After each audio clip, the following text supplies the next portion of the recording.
Hello, everybody, and welcome to the very first Line of Sight D&D one-shot thing.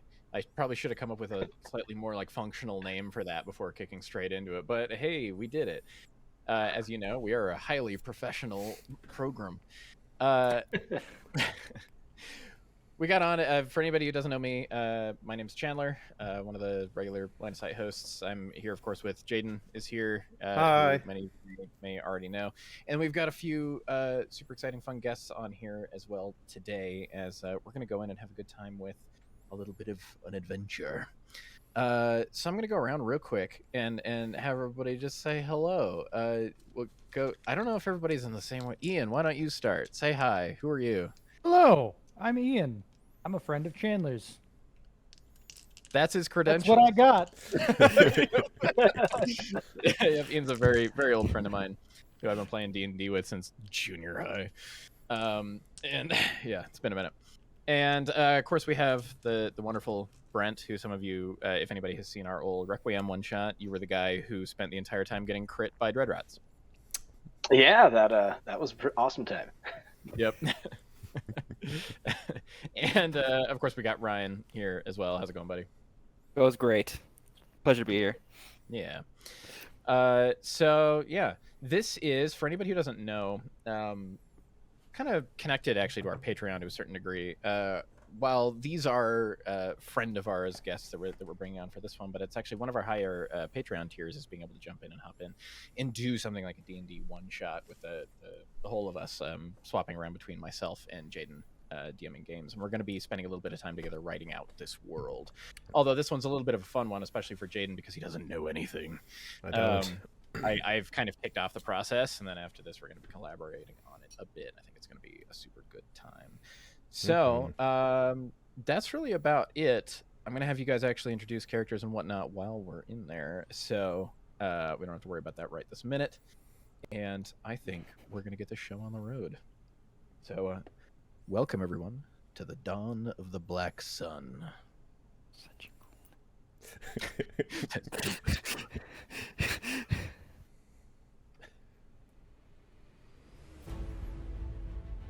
The sun shines ever bright on Estelia. We begin in the age of the Golden Order. At no time in known history have mortal beings shined so bright, enjoying a century or more of bountiful prosperity. The shining walls of the Golden Capital stand 100 feet high, the banner of the Golden Lotus of Order waving at every parapet. There is no city and no nation so grand as Astelia. And today we tell a story of its greatest defenders. It's been nearly 10 years since the first whispers of the cult of the bitter cold began at Estelia's borders, and the shadowy neighbor nation has grown in power by the day. The followers of the great cold drake, known only to the common folk as Hoarfrost, muster at our borders, and they must be put down for the sanctity of life. The Golden Crusade was called, and the largest army the lands have seen in centuries has amassed. Soldiers, officers, and great heroes of the realm have been called to serve, and the dark powers will quake in fear at the sight of the gleaming armor of Estelia's finest in their thousands. Disciplined and prepared for war. No figure would strike greater fear into evil than the Lion of Astelia himself, the Lord Commander of the Golden Crusade. 4 weeks you've marched, leaving behind the safety of Estelia's impenetrable walls, in order to meet the enemy head-on in the field of battle. The battle would take place in a place called the Valley of the Sun. This is a great basin of cracked, red, dry rock on the eastern edge of Estelia's borders. It's a strange place for a battle like this, to be sure, with little in the way of any strategic importance, but the cult of the bitter cold had laid down the challenge here, and the Golden Crusade was here to answer. Barely 400 yards away stand the front line of the cult army, clad in ice blue steel. Banner depicting a white drake's head roaring into the sky, waving in the hot, dry wind. Their lines stand firm, regimented in a dark mirror to Estelia's own forces.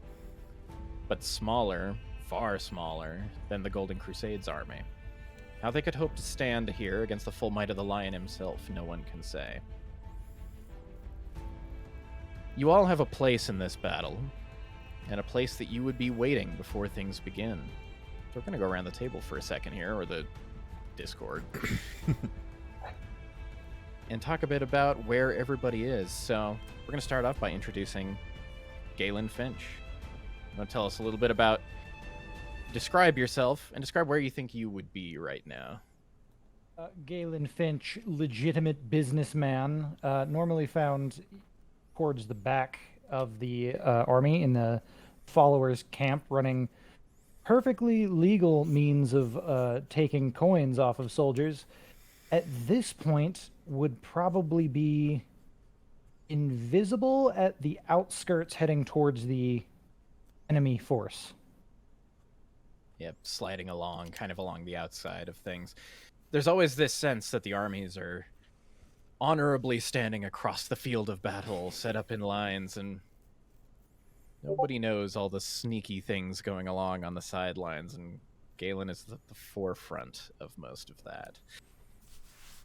The next one, of course, we have is the glorious and illustrious Cestus. What do you think you're up to? And describe yourself.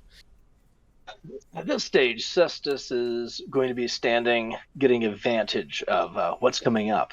Towering over everybody else, standing just a little over 7 feet tall, clad in his armor, garish outfit. He's up there, kind of joking and talking with the other soldiers, getting ready. Coming to a battle like this isn't too different than being a gladiator. You've got a few more things going on, but in the end, any fight is really one-on-one until you move to the next person. Glorious.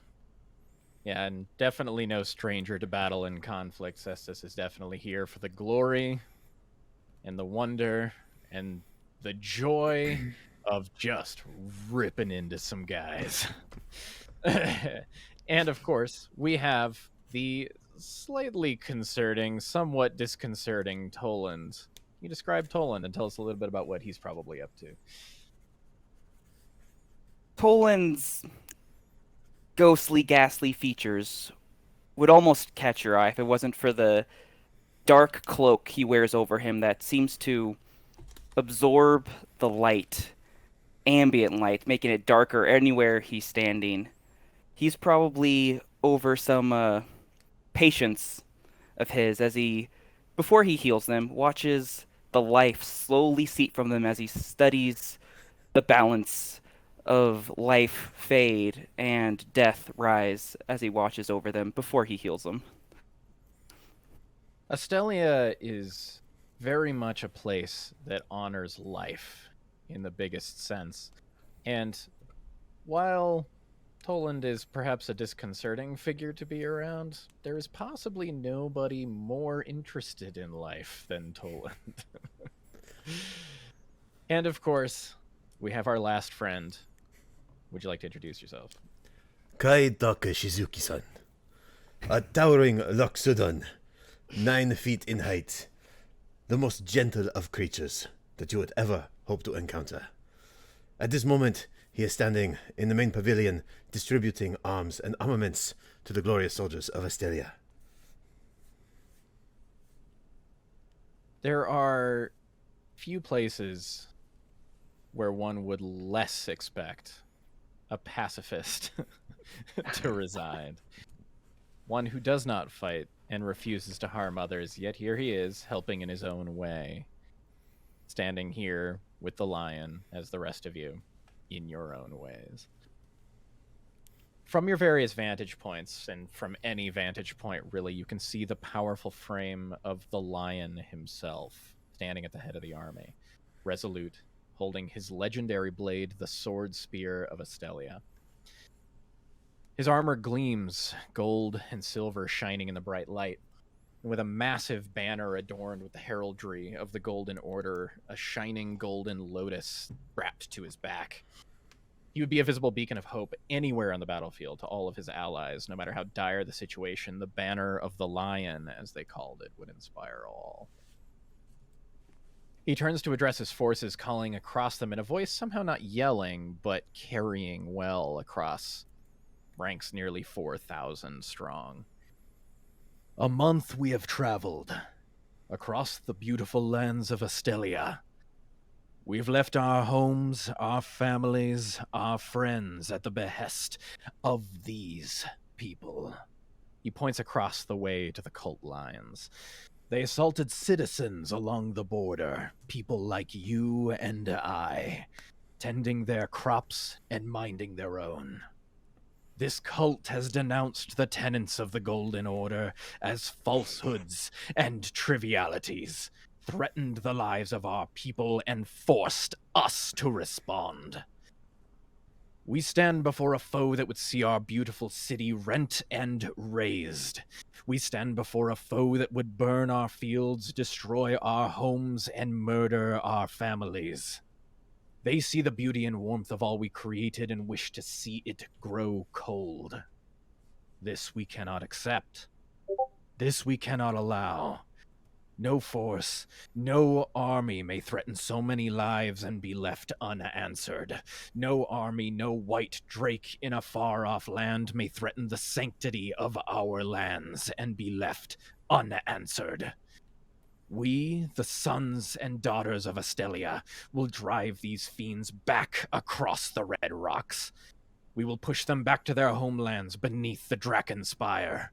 We will drive the damnable White Drake back into the far mountains he slinked out of, for the glory of life, for the glory of the Golden Order, and for the glory of Astelia. Charge! In that moment, as you're tense in the anticipation of the moment to rush forward, the world around you goes black.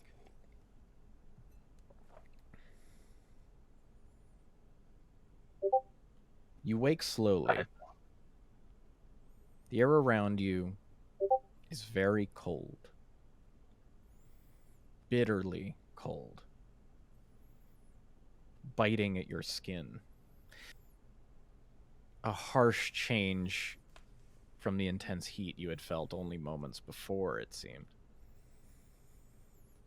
You feel the cold, hard ground around you, and everything is tinted with a deep blue. Strange, you were standing on red rocks not long ago. And things are quiet. Eerily silent. Except for the sound of the bitter, biting wind crossing the rocks. You all wake fairly near each other. Well, I was going to say, I'm going to look around to see if it looks like the familiar frost giant cell of Acalius that I've been in many times. It's your immediate thought. You're taken back to times long past. And in a sense, this causes its own thrill. This was a time of many great battles for you, but no, you're on rock. Familiar rock, you realize. This seems to be the Valley of the Sun still. And you all slowly stand. You're all near each other, oddly, given that none of you really were prior to the battle starting. You see the folks around you who you largely recognize, though not closely tied. You've all dealt with each other on some level before, some more than others. And the area around you is still, but not empty. Forms lie across the ground all around you. Bodies, as best you can tell. Armored soldiers. Many of them soldiers of Astelia, wearing the same gear you were just standing in the midst of. Some of them, the icy cold blue armor of the cult of the bitter frost. This looks like a battlefield of a battle that's already ended. But what is strange is the blue. You look up slowly and realize that something has changed in the sky. The beautiful golden and yellow sun has shifted to a deep black pit in the sky above you, surrounded in a halo of blue and white light that seems to almost emanate the freezing cold that bites down to your bone. It's beginning to snow. Or maybe ash, something in between. Looking around, you can't get a sense of the passing of time. The sun is in the same place it was before, though clearly changed. And the only movement you see is off in the distance. A hill, a large rock, upon which moves and waves a familiar banner. The banner of the Lion of Astelia still stands high, moving as if in combat, hundreds of yards from you. But you're surrounded in the silent, cold death of a battle that seems to have ended. What would you like to do? We don't see anybody moving around and fighting or anything, right? Make a perception check. Oh, First roll. 22. That's a good start. That's solid. You look and you listen.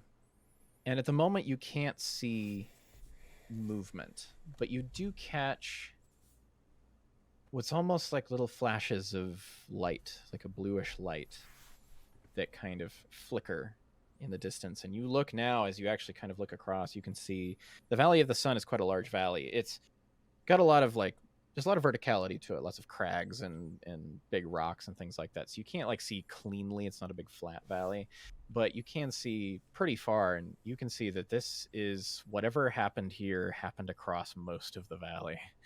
A battle waged here and something happened. But you see these flashes of blue light occasionally around the battlefield, like someone just turning a light on and off in a fog far away every so often. But the only real thing that you see that's clearly moving is up on that hill. The banner waves in a clearly erratic, combative kind of way, as if something's actually still happening up there.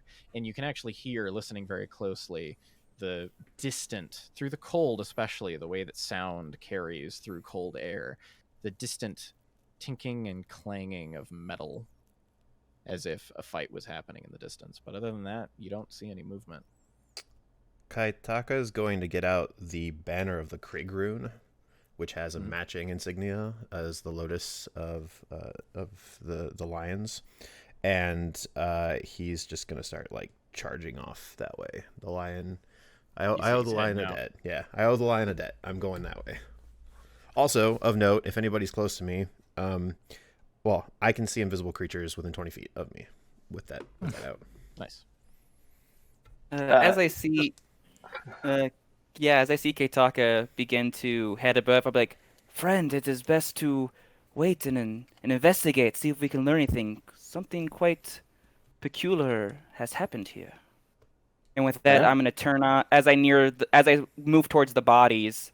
I'm gonna turn on Eyes of the Grave, which will tell me if there is any undead within 60 feet of myself. You don't see any undead within 60 feet of you. Something about when you do activate Eyes of the Grave, you feel something strange, but you can't nail down what exactly. But you don't see anything currently. How long does Eyes of the Grave last? It doesn't say just as an action within 60 feet. I can say so. I'm guessing it only will last a round, so 6 seconds. Okay. Yeah, I think that's right. I'll take a look to be sure, but yeah. Yeah, there'll be an almost pleased smile across my face at this emotion that I felt until the as end of my turn. Yeah, as I near the bodies, and I want to do it. When everyone else says what they want to do, I will want to do a medicine check on the bodies to see what's going on. Sure. Provided that I am still invisible, I am going to start sprinting towards the banner. Okay. And what's Cestus doing? I'm gonna go up towards the hill and the banner as well. Okay. But I'm not going quiet. If I'm going up there to look around and get attention, it's, hey, lion, Yeah. and calling out Perfect. for anybody else I know. Not a subtle creature. Well, I mean, No. there's a 9-foot tall elephant with a giant red banner in front of you. Yeah. So. Yeah. Basically, there's no hiding here unless you're Galen, who can hide anywhere. Now, as a question, I've got a ring of warmth. Is that doing anything, or is this chill different? Yeah, I guess it would. You would be aware that it's cold, but you'd feel cozy. Okay. Yeah. So yeah, you're like, because I think you would still generally be like aware that there's definitely like some real kind of abnormal cold here, but you aren't nearly as uncomfortable as you would be. Yeah, I can feel the magic kicking in. Yeah. Toland, why don't you make a medicine check for me? I did. I got a 7 total, so I'm gonna assume as I go to like inspect, I look up and I see everyone running. Then I'm just gonna sigh and like get up, Yeah. so like barely inspect and then start like Like, running after them. your inspection basically reveals that they're dead. Yep. In case you weren't sure. I will say that something you do note is that, like, you get a couple seconds to reach down and just touch them. That's like the extent. And you've spent a lot of time around bodies that have been dead for any length of time, from a second ago to a number of hours ago, right? And you go, it's cold out here. This is remarkably warm. They died very recently, like minutes. But then you're like, that's all I can get, and you end up kind of chasing after everybody. You're cruising along down kind of along these rocks, and you see it just seems to keep continuing. It's just it almost feels like running past the same thing over and over again, that it's just like rocks, dry brush, which what's everybody's passive perception? 15. 15. Hold on. Tell me the Gentleman's monks, that's the 12. relevant one. 13. Oh, 13. Okay. Yeah. So I would say, yeah, Tolan and Cestus, you guys would be the first ones to notice that something odd as well is that, so normally there's quite a bit of like really dry like bushes, basically, like kind of that dead, hard, scraggly kind of bushes that you get in like red rock deserts. And they are like there were actually like none. There were a ton of them before, and there doesn't really seem to be like any anymore. It's just bare rock, and it's starting to layer with snow now. But yeah.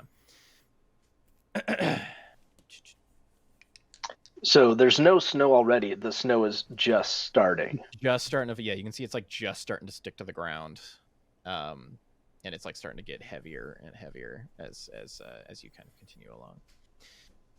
As you travel along towards the banner. Oh, I'm gonna randomly just pick two random bodies as I'm running and cast Spare the Dying and throw in them 30 feet of me. I'm just gonna just you're randomly just doing do it as it. you go. Yeah. just like in case, just be like, maybe you'll be okay. That's what I'm gonna do. It's a bonus action, right?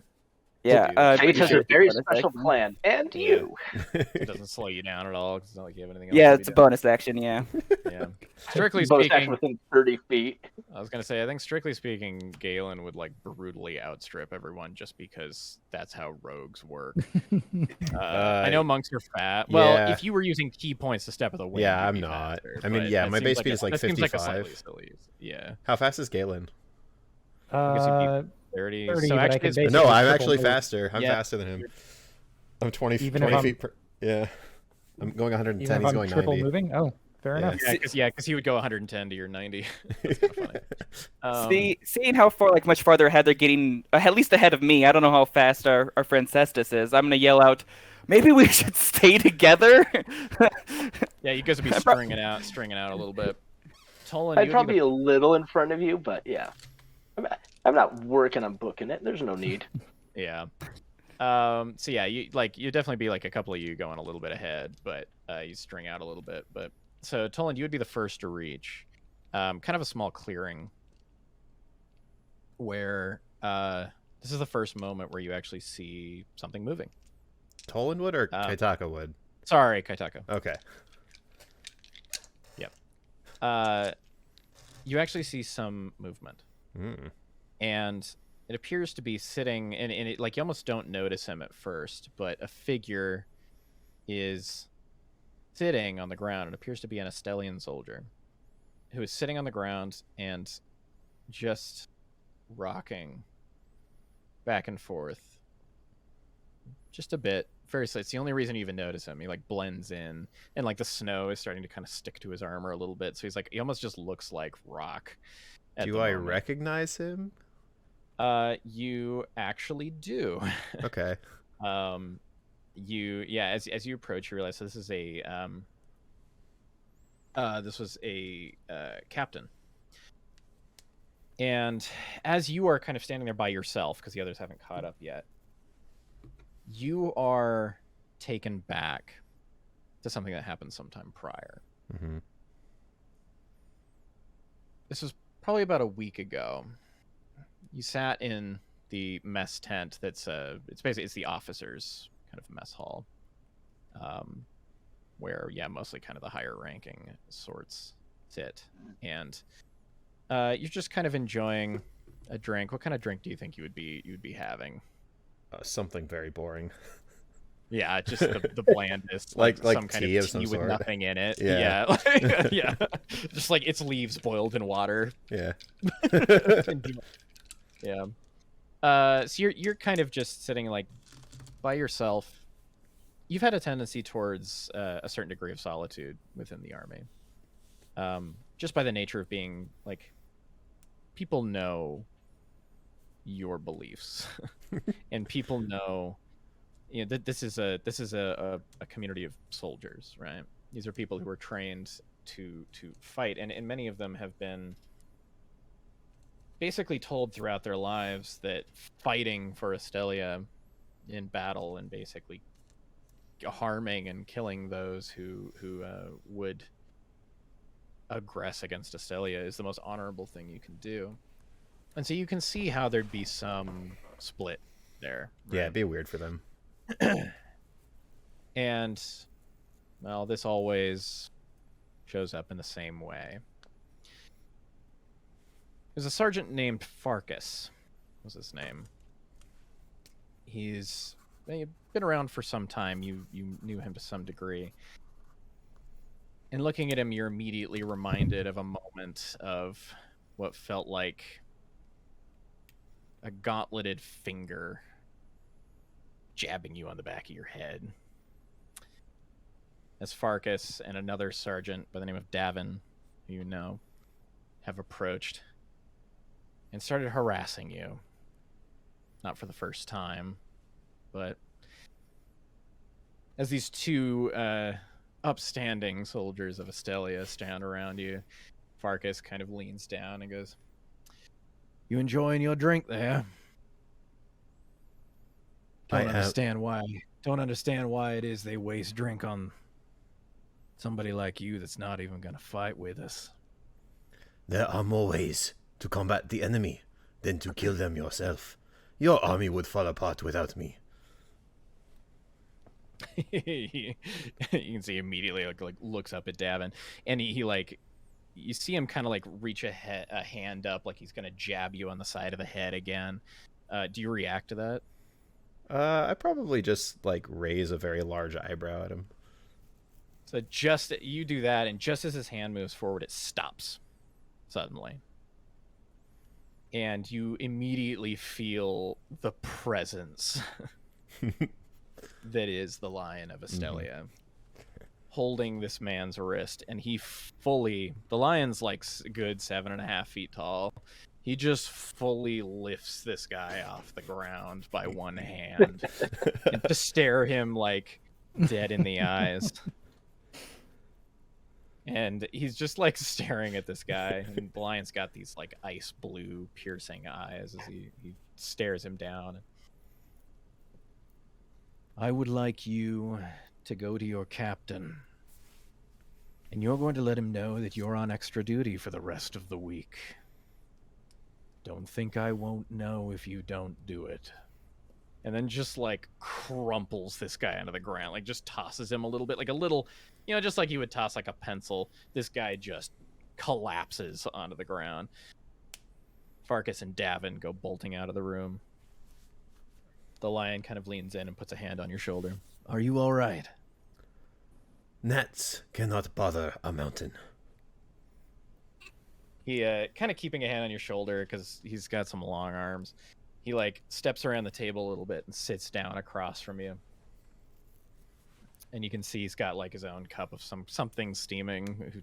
Not certain what it is necessarily, but there's definitely this sense of kind of quiet around the room as he sits across from you and speaks.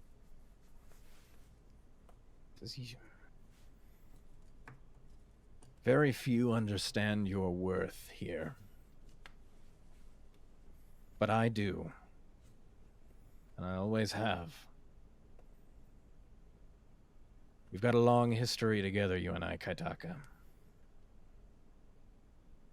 I'm not sure with the things that are coming I would want anyone at my side other than you.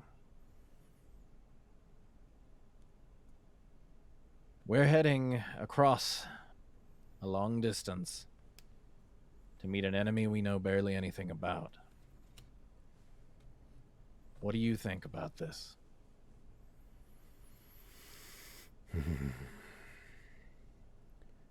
It is the folly of pride. But perhaps there are no other ways forward. I think I agree. We in Estelia value life above everything else. And that's much of why I have so much respect for you. People give me so much glory for what I do. But in the service to life, I kill. Every fight. It takes a lot of strength to not harm anyone at all. And someone needs to feed everyone. It's true. I don't think everyone appreciates what it's like to have a quartermaster that actually cares about making the food taste like anything. You heathens. Spices. They're important. Well, tell that to my old quartermaster. We ate slop. Listen.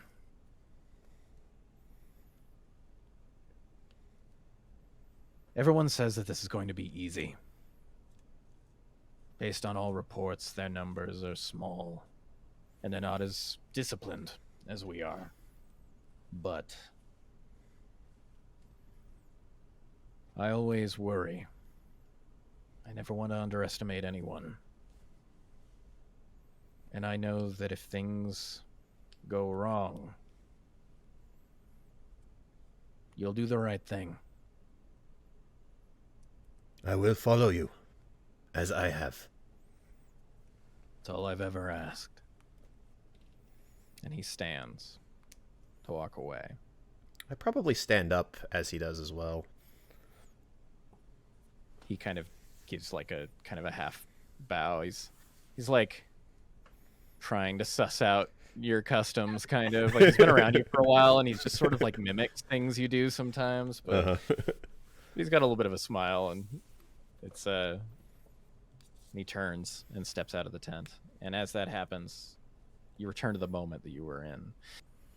Farkas, the same man that harassed you, rocks slowly back and forth, and you hear now, and the others start to catch up at this point, and you all see Kaitaka like towering over this regular-sized man who is sitting on the ground, kind of rocking back and forth, and you can hear that he's whispering, he's muttering something very low under his breath,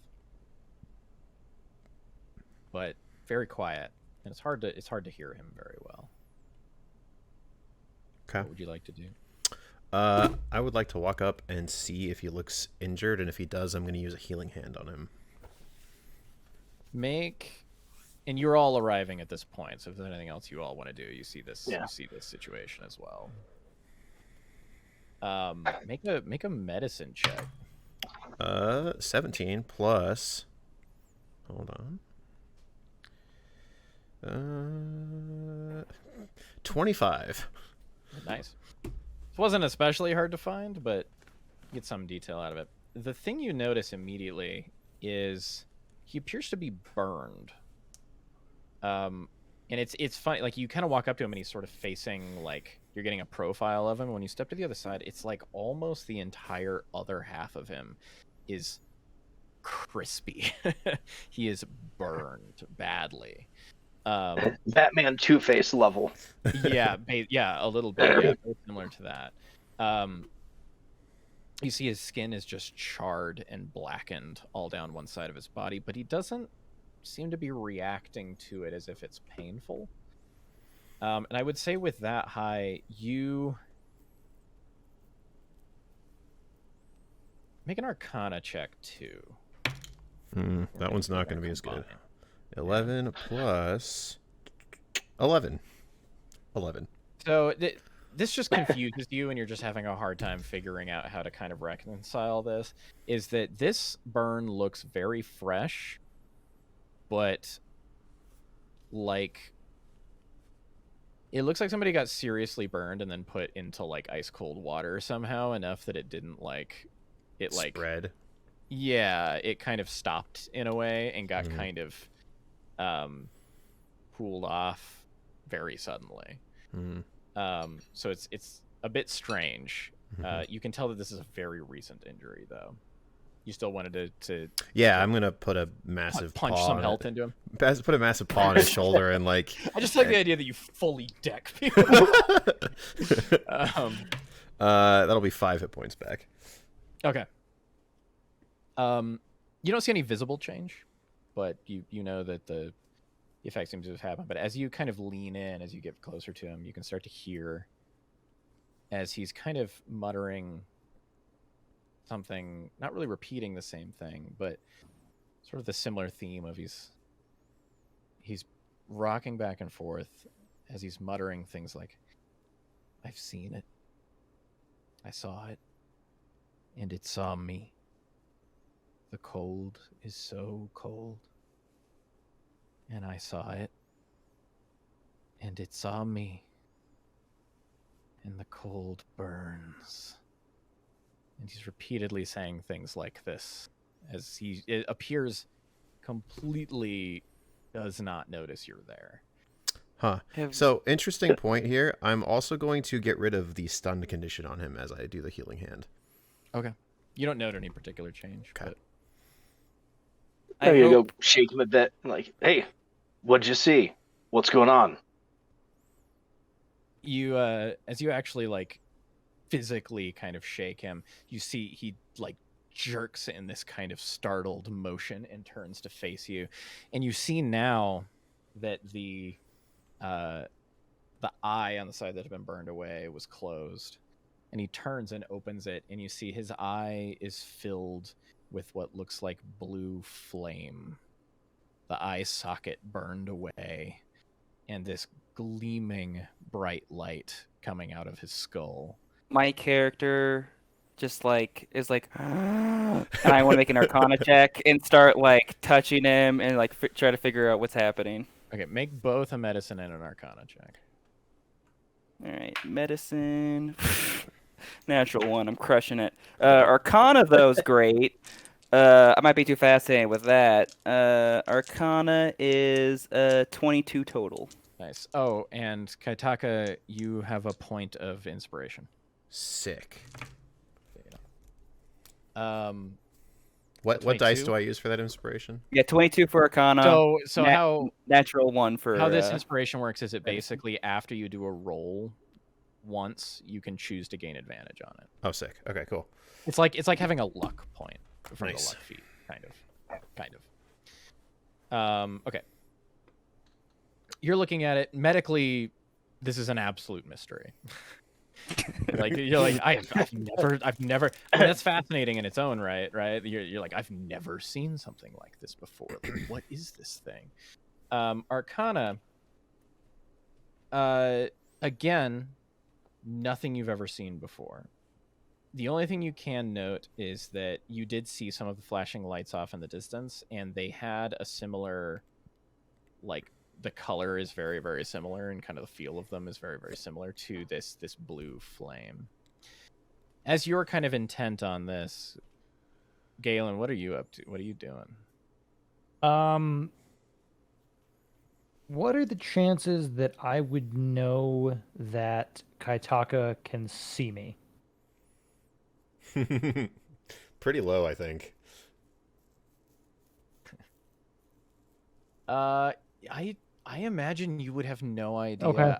I think he is like, you probably try to get kind of some info on like everyone's capabilities, and there's just this dead, almost silent, big Loxodon guy. A big who Loxodon nobody knows shaped hole. anything about except that he doesn't fight people. Okay. And he makes good food. And it's like You said it had started snowing or ash fall or something. Am I leaving noticeable footprints? Like, is there this like Hobbit cartoon? yeah, I would say kind of as time goes on, if you're not careful, you probably would start leaving footprints, but probably not yet. It's only like just sticking to the ground, so somebody who was really observant could maybe notice, but not yet. Then for now, I'm probably being, pretty nonchalant, assuming that no one has any idea I'm there. I'm gonna be just looking for any ambush points, if there's bushes or cliffs or treetops, anything that someone could pop out from. Make a perception or an investigation, whichever you want to do, actually. While he's doing that, about how far away are we from the lion at this point? Or the lion's banner? You're probably a good, like, few hundred yards out still. Okay. That So is you a see it's still 19. moving. A 19. So the main thing, you immediately start going into this, like, all right, time to check out the area. And you the first, like, as you kind of start your checks, and the thing that you immediately notice kind of two things. One, the spot you're standing in sucks really bad.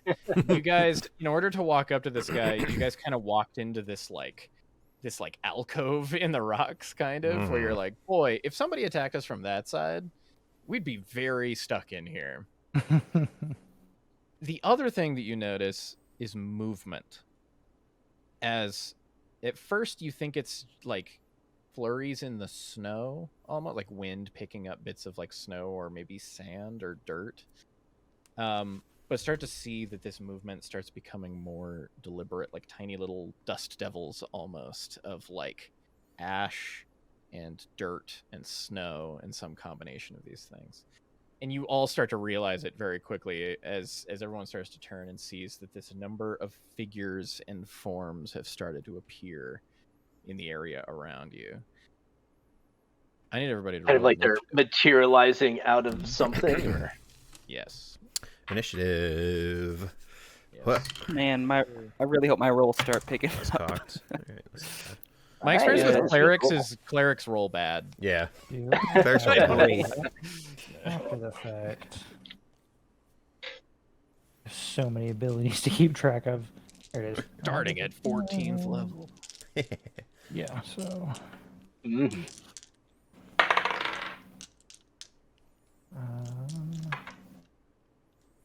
Do I want to? No, hold off. 16. 10 for me. 20. I also got a 16. What is Galen's dex? Higher than 20. mine. Yeah, it's way higher than mine. Mine is 16. Okay, I will bump Galen up to a 17 on the initiative. And I will roll a d20 for these guys.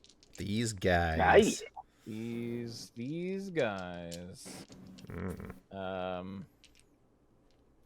Solid. These spooky boys.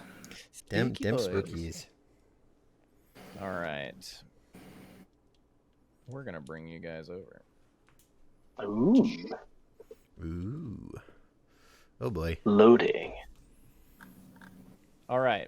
So you can see that there's a little alcove down in the bottom there.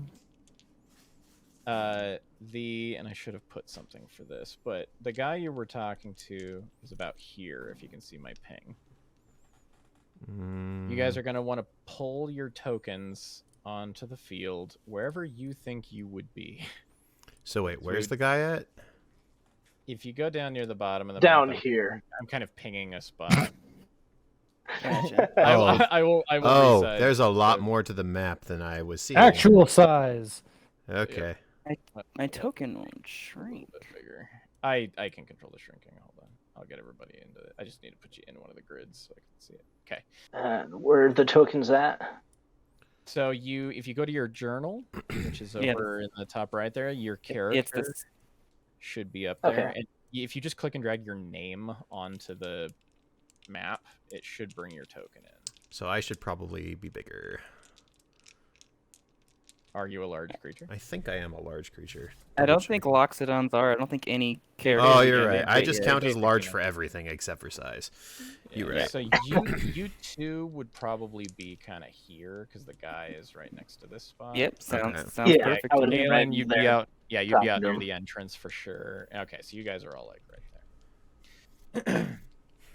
You see these strange phantom creatures. They're in this very kind of armor from a culture you don't recognize, with these kind of like various different directions of like plumed helmets. They're all carrying spears and a shield, and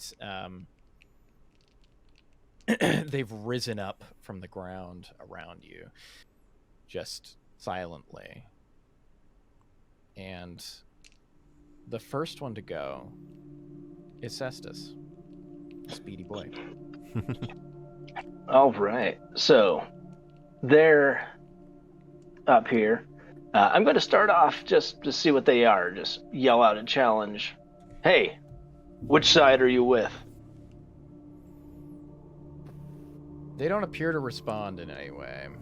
The other thing you do note is that they all, like where their eyes would be, just have this intense blue glow in the same way that Farkas does. Hmm.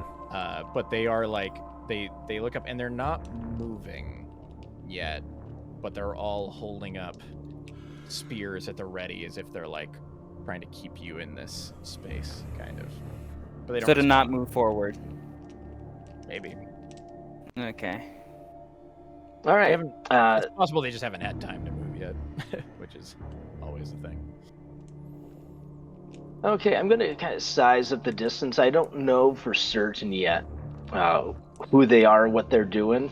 They might just be a scout force, so I'm going to go ahead and just move a bit. Just 5, 10, 15, 20, 25. Yeah, just getting right there, and I'm going to ready an action. If something tries to attack me, I'm going to smack it back. Sounds awesome. Let's go to the next one in our initiative order, which is Galen. You said that instead of eyes, they have like blue flame. Mm-hmm. That's I think that's probably good enough for me to make a snap decision. Here I go, a killing again. I just just love killing. it's just gonna be real embarrassing if they go immediately after me and I just get surrounded.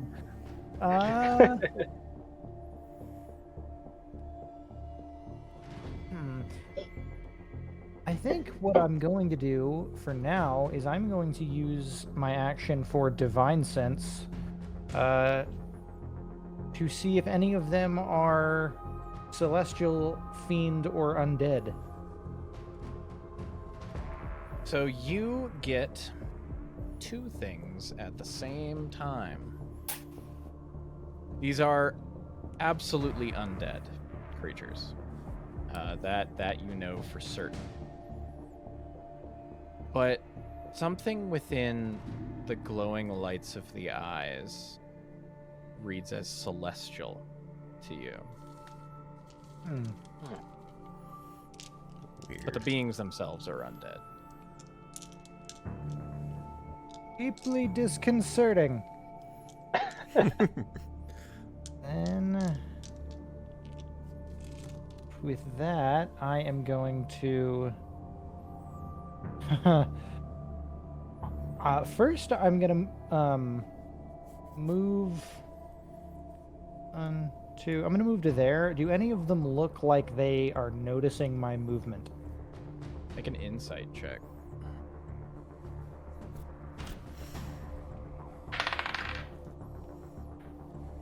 24. None, like, there's no adjustment to them that you can see that occurs after you move. Is probably the best kind of you can really get. They don't appear to be noticing you. They're looking at your friends. All right. And can I climb up on this rock here? Yeah, sure. It's probably about like 15 feet. Cool. Then I will move up to here where I can kind of get an eye on all of them. Given that I assume you can't roll anything below like an 8 million on acrobatics, you probably just hop into I assume. I mean, if I have to, I don't even need to climb. Yeah, that's fair. Yeah, and I'll call my turn there. Cool. Sounds awesome. We're gonna go to Kaitaka. What are you up to? Does it look like Go any start of them have punching. like bows or missile weapons of any kind? Yes, they all have both a spear and what looks like a short bow of some kind. Okay. I'm The gonna ones, oh, sorry, like go the ahead. front, like 4, like the one way off to the right, and the front 3 probably have their spears ready. The ones in the back have their bows out. Okay. So I'm gonna spend like a teeny insignificant fraction of my movement and move 5, 10, 15, get in front of Cestus. I'm going to spend my bonus action to use the standard shield, which is the thing that my banner does that gives all of ranged attacks targeting my allies within 20 feet disadvantage. Does that include you? Yeah. Any ranged attack roll that targets you or an ally of yours is disadvantage if the target is within 20 feet of the unfurled banner for 1 minute. Nice. And then I'm going to hold a crusher attack to either move an enemy out of the way, like away from us, or a friend out of melee with an enemy if they end up there. Cool. Sounds good. Yep. The next one down is Toland. You can see these creatures Sad. did not roll well. Sadly, I do not know that Galen knows that they're undead or something, so I'm just gonna, like, curiously just move up a little bit. Oh, it's not. Okay, I have to, like, move it like this. Okay. Yep. I'll just move here next to Cestus, and then I will use my Undead Sight once again. Okay. Yeah, you absolutely read these all as undead creatures. And Sir I'm Knight. gonna tell that to my compatriots. I'm like, these creatures appear to be some undead monstrosities. This will not do. So you're saying they're fair game? I'm saying there's a chance. All right. And then I'll Yeah. hold a Toll the Bells for if they hurt a creature, I will cast Toll. Oh no, it's my action to do this. Never mind, ignore me. Yeah. All right. We now go on to the turn of the Ash Phantoms themselves. Ooh. Ooh. None of them appear to be aware of Galen's entire deal. So they are going Because they all to shoot. swarm him. So the ones in the back with the long bows draw their arrows. One's going to scooch over a little bit. And they are just going to... And they actually... So this is something you notice is they immediately, like... They don't walk. They, like, disapparate and reappear in another spot nearby as if just shifting from one space to another. And we're going to have these ones. These ones in the back here kind of line up together and begin firing with 5 shots going into our wonderful Loxodon friend. Oh, good luck. It's going to be... You're what, at 20? Right? 21 with 21. disadvantage. Nice. Okay. Okay. Let's bring up my thing here. Okay. First one. That's not how I want you to do that. It's gonna miss. Nice. And do they make... How many attacks do they make? They make 2 attacks each, so... second one's absolutely going to miss. Or the first one misses both of his, that's what it is. Second one... Nice. It's going to miss and miss. Third one, going to miss and miss. Fourth one, miss and miss. Fifth one, miss and hit. Oh, There I'm gonna try and deflect missiles. Yeah, that makes sense. Yeah. We are going to do... Yeah, go ahead and roll the amount that you're going to deflect. 21 damage. This is a nice normal amount. Ka-chunk. 12 plus... You block all of it. Nice. So you guys You just feel, though, watched... I will say that you catch this arrow, and it is ice cold.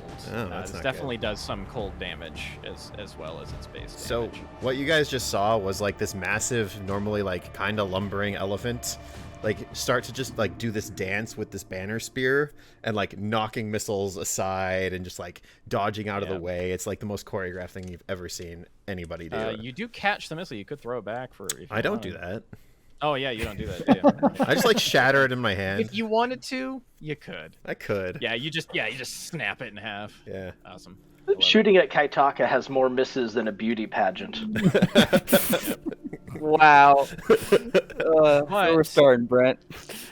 These ones disappear and appear directly in front of you. Hmm. That's unfortunate. And they're gonna get in here so they can flank you because they are not stupid. Nice. Fair enough. I'll go ahead and take my reaction then to attack the one that's just to the left, kind of between Poland and Kaitaka and I there. Sounds good. Cool. All right. That's going to be a 29 to hit. That definitely hits. Yeah. And 9 bludgeoning damage, magical. Magical, right? Yeah. Yep. Good to know. 9 bludgeoning damage. Bring him up. All right, they're going to begin attacking the very flashy, flaily Loxodon that's standing right in front of them. We're gonna have the ones that don't have flank on you to start. Okay. So just some regular old D20s, assuming I can click on that correctly. First one is going to be a 24 to hit. Yeah, that hits. He is going to strike you for...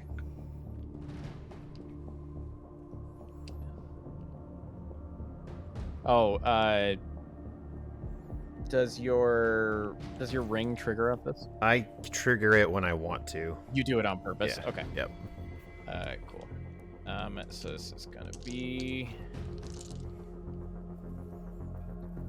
So it is going to be 15 slashing damage. Yikes. Okay, then.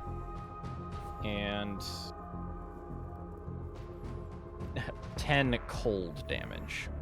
I don't like that at all. Oh He's gonna no! He's gonna make his second attack. All right, I will trigger the ring off this. Okay. That is gonna miss.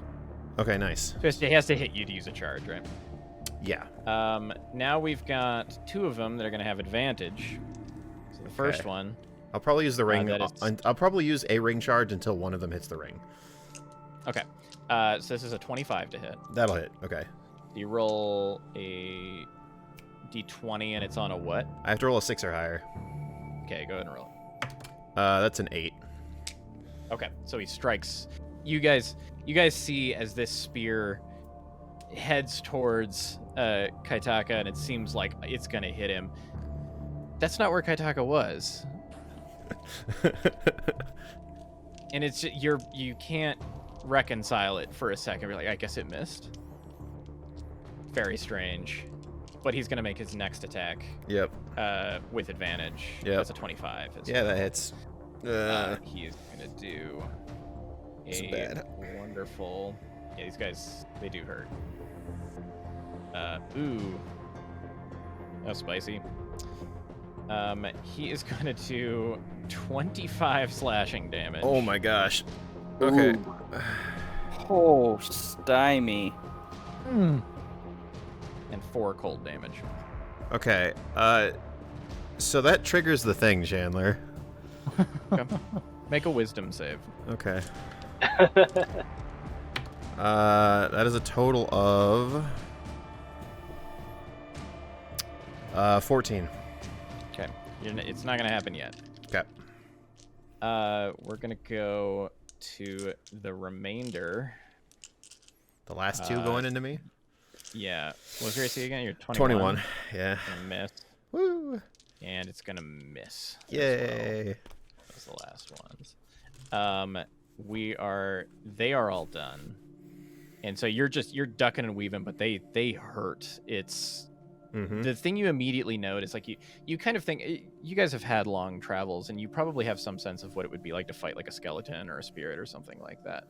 These fight like trained soldiers. Like the movements are not awkward or stuttering or slow in any way. And they seem to move well together, even when they're right next to each other. But Cestus, you're up. All right. So I'm seeing that they're flanking my buddy Kaitaka, which is a respectable tactic, but this is a one-on-one fight.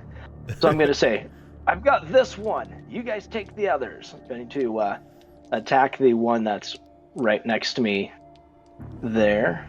The one you already hurt? No, the one on the other side. The One on the right side. The right side, yeah. Yep, go for it. All right. That's going to be a 13 to hit with the first attack. That is definitely not going to hit. All right. Oh dear. Second attack. There we go. That's a 29. That definitely is. I'm going to use my Tavern Brawler as a bonus action here. Actually, I'll do damage first and then grapple him. So, 10 damage. Okay. And then I'm going to use a bonus action to start a grapple with him. Awesome. So it's going to be, is that an athletics check from both of you? It is opposed athletics checks. I don't think he succeeds. unless you rolled really bad, but I think you have like a plus 15. Yeah, 28. He very fails. He rolls a 12. All right. So now that I'm grappling him, I'm going to take one step over and I'm going to move him with me. So that's going to be 10 feet, 20 feet of movement, and I'm going to bring him with me. Okay, yeah. On this grapple. Touch yourself where you want to be. Just right Yeah. there. Okay, so Yep. you're just going to yank him away. Yep. Then I'm going to take my third attack now that I've got him in a grip. So I just go and I grab him by the front and just start pummeling right into its feet. Yeah, just the good old brawler. I've got the back of your hair and punching your face. Yeah, very good. And I have advantage because it's somebody I'm grappling. Nice. 28 I've to always hit. wanted to make this character. I love grapplers as a concept. They're so cool. Sorry, what to hit? 28. Yeah, definitely. Yeah. Yeah, and then 8 points of damage as I just grab him, slam him over next to me, and just start punching at him. Okay, yeah, you are like smashing into this like armored helmet that he's got, but he does appear to he's taking it. It's a tough creature. All right. We're gonna go on to Galen. You're up. All right. I'm really hoping that these things have minds, otherwise I am going to be very not helpful. Can I split my movement in between attacks? Yeah. Okay. Then I am going to 1, 2, 3, 4. I am gonna come up. 1, 2. I'm gonna come up to here. And I am going to manifest a blade and sink it into this thing's back. Do you think your blade is Shock. visible while you're invisible? I guess you'd become visible, right? Yeah. Yeah. The invisibility So, breaks like- when I make an attack. It's like everyone but Kaitaka probably didn't even know you were there. like, Like, you guys have been traveling around doing stuff, and suddenly just out of nowhere, Galen, who you guys know as that guy in the gambling like corner of the tent, basically, just appears out of nowhere with like this energy blade coming out like- of his hand. it's like the most perfect glass knife where you can see the light bending around where a knife should be, but there's nothing there. That's dope. He's got like now you can see him. He's got like hawkish features, a bowler, long green coat. Like he looks like the shadiest person you've ever seen. Just appear out of nowhere and just. Yep. All right, make your attack Stab. with many instances of advantage. Yeah.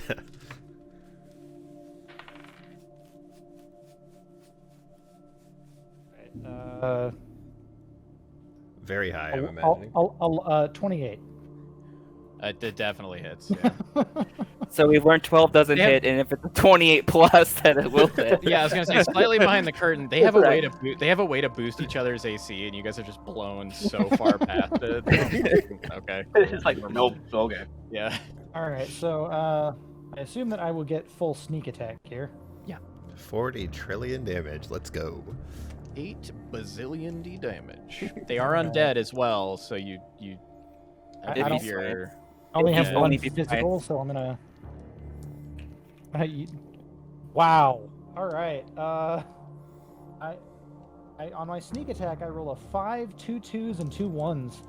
very good. So that's 11, and then the actual dagger is 10, so 21 damage with the first attack. Okay. He takes it. You see the creature like he reacts. The psychic damage. He reacts to it. It's definitely hurting him. Yeah. Then I am gonna hit him again. Sounds great.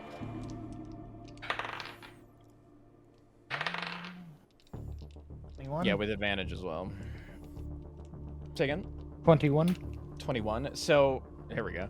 As you go in to strike it, the one that is actually closer to Toland, like you're going in for a second strike, and suddenly the shield just appears out of almost nowhere as this other one shoots into place like a shield I wall and blocks disagree. the attack.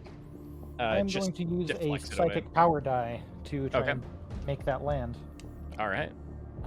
If I can Sick. find where it is. I brain harder at him.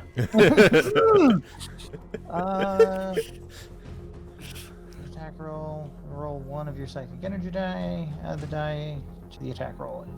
Okay, so before I expend it, I think I'm up to a D8 at this level,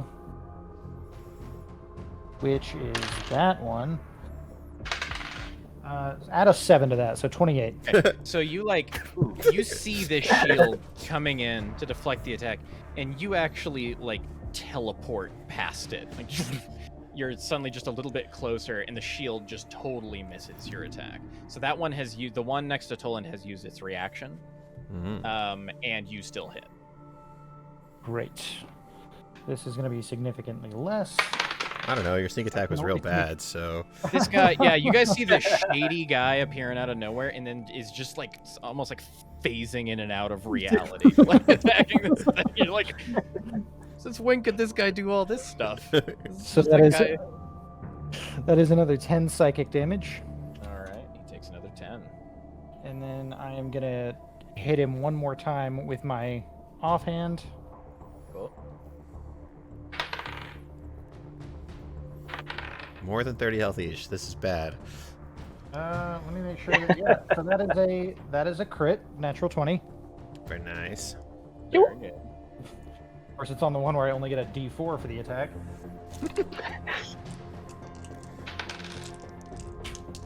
And you rolled a 1. I did. That's gonna be 8 damage, so 16. 16? Yep. Very nice. He is still standing. And then Holy crap. with that, I am. Oh, actually, I don't want to risk getting stabbed by this thing, so I am just gonna chill for a minute and hope that I don't get shot in the back.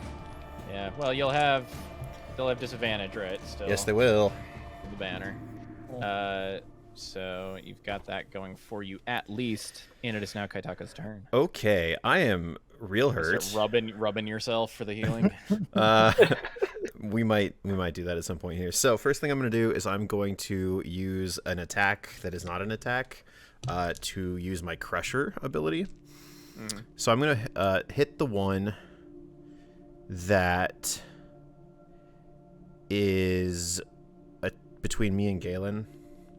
Yeah. So I get advantage on this. Make an insight check for me real quick. Oh, sure. Insight check. I just want to see if you kind of gather something about what's going on. Insight. 15 plus 23. Oh. So something you do kind of note about the way that, like, this is you reading their fighting style a little bit. It seems like they, not only with that reaction, they seem to defend each other when they're adjacent. Meaning that they're actually much harder to hit while they're close together. Okay. So like they're kind of like they're shield walling for each other, sort of. So just so you know, since you have some ways of moving them around. Yeah. All right. So I'll go for that moving them around attack. That's an 18, and then that's all right. So 18 plus 8 is 26. That definitely hits. Okay. So this doesn't do any damage, but I am going to move it 5 feet. Yeah. To. Yeah, just ping. To here. All right. Yeah. So I just like pick him up and set him down. You're in timeout, right? Yep. I am gonna spend a key point. I'm gonna burn through this key point so fast. I'm gonna spend a key point to do healing hands on myself, because I'm hurt, for 8 points. And then I'm gonna spend another key point to. Actually, no. I'm not even gonna do that. I'm just gonna move to here. At that point. Cool. So I got 8 back. I have a bunch more things that I technically have actions for, but I'm not going to do them because they're all attacks. There you go. Now we're gonna go down to the next, which is Toland. Me. Okay, hold on. Let me count. I should have counted this while I was waiting. 1, 2, 3, 4, 5. Not quite enough. Okay, I'm gonna move over here. That's alright. I can move myself. And then I'm gonna cast. I'm just gonna ring my mace, and you guys are gonna hear like a chilling bell sound, like the one over a cemetery. I need this guy to make a Wisdom save, I believe, for Toll the Dead. Toll the Wisdom Dead. 18. Is that one injured yet? Yeah. It's with. Oh, they're all he injured was at injured. this point. Yeah. They're all Yeah. injured at this point. That one is real messed up. Yeah. Hopefully. He super fails. Excellent. All right, 3d12 plus 5. So 12 plus 5, 19 points of necrotic damage. He is standing, What? but you see, like, his form is, like, dissipating and shaking, like he's falling apart actively. Alright, But he and is if- still doing his thing. And if I remember the rules correctly, I can cast a real spell as long as it's a bonus action, correct? Yeah, and as long as you didn't cast, like, a first or higher level spell. Yeah, I just cast a cantrip. Alright, in that case, I will cast Spiritual Weapon. Nice. Yes. That, I mean, you get to make an attack, too. I sure do. It's within 60 feet. Yeah, what level you casting it at? Just the base level 2. Nice. We're gonna start disrupting these fools over here. So I'll just put it in between these two. Wish I had a spiritual weapon for you. Hold on. That's All right, all we're gonna pull a blast from the past here. This dervish named Cinder. Oh yes, yes. Okay, where do you want it? Just good. Yeah, it's right here. Cool. Now, what does it look like? That's a great question. Is that a giant bell? That would. I was actually feeling bell. I was actually feeling Yeah. a nice little bell. Very cool. All right, All right, plus here. 11. 14 probably doesn't hit. Yeah, it's not gonna hit. All right, then that is it for me. Sounds awesome. We're gonna go on to them now. They feel a little bit disrupted by the way that. So the one, Cestus, the one in your hands tries to like disapparate to teleport away, but the magic runes encompassing your arms trap it in place Nice. as it wants to go away but can't because it is completely encased within the magical prison that is your arms. We're not done yet. This one's just gonna kind of pop to here. One of them is going to attack the one that got absolutely wailed on by Galen is going to attack him, I think. So he's gonna make 2 attacks. The first one is a 24 to hit. That does hit. Okay, we're gonna go to. He's gonna do 17 points of slashing damage. What are these Alright. monsters? Okay. And 7 cold. Jeez. All right. His second. What's your AC? 17. Okay, he's gonna miss with the second one. Nice. This one is going to probably attack Kaitaka. Sure. Yeah, that makes the most sense. So it's a 20 Nice. He misses. and another 20. Nice. So the attacks are just kind of bouncing off. However, we've got some arrows coming your guys' way. We're gonna have. They're probably splitting up a little bit now. We're gonna have 2 that are going into our rogue. That With is disadvantage. A 3 plus 8 is 11. And a 4 plus 8 is 12. One of them is going to hit you with a 20 total. And he is. Check the bows.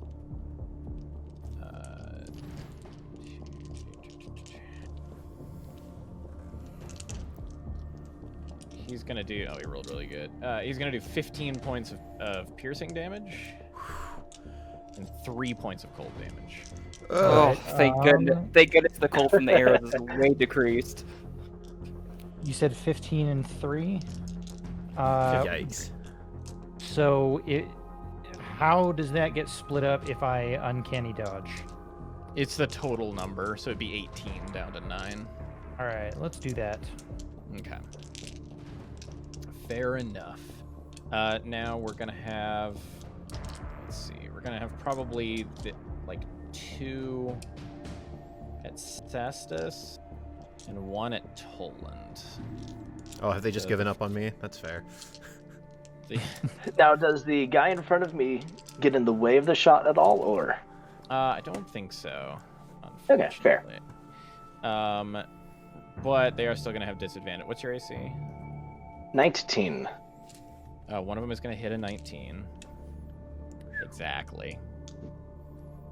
He's gonna do 10 points of piercing damage and 7 points of cold damage, which I believe you're resistant to I am. because of your ring of warmth. Yep. Um, So that's going to drop it down to 3. Yep. Nice. And then he attacks again and rolls an 11. The other one is going to attack. That's a 15 and a 15, so he's gonna miss. And then there's one shooting at Toland. Does Toland have cover Do I behind that get? rock? Yeah, but do I get half or I would three-quarters say cover? yes, probably. Yeah, you're gonna have like plus 40 or AC, but that doesn't matter Okay. because I just rolled a 10 and then an 11. Yep. So that disadvantage is saving your lives right now. Very nice. Very Yeah, nice. yeah, definitely shaved a ton of damage off of that. We are gonna go to the top of the round as these arrows are clattering around you. Just like this banner just keeps getting in the way over and over again as these arrows are. But Cestus, you are up. Now, this fight looks like it's going to be a real one, which means it's time to bring all the tools. As a bonus action, I'm going to activate Giant's Might. Oh, So you boy. see as these Oh my runes start to grow around me, and my form just becomes massive. And I'm going to move action, switch places with the little wraith thing there, so it's against the wall. Put it against the wall and just start beating it into the rock face next to us. You're kind of like this. This is sort of. Yeah, Yeah. just right like that. All right, so you're just. So I'm gonna, Yeah. All right. so I'm going to start off just by kneeing it right in the chest. I like it. To And you have pummel advantage it on all there. your attacks, right? And because I'm starting the round grappling it, it takes D4 damage, Cestus, it'll the start off. actual monk. taking 1. Takes 1. All right. Coming in with attack number 1 here. 20 to hit. Definitely hit. They have the potential to have +6 AC if they're next to each other. Their AC is pretty bad if they're not. So you're gonna absolutely wail on this. So it's going to be taking 8 damage from my attack, plus, since I'm in my giant form, it's taking an additional 6, so 14 total, as I just knee it into the wall. You're just, you absolutely, and you guys look up as he just does this, like, hooked knee slam. Just absolutely, like, it's funny because these things show up looking so confident, and now one is just getting, like, This is not how I saw the day going. He's getting low-keyed by the Hulk right now. It's so bad. Attack number 2 Yep. is going to be 25 to hit. It definitely hits, yeah. 7 more points of damage there, as I'm just taking it, just punching its chest into the rock wall. Does that also get plus third 6? attack. No, that's only the Just one once. attack per turn. Yeah. That's going to be a natural 20. There you go. And that's going to be doing 12 points of damage as I just repeatedly punch it, trying to see which gives first, the rock or its The face. creature is like, it's still moving, but you see like the light in its eyes is like flickering and it starts to kind of almost dissipate in your arms. It is messed up. It's having a day. It's not its best day. Well, it may have had a worse day once, but it's the second worst day. All right, you're all done? I'm going to go ahead and take an action surge here. Sure. We're going to just go here. So we're going to go ahead and do attack number 1 into the same guy here. Advantage, that's going to be a 26 Yeah, to hit it there. just hits him, yeah. And that's going to be 10 damage to it. It is still alive. These things have Okay, so many. once health. more with feeling. Thank you. Thank you, made it hard. 27 I definitely to hit, Yeah. 10 damage. Okay, you fully like lift this thing in the air and just pile drive it like head down into the ground, and it just you don't even you almost feel robbed because you don't get that satisfying crunch because it just disapparates into nothingness as it strikes the ground. That one is very gone. You still have attacks. You still have like one. One more attack, yep. I'm going to take that into the one that's wounded over there. And I mean, you have hang on. advantage against it too because Yeah, it's you have- flanked. Yeah, you have advantage because he's flanked. Yeah. 23. That hits, and I can't react for it's just over the AC threshold. Yeah, They can good to stop, know. so. And that's going to be 11 points of damage. So you smash that one down and turn and just haymaker this other one out of existence. Just another one just gone. Slam it down. Yeah, just absolutely crush it. And that's gonna be yeah. That'll movement. finish moving. Yeah. 5, 10, 15, 20. So I can make it up to there. That's awesome. With that absolutely vicious beatdown of it, we're gonna go on to Galen. You're up. Okay, so I am going to run down to here and kind of like hook a hand onto the snow and button hook over to here. And as I do that, I'm going to hit it with Hunter's Mark. Ooh. Ooh. Nice. And then I am going to manifest another dagger and just start going to town.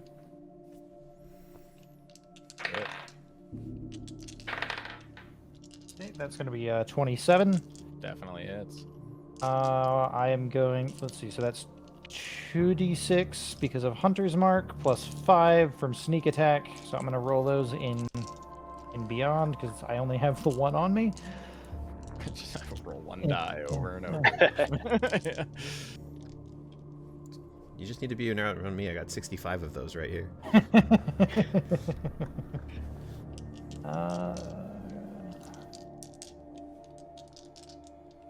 Let's see. So that's 15 plus 11, plus another 7. 33. 20, 33, and then That's 33 damage. yep, 33 psychic, and I'm getting frustrated, so I am going to burn a first level spell slot to smite him. Ooh, He's don't forget your smitted. extra D8. Which I believe is 2d8, correct? Because he's undead. I think it's 3 total. I think it's Oh, base 2d8, and then you get an extra if he's undead. That sounds That right. sounds correct. So that is 2, 4, 9 radiant damage. Okay. He is beat up, but he is standing. Okay, second so- attack. Oh, there you go. I was like, wow, he really survived that onslaught. Anyway, moving on. I'm glad I have advantage. Yeah. Wow. What'd you get? So that's 2 natural ones. Oh, well, okay. Ouch. Yeah, you're going for He him, survives it. but you do this sick maneuver around him, and you get that first hit in, and then your foot just slips for a second. You're like, whoa, whoa. Takes a second. You got to catch yourself, but you're okay. You didn't fall over. That's good. It looked cool though. Yeah, you looked great. Yeah, you looked fantastic. You're all I done. mean, where I'm from, that's what matters. Yes, that should be everything. Kaitaka, you're up, buddy. All right, so I'm gonna move to here. Is Sergeant Farkas like doing anything? No, he's Okay. he's still just he's kind of put his head back down, and he's still just kind of rocking back and forth. Okay, so one of my initial 2 attacks is gonna be a Crusher attack, and it's gonna go on the regular Actually, no, it's gonna be all of these attacks are going at Galen. So my Crusher attack, I'm probably gonna have to roll to hit you because you don't know This what is I'm when doing. this is when he breaks his vow of pacifism right now. It's when he's just like, I'm gonna, I don't like I rolled you. I rolled a Galen. 20 to hit him with my Crusher.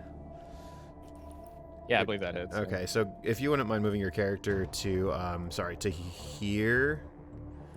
Like here. Yeah, there. So that was. Ooh. I'm gonna move again because I have a ton of movement, and then I'm gonna try to hit him with a healing hand. Which you're a 17, right? Yeah. That just barely hits you. I rolled a 17. So at this point, so you see me like walk up to you, and like my hand comes down like I'm gonna hit you, but I just pick you up and gently put you down, and then my other hand comes around, and you're like ah, and instead it just sort of like cracks your shoulder back into place, and you Can't, feel, can't it be like the basketball butt slap? There's no, Good job. Get back in the Kaitaka game. doesn't do Back in that. there. So that's 10 points of healing on you.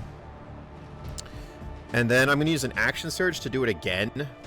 Are you going to make me roll to hit this next one? You can choose to just let him hit you. Yeah. I mean, I'm not. Okay, cool. I rolled for the first ones because I figured you wouldn't know what I was doing. You're getting the world's most high intensity field Yeah. massage. Take 7 more health back. Take 70 more health back. That's a way to phrase it. And that's Take my 7 turn. health damage. Yeah, 7 health damage. That's my turn. Like an alternative take to this character. Oh, would be, actually, like, you know the what? Ultimate like bruiser torture guy, where it's like soften this guy up, and it's like you like punch him and break his nose, and then heal it with the next punch, and then Yeah. punch him again. I have like a million inches of movement or feet of movement left, so I'm going to move back to here Yeah. so that I can get the banner over everybody. 'Cause Yeah, I keep feel the like that's banner important. on Cestus. Yeah. Yeah, and I'm not a dumb creature, so I would know to do that. Mm-hmm. All right, that's my turn.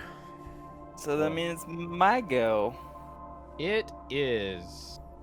I'm gonna ring my sexy bell, make a 8 dex, Just a- 18 wisdom. Saying it that way, I just imagine you're like gyrating. Where you're like, It's all in the hips, guys. It's all in the hips.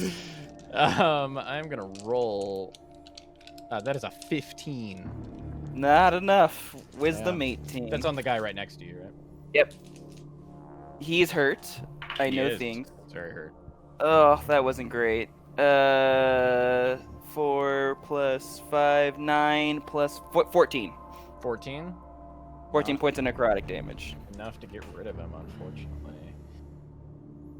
He is a mess, though. He's absolutely he's like his form is barely. You almost can't see him. He's like dissipating, but he is still standing.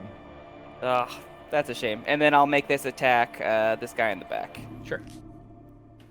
Wait, isn't that a bonus action? And isn't Toll the Dead also a bonus action? No. Nope. Oh, Toll the Dead is an action, right? It's like Yeah. it's like his Yeah. core damage. Yeah, cantrip. Yeah. Pretty sure 25 hits. Yes, it does. All right, 1d8 plus 5.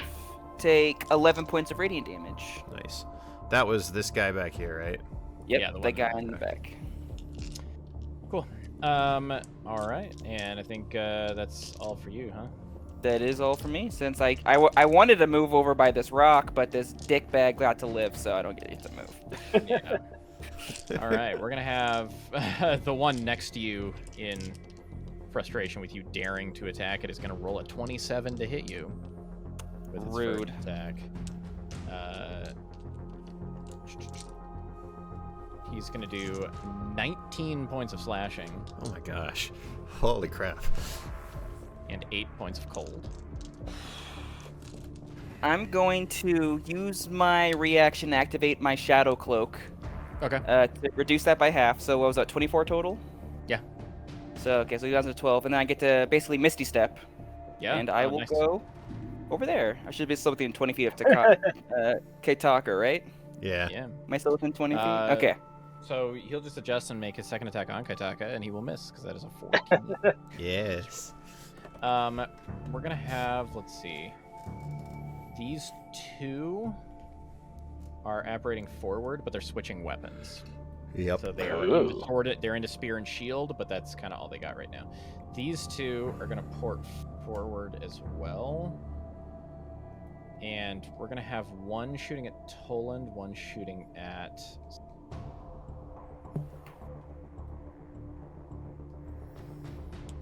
Okay, Toland, you're gonna get partial cover. So it's +2. Yeah. Yeah. And then So one's 21 one's shooting at Kaitaka. All right, so 21 disadvantage. Hey, we Sure. buddies. That is a. It's definitely not gonna hit. Second one on Toland. That's a 20. Not enough. Woo! Thank you, Yeah, partial bounces cover. off the rock. And then against Kaitaka, we have a 20, followed by a 13. As just again, this banner is just messing up their day. What a Ethereal wind. Yeah, no, seriously. And then the other two just kind of ported forward, so we're going to go back around to the glorious, illustrious warrior of the Colosseum himself, Cestus. That's right. What about this one in the? Yeah, Oh, what yeah, back? that one back there. He shoots at I don't. Cestus. I don't want to be that guy, but. Oh, no, am I gonna honestly be that forgot he was there. He's going to shoot at Cestus. Mhm. That's a 20. With this That'll hit. dang. Good Okay. rolls. That is 11 points of piercing and Okay. 6 points of cold. So 14 total. They have a pretty good to hit. No, no, bonus. you take half the cold. Remember from Yeah, you your take range? half the cold, so it's down to 3. Yeah, so 11 and then 3. So yeah, 14. Yep. And then a 20 to hit the second one. that'll hit. Rolled pretty good. 9 points of piercing Okay. and 7 points of cold. Down to 3. All right, so that's another 3. Yeah. All right. Now he is all done. Incestus can fuck up the world. Every All right. time. Well, Chandler, every time you say 20, I'm like, I can use my reaction to stop these crits, but they're not crits. Every Yeah, they're time. net, Like- yeah. A crit did get stopped by the banner earlier. Hey, nice. I've had one I'll natural take it. 20 I across feel all like of these. we would be dead if not for the banner, to be honest. I Yeah, feel. no, that's- The I feel bows that's an accurate don't statement. hurt nearly as bad as the spears, but There's but a lot it of is them. A lot of yeah, there's a lot of them. Yeah, they make a lot of attacks. Anyway, Cestus, what do you? All right. Well, I don't have to go anywhere, which is great. So we've got the one that's off to the left over here. Yep. I don't remember how to make it ping, You but just that hold one down. on the left side. Yeah, just hold clicking Uh, down. There you go. All right, we're going to go ahead and grab that guy by the face. just grip. 18 to hit. 18 is not going to hit. Oh. It's these two have like interlocked shields and are making it difficult to get those attacks through. You know what? If they held up their shields, that's all the easier to grab. Second attack. That's going to be a 1. That's going to miss. Yeah, definitely not gonna hit. It just bounced right off the shield there. Yeah, you go to grab the shield and it just kind of like deflected off. Yeah. Third attack. That's going to be 18. That is gonna miss as well, unfortunately. There we go. Not having it. Each attack's just getting deflected up. They've just got these shields, and you can see that the shields are kind of made with like a groove in them, that they can like lock them into place together, and they've just kind of created this wall that you're like beaten into this shield wall, and it's just not getting through. Since I've got a bonus action free, I'm going to go ahead and use Second Wind because may as well. Yeah, sounds good. The next one down is going to be Galen. It's a 1. Get 13 back. You said the one between me and Kaitaka is He is looking shaky. barely within this existence. Yeah. Okay. I'm gonna move to here, and I'm going to see that I gotta keep track of my movement. That's 5. I'm gonna move to there, and I'm going to hit it again. Yep. Hit it again. Natural 20. Yeah. You do a strictly unnecessary amount of damage. I'm gonna. It's facing Kaitaka, and it like raises a hand up with the spear to go for a stab, and then you just slice it right through the middle in half, and it just dissipates into nothing. Just. Gone. All right.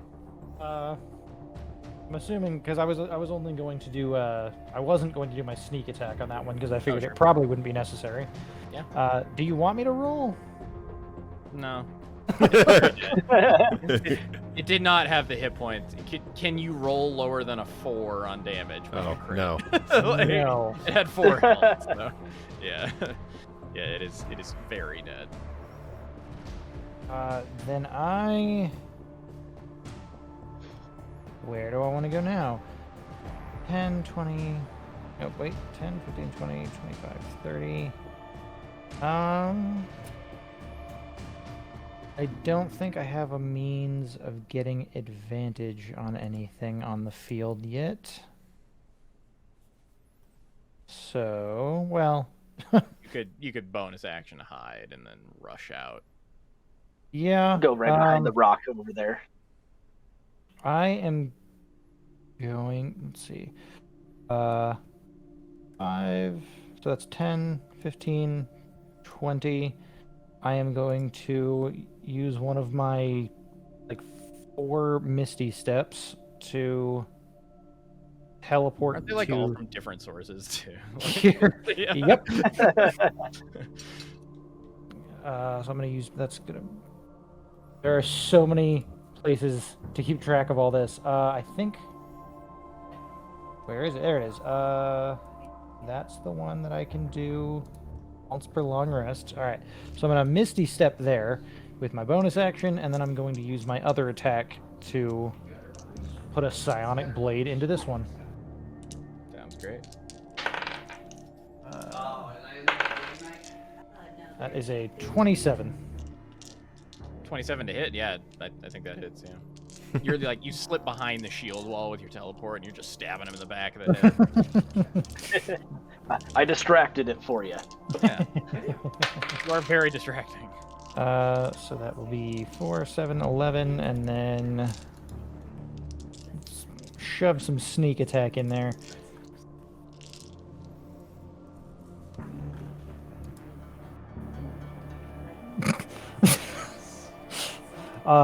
27 psychic damage.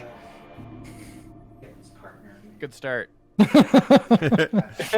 That'll be me. Knew I should have added psychic resistance to these things. I wish you could have seen the digital dice in D&D Beyond because they got chucked at the wall.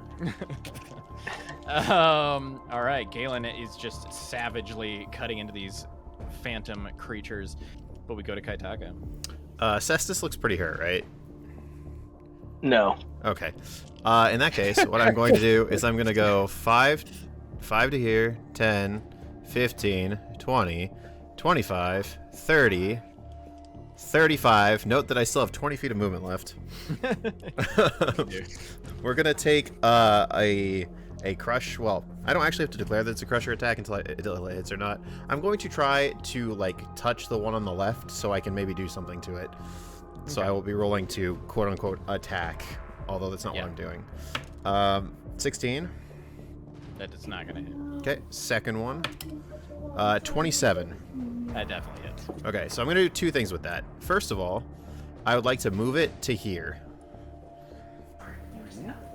Second of all, I'd like to spend a key point to do Stunning Strike. I'm just going to, like, reach out and boop it between the eyes and, like... That's Constitution. Right? Yeah, Constitution of 16.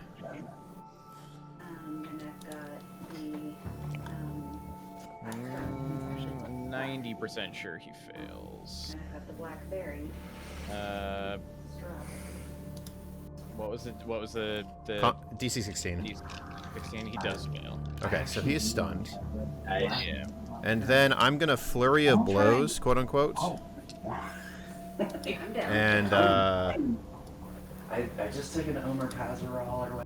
and we're going to do it 2 on the other guy so that maybe I can stun him. So first attack is a 25. Hey, Ian, we're getting a ton of background noise. I just muted him. Okay. Sorry, say that again, Jaden. 25 to hit on the other one. Yeah, that definitely hits. Okay, so I'm just going to stunning touch him, like, boop. Yeah, he's a natural 1 on his save. Excellent. They're both stunned. Yep. Um, And then I will spend my other 20 feet of movement to just sort of, like, scooch 10, 15 to, like, right there and chill out. Seems awesome. Very pleased. That's gonna bring us around to Toland. Oh, so stunning means I have advantage to attack them? Is that correct? You would, yeah. You've Also- changed everything for me, Jaden. Importantly, they can't attack us. All right, it's time. It's time for this. Since everyone's so close, I will cast Spirit Guardians. Ooh. Yeah, there you go. Ooh. That's what, how big 15? is that one again? I think it's 15 feet radius. Let me double check. Oh, flip. I can Yeah, just do 15 this. foot, 15 foot radius. Yeah, Okay, so it's just hitting these two right now. That guy and this guy. yeah, the other two are like just out of it. Yeah, Although if I you- need Cestus to move to get in a slightly better position, you but could that's not climb on happening the right you now. can climb on the rock. Yeah, sure, I'll do that if I can get up with it. Yeah, it's easy enough to climb. It's not especially Yeah. hard. So you're about Boom. 15 feet up, but yeah, I'd say now you can get. I mean, even if you went like one space further forward, you probably got all 4 of them in there. Boom. Yeah. It is done. So that will be on their activations. Wisdom 18 Cool. save, and then you I can will trigger- use. No, I can't. Oh yeah, I can still use my bonus action. That's right. Yeah, Boom. it's not a spell. It's just a. It's the a Spirit it's a- Guardians. Well, the Spirit Guardians is a spell, but you're not casting the spell to keep Yeah. re-attacking with it. So Yes. once it's done, Yeah. you can just do it. And it's not a concentration either, which is amazing. Yeah, it's such a good spell. I don't. I believe a 28 we've established hits. Yeah. So that will be 11 points of radiant damage. Cool. Awesome. It takes 11. It is now their turn. Time to do some saves. All right. Far left. These are wisdom. Yep. Fails. Next one over fails. That one succeeds. The far right one fails. So Nice. the one just to your right succeeds, but the rest fail. All right. I believe that's 3d8 radiant damage. Yep. So that is going to be. Ooh, that was pretty good. 12 points of radiant damage. 6 to the one that succeeded. Cool. Nice. And they're teleporting, so they don't get the half speed, I believe. Correct? Yeah, that is correct. All right. The 2 on the right sure aren't. Ha ha ha ha. Yeah, they're not going much everywhere. Cool. And remaining, though, we've got one that's going to attack Cestus, one that's going to turn around and attack Galen for daring to absolutely wreck its day.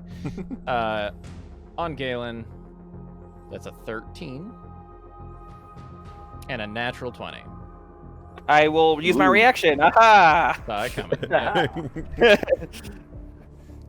All right. I've got one job on this ship. You feel, Toland, you feel that moment of, like, mortality enacted, made manifest, and just wave it away like it's nothing. That's pretty close to how I was going to describe it, so I'll allow it. However, Galen, you still take 14 points of slashing damage, and 2 points of cold damage. I'm gonna go ahead and uncanny against that. No, thank you. Yeah. And then we got a couple attacks going into Cestus. That is a 13 Nope. and a natural 20. No, Dang never it. mind. Oh. No, never mind. I'll take Sorry. that No, one. no, I made a mistake. Sorry, I was rolling 2 dice there. It's actually 21 to hit. Sorry. That'll hit. That'll hit. Okay. So it's not a 20, but it is going to strike you. Okay. You're going to take 13 points of slashing damage, Good. followed by 5 points of cold damage, down to 2. Okay. We've got arrows shooting at Cestus because he's the biggest thing, I think. Fair. I'll allow it. That is a 12 and then a 23. Wow. That'll hit. Yeah, he rolled good. And then rolled max possible damage for 16 points of piercing damage and 6 cold damage down to 3. Yeah, the bows don't do that much damage. Not at all. They just... Well, when you roll absolute, like almost max damage, they do hurt a little bit more. I'm below 100. Nah. Cool. That is going to be them, and we are going to go back to the top. It's Cestus. Let's do some damage. Now, I see that there's these spiritual, things coming around. The one that's on the left here, is it in the range or out of the It range is. right now? It is in the range. It's in? Yeah, they're all in it. Okay. All right. Well, he was the one I was going for before, so we're going to continue on. Actually, you know what? No, we're going to go for the one. The one. Yeah, we're going to go for the that one one. directly between you and Galen is the most hurt, since that's the one he did a bunch to. Okay. Yeah, in that case, we're going for the other one there. The One left on the one. left. Okay. Yeah. There we go. That's an 18 on the die. 29 to hit. Definitely hits. Yep. And I will bonus action grapple. Yep. He is grappled. All right. Unless he can beat a 31. Oh, I mean, I can see. Oh, let me see if he nat 20s. 5 plus 10. So he rolled half of what you did.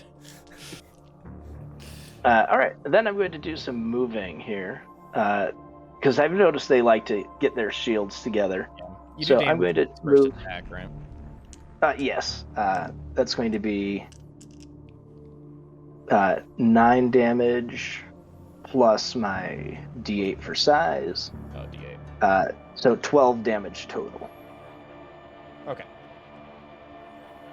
Yeah, so I'm going to go ahead and just move over here. You just kind of. And then Alright, I'm you actually going to move him right. over closer, kind of over here. Yeah, you can be like there. Yeah. Yeah. Okay. I like there's like Now- 2 of you just picking him up and moving him around all over the place. just manhandling stuff. And now that I've got him, it's time to start beating on him. Like you do. 25 for the first attack. Yeah, definitely. Or second. 10 points of damage. And third attack is going to be a 18 to hit. So yeah, it definitely hits. All right. Because they're not. And that one. That's going to be 9 points of damage there. Nice. I didn't design this So- fight with this in mind, but this is really showcasing your guys' ability to relocate them all over the place. Isn't it just? Yeah. Cool. So this time I'm just going to pick one of them up and kind of like overhead slam it into the Yeah, ground. he's just getting And out. while it's there, just grabbing onto its leg and just like stepping on its chest, trying to pull it in half. Just sick. Yeah, you are like this one's pretty messed up, but you're still doing your thing. As we go on to Galen. Sorry, I'm fighting off the attention of a one-eyed goblin over here. He's a sweet boy, and we all. Let's see. I am gonna move over to here.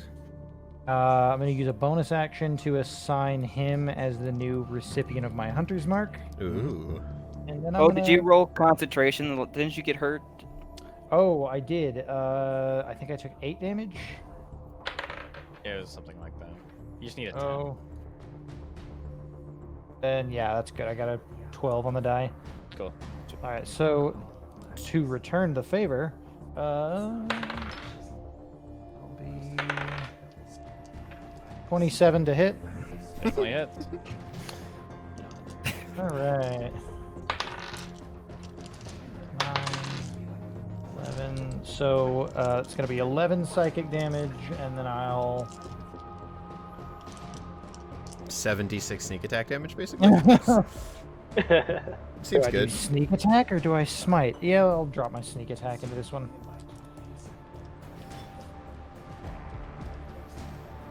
That's another 15 psychic damage. That is going to end his existence. You slash through that one, right through its face, through like going dead center through the 2 blue glowing flames of its eyes, and it's just gone. All right, and then with my movement, I'm gonna come down to here and put my second attack into that one. Nice.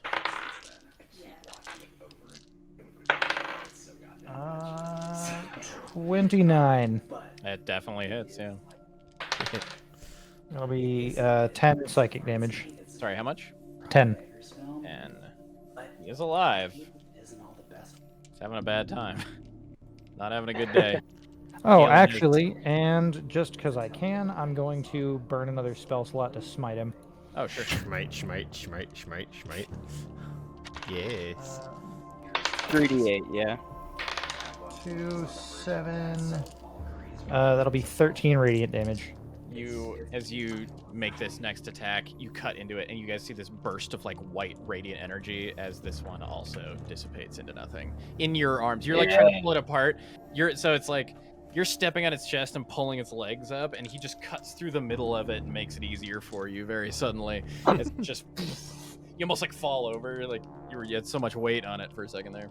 But it is down. And is that all, Galen? Is that all you got? That's all you have? Oh. Yeah, I think that should be everything. As he rips it in half, I just look up at him and go, "Make a wish, big man." Yeah, who got to pick I her wish for more. we go to Kaitaka. Oh, that is the wrong thing. The boys are no longer stunned. That's true. We'll try to fix What would that. you like to do? We're gonna walk over to here. That's 15 feet, and we're going to boop him between the eyes. I rolled a 12. That doesn't hit. Okay, I will try to do it again. Yeah. 15. That doesn't hit either. Oh. I will flurry of boops. Flurry of boops. Flurry of boops. 27. That just hits. Stunning strike, please. Sneaks through. That is a 23. Okay. Well, I'm also going to move him, like, to...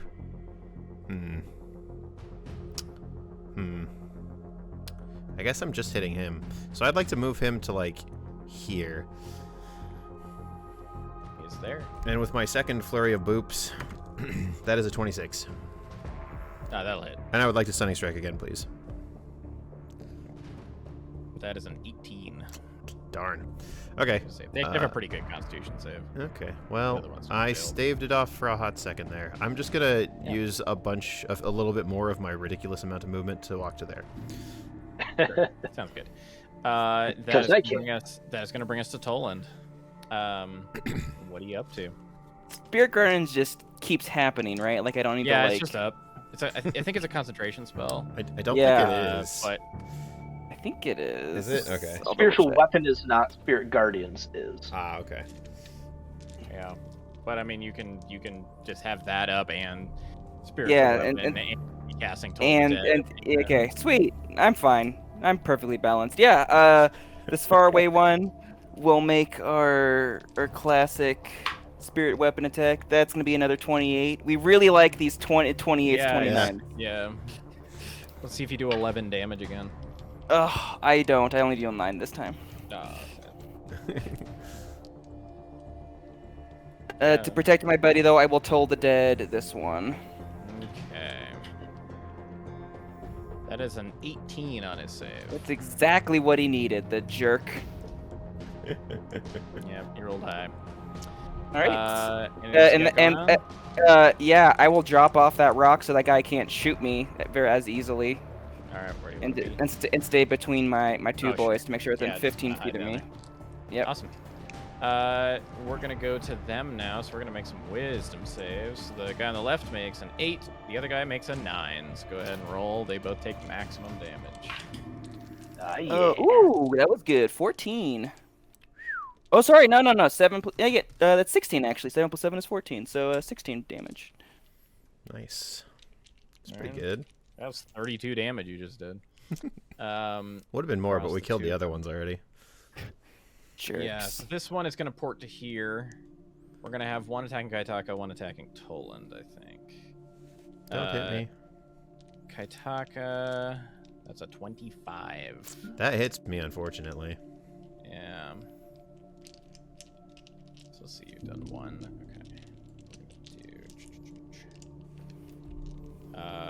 They keep rolling really high on damage too. You're gonna take 21 slashing damage. Oh my god. Cool. Okay. And 11 cold damage. Again, that was almost the maximum possible damage I can Okay. do. Make another wisdom save. Yeah, I'm at 20% if that matters. 16. That one is going to fail Okay. because it's going up over time. Okay. So, what do they see? Okay, so you see the spirit thing stab Kaitaka, and the gentle elephant eyes black out, and the pupils turn bright, fiery red as he reaches to the top of the staff which has the banner on it and lets out a blood-curdling shriek that echoes off the nearby hills and separates the staff into 2 pieces, one of which is a massive Naginata as he rages. Say as he rages. He just went into a rage. Become a barbarian. And pulls out his other character sheet. Yep. Nice. So I was at 20% of my health, which is nice and easy because I can just do 20% of whatever that health is. Yep. Yeah, just set yourself to that. Yep. Then we've got the first one had missed.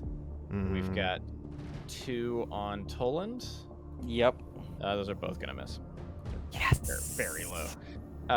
We're gonna go to and the one up there. He's gonna shoot at Cestus still. Because the banner would still be active. The banner would still be active, yeah. The only thing that changes is a couple of my magical items turn off and a couple new ones turn on. Yeah. That is, what's your AC? 19. That's a 16 and a 17. Getting closer. Yeah, he's inching his way. But they're going to be done as those arrows are clattering off to the side. And we go to the top at Cestus.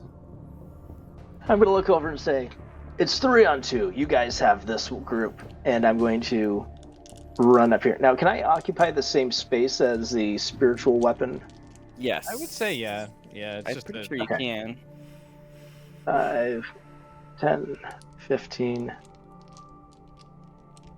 20, 25. So coming up right there then.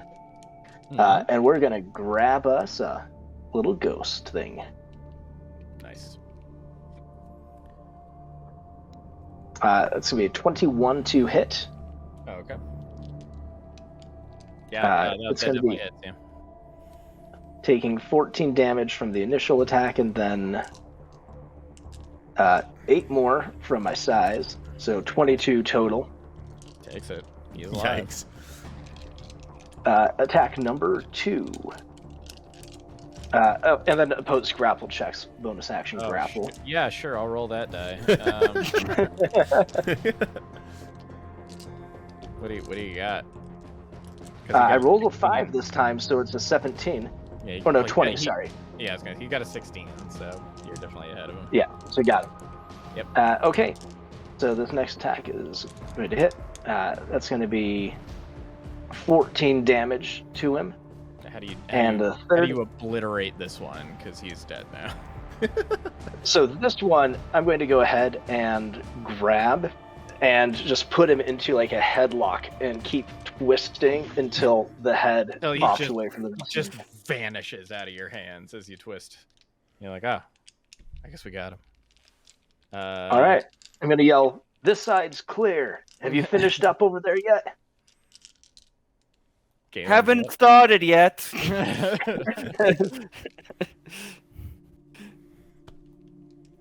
Yeah, Galen's up. Answer back very nearly. Can I climb onto this rock and then jump to here? Sure. Let's see why not. Sounds sick. I guess I could just Just walk like a around. flying, like Yeah, you no, could it's just walk cooler around. that way though. You do like this like flying, twisting, completely unnecessary leap over everybody, lands on the other side. Yeah, and gonna get back to stabbing.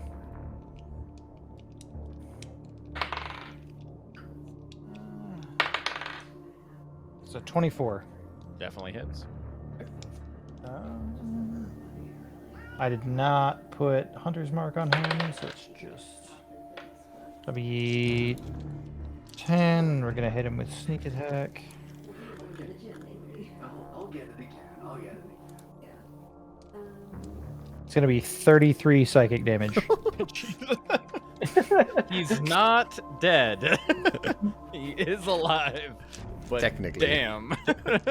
Yeah. Second attack. Yep.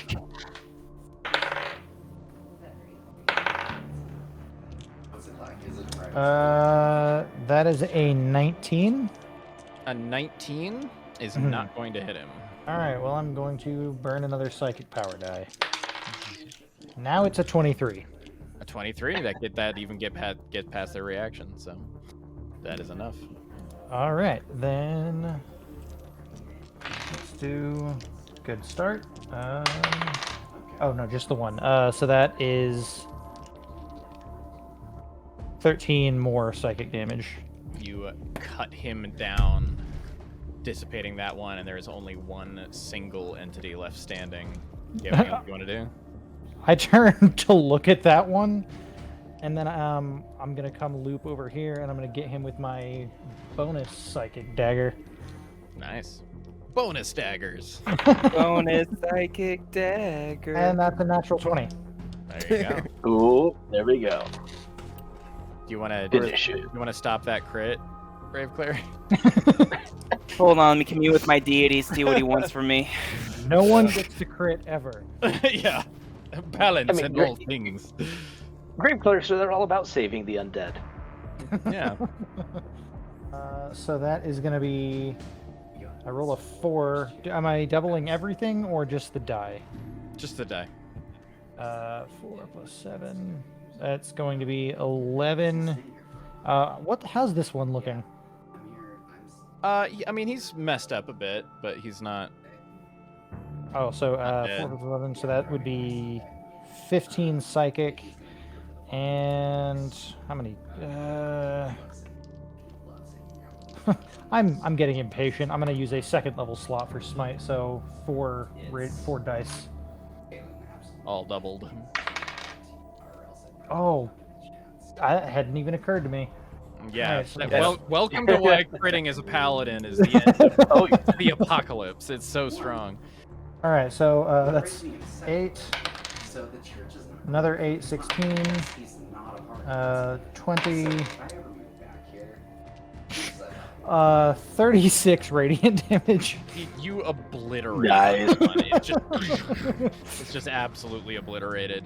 And the last one of the creatures has fallen. Now you find yourself standing in this strange field that a moment ago was silent and then full of these undead creatures. And I cut the volume a lot faster than I meant to there. Well done, everyone. You survived this time. I will straighten So- my hat, set my lapels. Gentlemen, When you look strange back to at see this you point- so far. When you look back to where Sergeant Farkas was, he seems to be gone.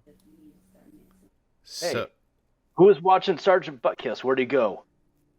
I'm more distracted with a raging elephant. yeah, speaking of which, at this point, And- Kaitaka is like beelining back towards where the lion's at, and you probably can't reason with him at all. There you go. He's bold. I'm going to cast Hold Person. Oh. Okay. Like a wisdom save? Yeah. Way to cast that the sounds wisdom good. save spell on the monk. Or I guess he's a barbarian now. I'm a He's a Barbarian. barbarian now, so Yeah, the things are different. 19. that's a shame. Not that different. You feel it like kind of walk yeah. over you for a sec, but you just push through. I'm Yeah, just gonna go and follow him. I rolled He a knows where 19 he's for what going. it's worth. I have no bonuses. I just rolled a 19. It's rolled out. That's a shame. Nice. Is He's the got a purpose. banner? We'll follow him see what he does. The banner is on my back. It's coming. No, sorry. Was because Farkas had our standard, right? No. No, the No, lion. met him okay. on he the was way. just on the way towards. Got where it, you got it, picked got it, up the okay. Standard. And yeah, I will like tip my hat towards anybody that might be looking, turn invisible, and run towards the banner. Yep. I'm gonna say that all of you do, at this point, because something that we didn't work into everybody's inventories was things like healing potions, which you would have had. Everybody is going to be able to heal 16 hit points along the way from just some of the gear that they have. Cool. Well, I'm back up to max. I am going to. I took one hit the whole fight. I know. I worked so hard to keep you safe. I'm You did a good going job. to. You did an amazing job. I'm gonna very quickly like wait around, try to investigate like where some of these things were, try to like get an idea of what it is we're facing. I don't know what check that would be, and then I'm gonna run off after everybody as I'm mumbling myself like, these young people they have no patience. Make a history check to start. A history check. Okay, I'm decent at those. Oh, That's one of and- my things. While That I is- can see everybody. Oh, that was almost a nat 20. 26 total for that. What's up, Galen? For the next 6 hours, I can communicate psychically with all three of them. Cool. And they can communicate with me, but not with each other. All right, so Nice. a 26 history. So the first thing you got thinking about, as you're just trying to rack your brain about everything that you just saw, one of the main things that stands out is the armor that they were wearing.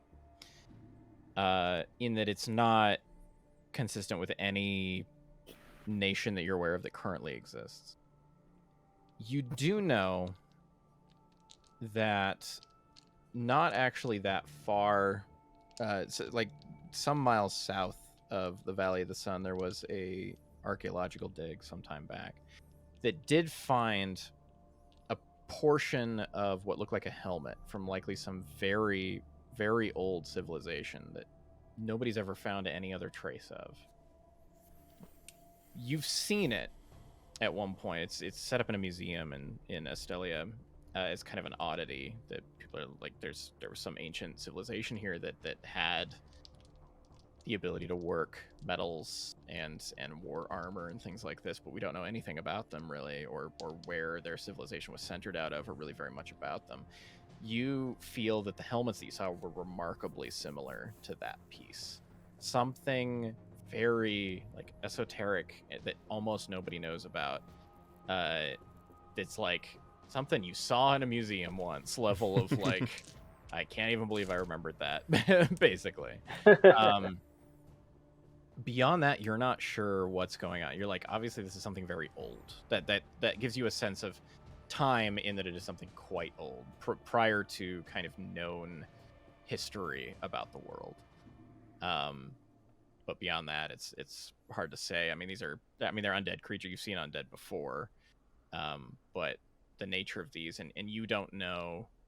You know, we had the Rogadin did his thing to be able to get a sense of both undead and celestial, but you only know anything about the undead aspect of it, which is hard to. It's not unique in its own right. Along your way, Cestus, you're kind of thinking back to like the moments of pummeling these creatures, you know, something that you've done so many times before, and thinking about Many different things, yeah. picking one up to slam one into the ground. And as you kind of do that motion in your head and remember it, at that moment of striking in the ground, you're brought to a different time.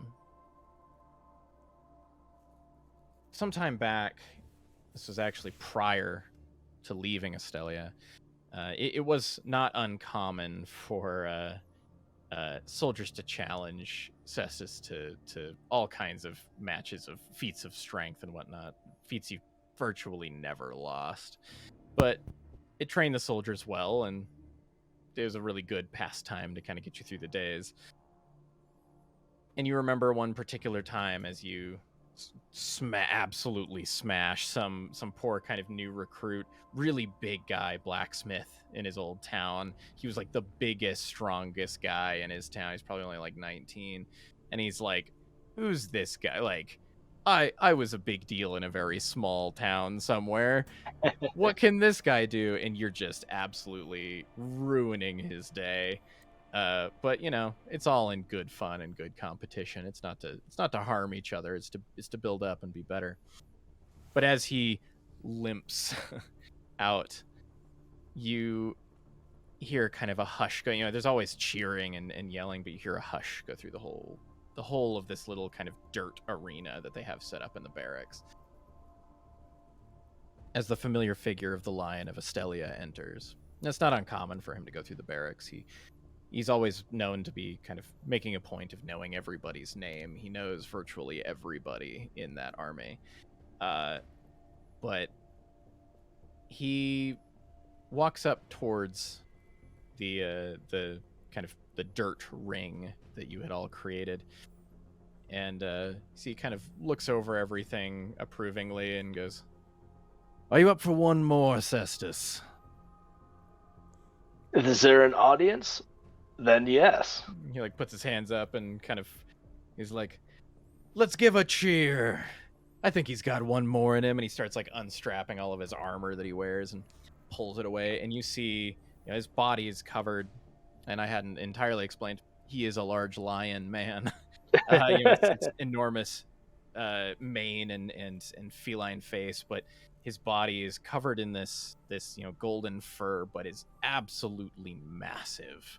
He's a huge figure, just huge musculature. As he pulls off, and he's already like kind of sweating, so he's got this like kind of sheen over all this like thin fur. And he comes stepping into the ring wearing just these kind of like trousers basically, and that's about it. Puts his hands together in kind of a like clasped fists and gives a bow before just headlong charging into you. You're gonna make an opposed. Well, first he's got to hit you. Now, I'm assuming, you know, this is a friendly thing. I probably don't have full armor and stuff on, right? No, you're both. Yeah. You're So, both just in what you got. He's 13 gonna then. roll like a 23 to hit you. Oh yeah, that'll hit. Make your athletics check All right. to see if he successfully is the one to grapple you first. Ooh. 30. Let me check his number. He rolls a 28. Oh, knocking on your door. He slams Right. you, and you just deftly like slip out of his grip. This is going to be just pure grappling, not attacks. So that was his attack. Your turn comes up after him. All right. The idea We're is, just grappling here. yeah, you need to get him out of the ring. It's just going to be opposed athletics checks for the most part. So sumo, got it. Yeah, it's basically you're sumo wrestling at this point. Oh. Rolled an 8, so 23. 23 is going to hit him. Okay. And okay, what do you got? All right. So this time, It's he athletics. comes up for me, grabs, at me. I'm going to push with his movement and get behind him and just get him in a headlock. Kind of both arms behind him. Full All right, Nelson. Nothing super fancy. He's gonna, and you feel he pulls against it to try to stay out of it. You're gonna do an opposed athletics check. To let you know, he has rolled a 30. Okay. Let's see. I rolled a 17 for 32.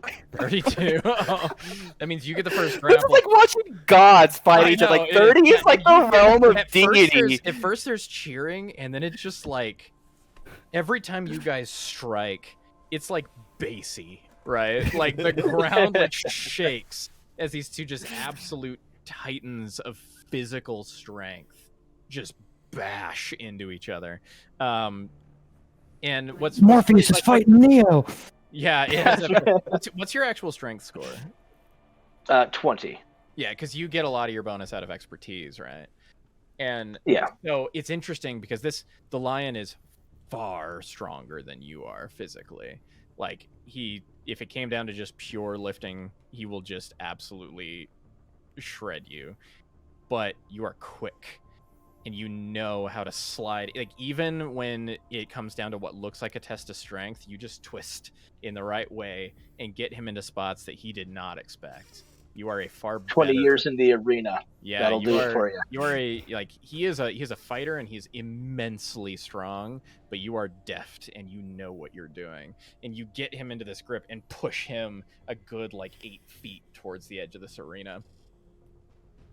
And you hear him call out, "Do you remember the day we found you, Cestus? Wallowing away in an arena." And he's going to try to push back. Do you respond to him? Oh, yeah. This is a battle. It's pushing. Yep. There's- So Doesn't matter if it's a friend with you in the arena. That's what you do. Yeah. So you have the first one. So you have the first victory. This is a tug of war to 3. So you are up by Okay. 1. He is going. Right. He is going to attempt to athletics you to push you back, and he is going to get a 33. Oh boy. Beats my 30. So you've got him in this, and his arms are trapped up like that as you've got him in this Nelson, and you're like, easy. You're like nobody can do anything from this position, right? He stomps his feet in and just starts power pushing you backwards. Your feet are sliding along the ground. You're like, uh-oh, as he's pushing you along. He says, "What did they teach you to fight for, Cestus?" Victory. For show and for glory. And you get the next turn. All right. This time he's pushing back, so I'm going to try to move with it. Just if he's pushing one way, keep him pushing, keep it going. This time, as he's trying to push it, he's going to get a 27. I got a 27 as well. Neither of you move. He is pushing, and you just kind of you reset your weight a little bit. You're pushing against him. Nobody moves. You're even. It's 0-0 right now. As you're going to keep pushing against each other. As he calls out again, "And what do you fight for now, Cestus?" As he rolls only a 20 on this athletics check. Ooh. Didn't even show up to work. I rolled a 17, so that's going to be 32. He decides to try something, but it was too much technique for him. He kind of tries to do this all right, he's trying to like push my weight against me, so I'm gonna go the opposite way that he expects. And he fully like his like big clawed feet just slip on the ground a little bit, and you end up completely flipping him around towards the side. You have one victory. What do you fight for I fight now. Selfless? I fight now for glory, honor, and for the company. For Estelia. And you've got the next attack, right? Yep. All right. You still got him in this Nelson too. He's holding you, but he's just trying to muscle you around because he knows 31 he can't. this time. He rolled pretty badly. He rolled a 24 this time, so you were up to 2 victories. So this time I'm going to go and, as I'm holding him, push on the back of his knee a bit to help bring him down, throw off his center so I can move him. Yeah, he while I'm stumbles. going. He stumbles. He's like, and you see, he actually like his knee twists a little bit, but he ends up being able to flip around, so he's facing you now. But you still get him even closer, and you're now in this like eyes to eyes, like foreheads touching grapple, holding tight, and he's going to try to push you back. All right. Let's see if my luck holds.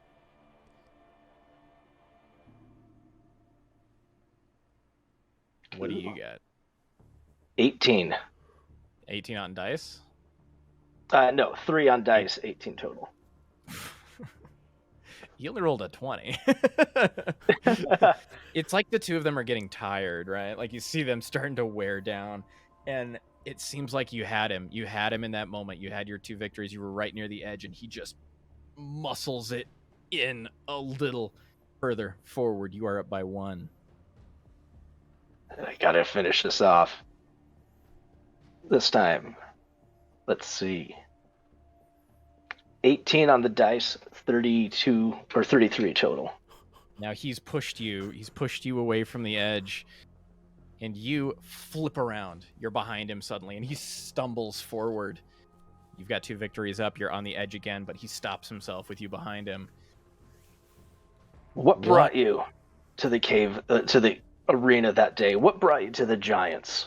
Why did you find me there?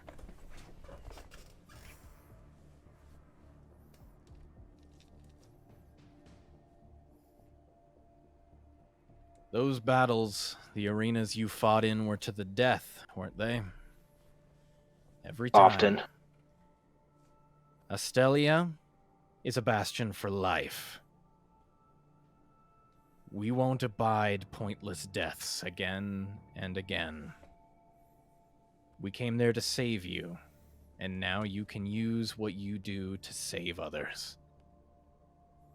As is the oath of Astelia. And he's going to make his roll to try to push you back. Okay.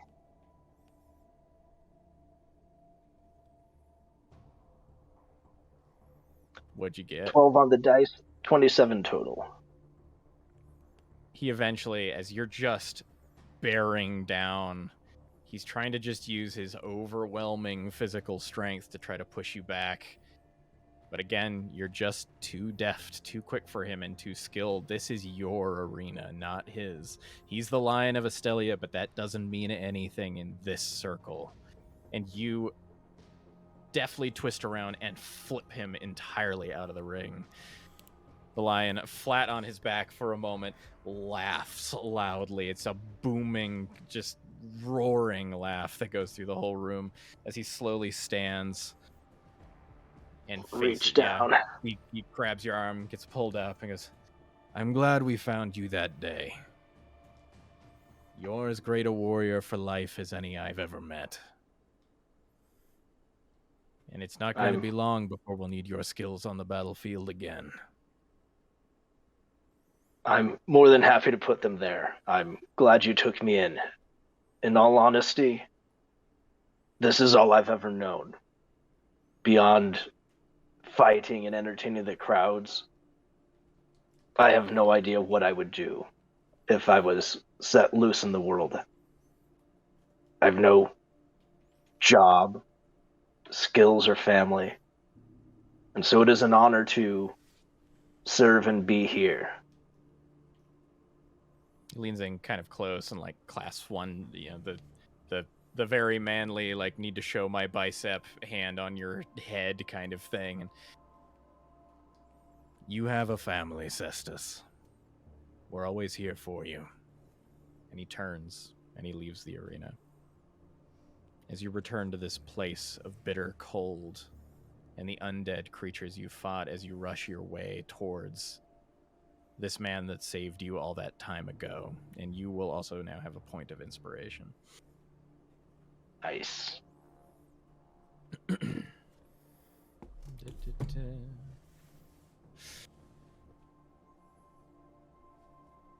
You're all rushing along,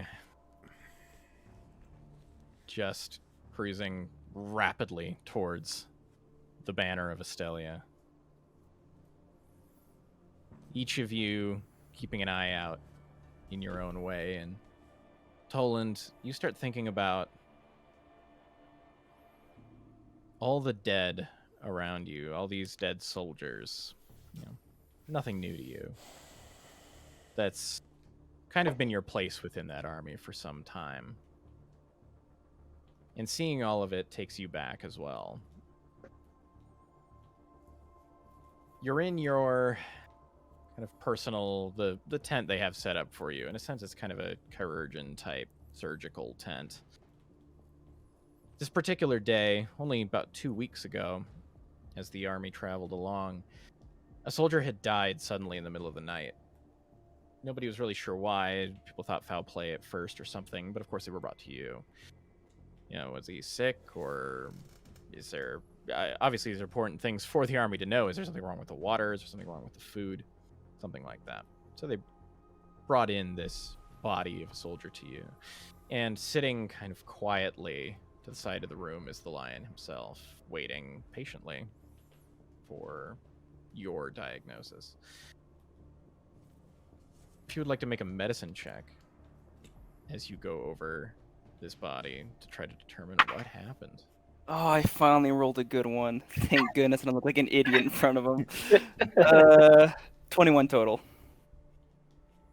So you're looking it over and you're like, yeah, I've kind of seen this one before. It's always a little different, but eventually you start to find little symptoms. Especially, and this is something you had actually, you probably gathered a little bit of this on your way here. There was kind of along the road, there were patches of this kind of local, like, fungus mushroom type stuff. And it's known for having some interesting effects when taken by living people. And most people don't know those effects very well, but some soldiers do, or some are just very adventurous. And this guy clearly picked up a bit of this stuff off the side of the road and decided to take some. Unfortunately, it's a pretty strong drug, and he decided to take it and go out drinking on the same night. They didn't mix very well, and unfortunately, he died in his sleep. The lion, you feel his presence kind of creep up behind you.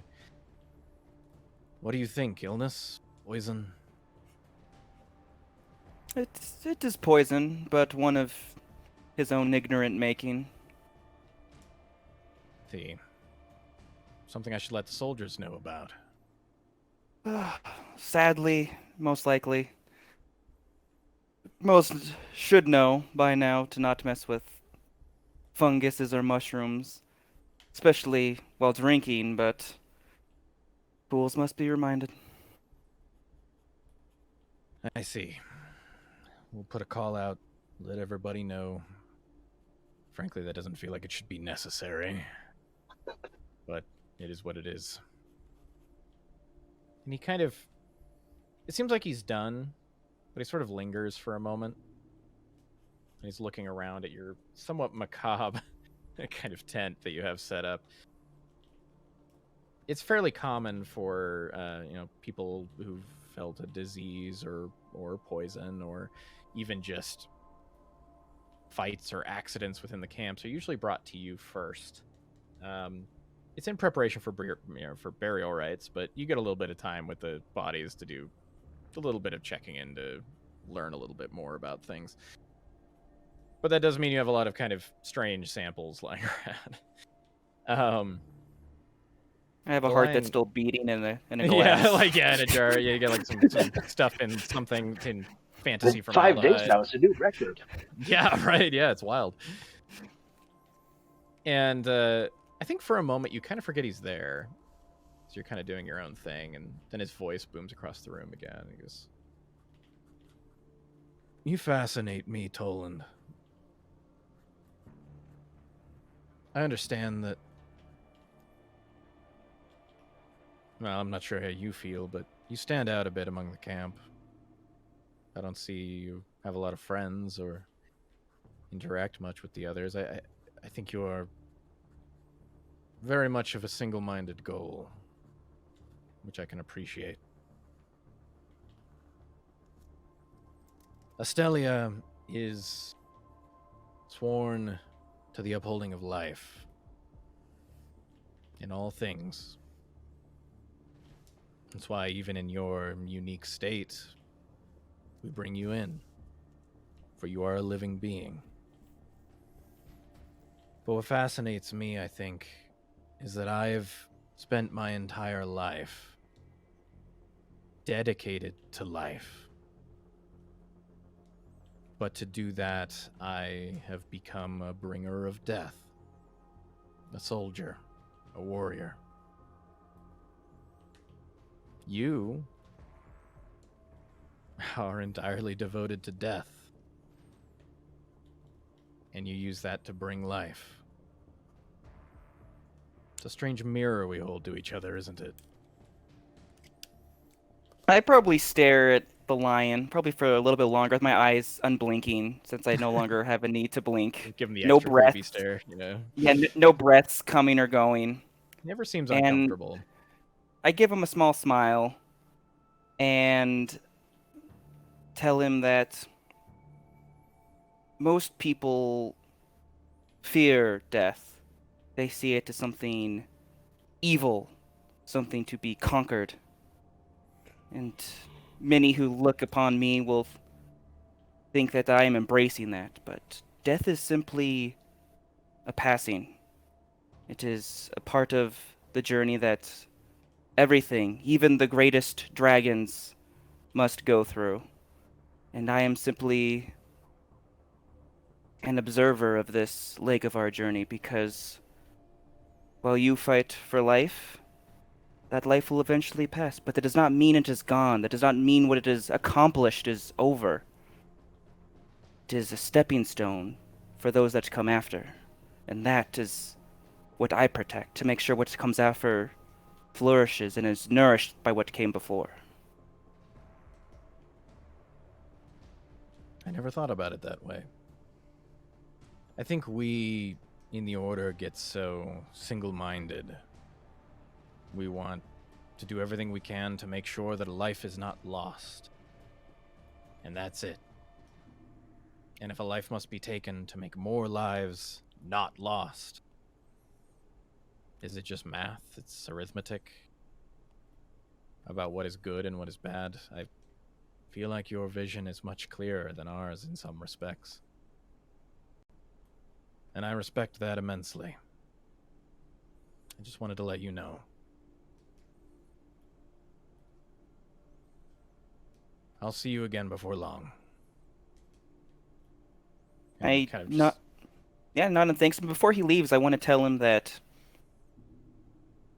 while he may take life, that he is building something that will help life flourish, but to not let the taking of life consume him as it does many others in his position.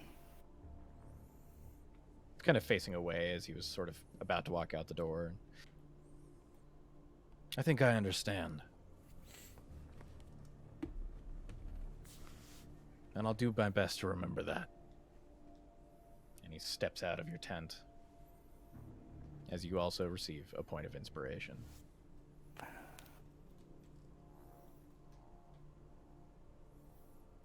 Galen, you're caught by something that always catches your eye. You run by one body in particular that has a coin purse at his side. Appears empty. You can tell pretty quickly. You've seen a lot of empty coin purses in your time. And it has a very particular symbol on it, some family symbol from some small town or another. And you recognize this particular one. This takes you back as well to a time only a day or so ago, the last camp before reaching the Valley of the Sun.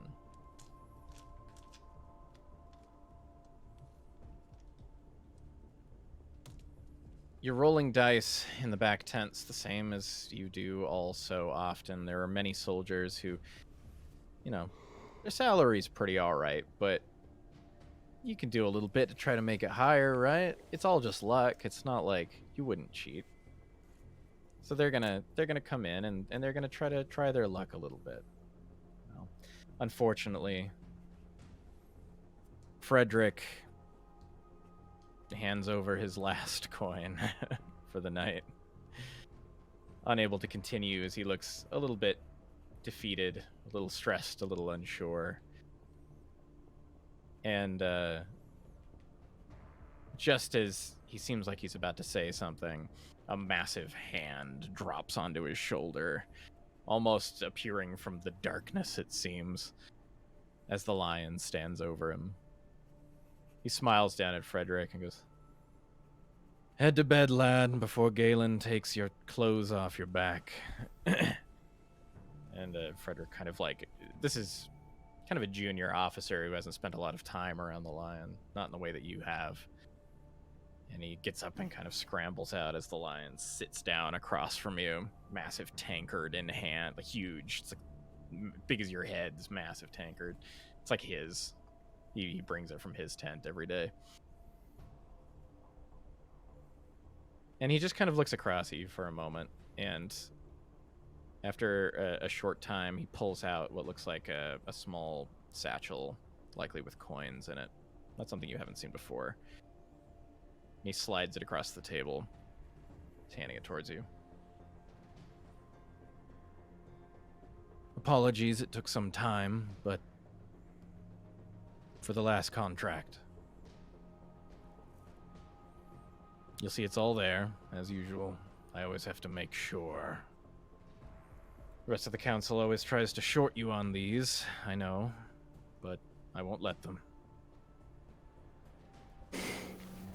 We rolling Frederick's last coin across his knuckles through this conversation.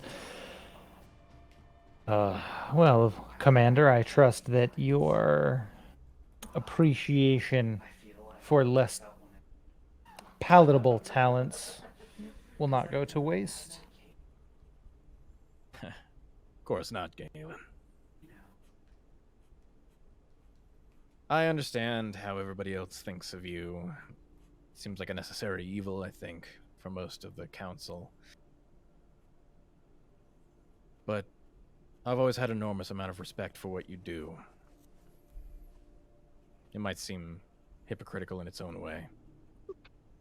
I think the Golden Order, the council in particular, they want to see everything as honorable, as some grand thing that somehow puts them above us or above everyone else.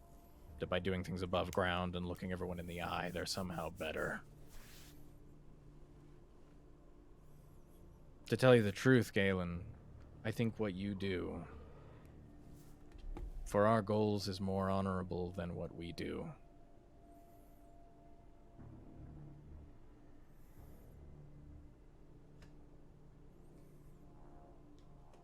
We do everything we can to save lives. To save lives, I wade into battle and I kill what? 10, 20, 30 men. Again and again. It's what I do, right? I'm a soldier. I can't do what you do. Look at me. It's his massive form. You expect me to slink into enemy lines and kill the enemy commander and slip out? No. No, I can't do that.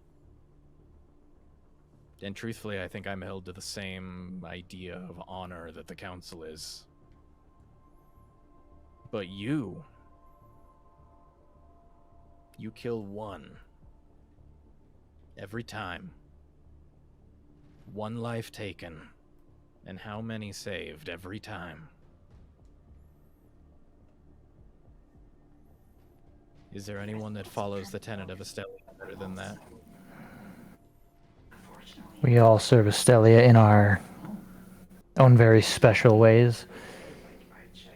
What the Council doesn't seem to understand is that one way or another, everyone finds their way back into the mud. They just don't mind throwing away legions to do so.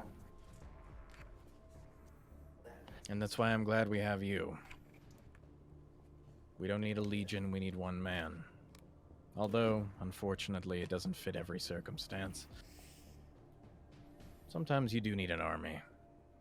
But for the times that we can kill just one person, for that I'm grateful. No matter how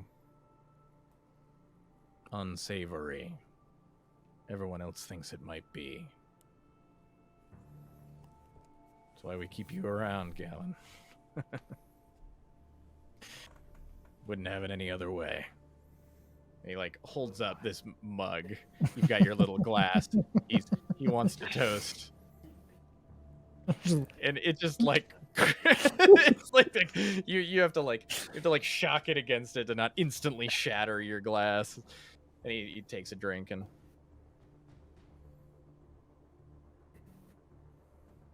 we'll allow you the freedom to do what you usually do on the battlefield. You go out ahead, we won't stop you. You understand? Oh, perfectly. Sometimes all it takes is one well-placed accident, and battle never has to happen. Unfortunately, I don't think this is one we're getting out of, but you can at least make it a little bit easier.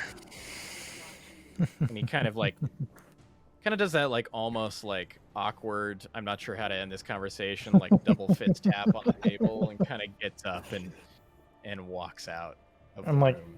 as the tent flap is closing, I'll just call, "Your purse is always welcome in the dice circle, Commander." you hear his just like roaring laughter as he goes down away from the tents, and you will also get a point of inspiration.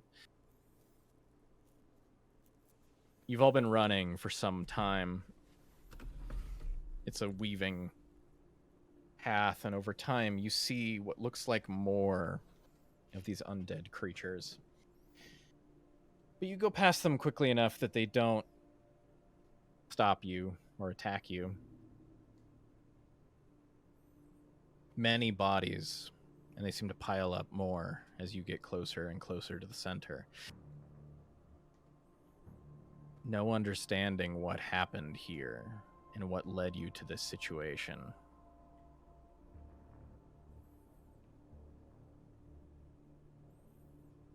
Kaitaka would be the first to crest the hill, covered in his own blood, raging, angry, sword he never wished to unsheath in his hand. And you stop as you see what lies at the top of the hill. A moment later, you all arrive as well, just in time to see the Lion of Astelia. An Astelian soldier in front of him, as the sword spear of Estelia knocks away the soldier's sword and plunges through his body into the ground. The lion cutting apart, you see now dozens of Astelian soldiers, one after the other, slicing them to pieces brutally. He's hunkered down, breathing slowly, and turns to face all of you standing. And you see a look in his eyes you've never seen, of terror,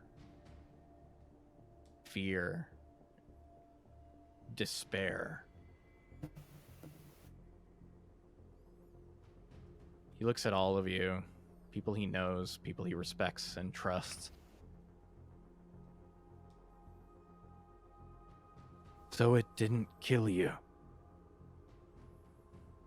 I would have been happier if you all had never seen this. You would have been lucky. Dying before having to face what the world is about to become. I'm sorry, my friends, but killing you is a mercy. I would spare you from what's coming. I've seen what lies in the heart of the sun. There is no hope. There is no light. Astelia means nothing. The Golden Order means nothing. There is only the bitter cold. Lay down your weapons that I might save you from it. And he turns to face you, the sword spear coming down, ready to fight. Roll initiative. Dun dun dun. Oh, baby. I get advantage on this now. So that's fun. It sucks, but it's fun. Y'all ready for a good time? Oh, I'm sure. so excited for this. I'm so glad I had advantage. My first roll was a natural 1. 16. 14 for me. 16, 14. And we ran here, didn't take time for a short rest. This cleric here got 21. Galen? Oh, Well, with that 9, I'm gonna go ahead and throw my superiority die in there. Dope. All right, that takes it up to a 14. Nice. He is going to roll a dexterity. Not a strong point of this guy. Rolled real high though. Okay. All right. So you can see we are set up on the map. Let me bring it up here. So you guys would be... Yeah, just get your tokens onto the map and I'll kind of set you up where you would sort of be. Galen, too big, too thick. Okay, so you guys would have kind of approached from like over here with him in front. I'm gonna shrink Tolan just a little bit because he's a little bit too big. You guys would be kind of set up like this, I think. And he's standing atop this hill, facing you. But the first to act is going to be Toland. Oh, I hate this because I'm assuming some of his stats that I want to do stuff to him are really high. But I'm going to do something that may help us in the long run. I'm going to cast Bane on him. Ooh. Okay. Ooh. What kind of save is that? Charisma, and he's the leader of an army. So and a paladin. He rolled pretty good too. 32. that's it. Charisma Yeah, save of over just- 32. Yeah, just a 32 on his charisma save. Holy NBD. crap. That's cool. I'll then bonus action cast hold on, I'm dodging my spell slots. I may cast spiritual weapon. I may not. All right, so Bane. I will not cast spiritual weapon again. I do not have a lot of spellios left for that. I'll just run away. I'm a Sounds good. Yeah, I'm a wherever you lover, wanna- not a fighter. Yeah, I'll go over here. Okay. Yeah, I'll hide behind the rocks. Where am I? There I am. So he Braves a robin ran away. Yeah, basically. How far away is he? So he's gonna use a legendary action to jump down to here. Uh-oh. Whoa. He leaps Hello. down towards you guys, and then he is going to actually take his turn. He only had a +1, but he rolled really good. He's coming straight for you, and I would say you're already raging. By the way, Okay. Kataka. Sweet. So you're just Yep. you're just resetting it over and over again, basically at this point. He is going to get up in your face Yep. and attack you with the sword spear. Mm-hmm. Now, are there any other creatures that we can see around here? No.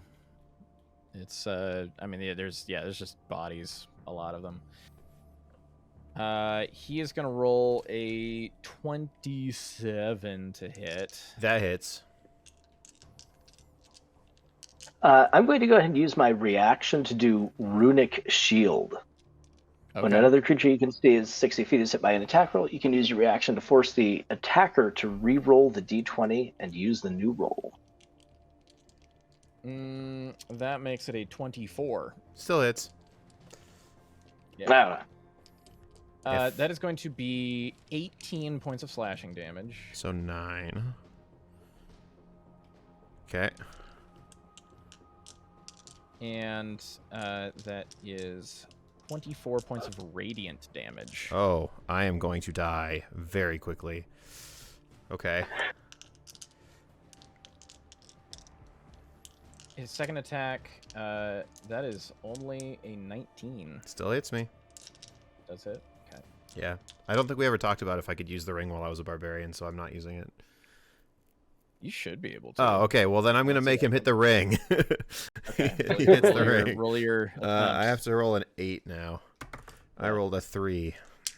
Okay, so he's going to hit you. Yep. It is going to be... Oh, he rolled good, too. 27 slashing damage. So 13. Yep. Okay. And 18 radiant. All right. Does my relentless rage kick in? Let's find out. It sure does. I rolled a 19. Nice. You have 1 health, right? Yeah, I'm at 1, and I can do that again with a DC of 15. I'm also going to Nice. retaliate on that one with a reckless attack. Cool. Yeah. Nice. So first attack, that's a 3, so let's roll it again. That is a total of 15. Is that you using inspiration? No, that's my reckless for attack. rolling? Oh, reckless attack. Gotcha. Yeah. Okay. Sorry, what was the total? 15. That's not going to hit him. Yeah. He's a little bit beefier than that. Yep. But he only gets 2 attacks. Cool. So we're going to go on to the next person in the Which is initiative me, order, I think. Which is my good friend Pitaka, yeah. Yeah, alright, so I'm gonna go into a frenzied rage. Yep. And we're gonna wail on him with reckless attacks, because that's kinda where we're at. So first attack. 23. That will hit him. He is going to use a legendary action as a reaction that he has. He is going to bump his AC up by 5 for this attack. So as the sword spear goes up in front of him, and you see this almost like wall of light appear in front of him. Make a strength save. I believe I have advantage on these. Hold on a minute. Abilities. Okay, so my strength save is at +9, and while raging, I have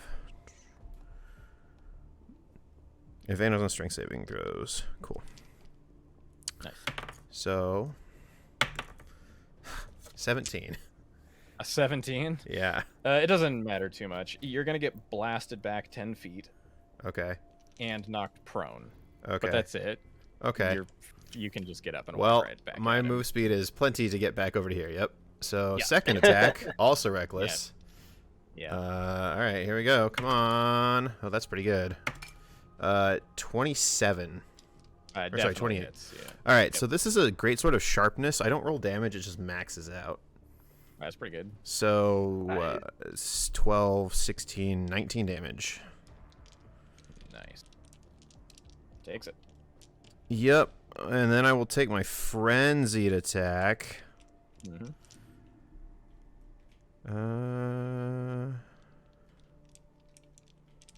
Yeah. Yep. That was really bad. 25. 25 will definitely hit, yeah. Okay, so that's just another 19 damage. Okay. I'm real consistent. I'm also going to try Intimidating Presence on him because it doesn't cost me anything. So DC 13 Wisdom saving throw that he probably can't fail. Well, there's always a 1 on the dice. I would say ones exist. 5% chance. Yep. He rolled a 2, which let me make sure what his actual wisdom save is. 'Cause it's gotta be at least 17. Oh my gosh. Yeah, alright. Cool. So any spell like has with a save, he has to roll a 3 to fail. For wisdom saves, yeah. It's like for anything, I guess. Alright, cool. That's my turn. He might have some bad saves, you never know. Yeah. Okay, he is going to use another legendary action. So this is his second one, because he used one as a reaction. Didn't he also... Oh, he jumped and then he took his turn, right? He jumped down, yeah. He took his turn then, though, so he gets to... have them. Yep. So he will... he is going to use the Fury of the Order as he holds the sword spear up and slams it into the ground. Everybody is within range to make a Dex saving throw. I have advantage. What on is this, the don't I? range? 30 feet. Is anybody else on 30 feet? Within 30 Yeah, feet of him? Yeah, everybody is. Alright. Actually, Galen, I think you're just out. 18 total for me. Okay. 21. Wow. Dex is a terrible one, but I rolled an 18 for 21. Nice. Okay, so everybody that got over a 20 is gonna take, or 20 or over, is gonna take half this. The range measure isn't gonna work, right? Because this grid is not actually the correct. It's not the R20 grid size. It's slightly off. So, where's my die roller? I lost track of it. Okay, yeah. So a 20 is a success. So you'll take half of 19 points of radiant damage. Oh boy. Do anything else? Did you say I was out of range for that? You are just out of range of it, yeah. Okay. And that's it. It's just an AoE. So I have to make a DC 15 save or I'm knocked out. Uh-oh. 21. I'm up. Nice. Still. You're still safe. And now the DC is 20. Yep. Very good. That is his reaction. Or sorry, his legendary action. But we're now going to go on to Galen. You're up.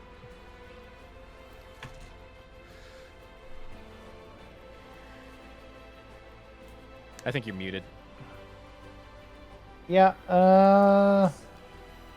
so many things that I can't do correctly right yet. Has the lion taken any damage? Yeah, I've done Yes. 38 damage to him. He's practically dead. Yeah. Yeah. The disgusting thing is that if I crit, I just automatically do 65 points of damage every time. Just Pretty because I max out all the dice always. And yeah.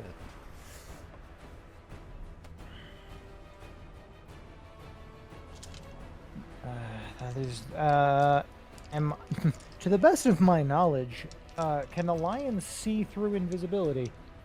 You don't know. Great. 5, 10, 15, 20, 25, and is he supposed to be large? Yeah. Okay. Just He's in, wanted he's to in, be sure. he's in end boss mode, so he's kind of big. Second I'll stage. go- I think it's just visually easier to work with when he's kind of big. Sure. So 30 there. Oh man. And you were already invisible, right? Yeah, I made sure to turn it back on before we ran over here. Oh. all this comes off as sort of just like an absent-minded thought, but through the psychic connection, you all hear one death to prevent thousands, and I will just try and attack the lion. Do I have advantage? You do. Cool. Whew.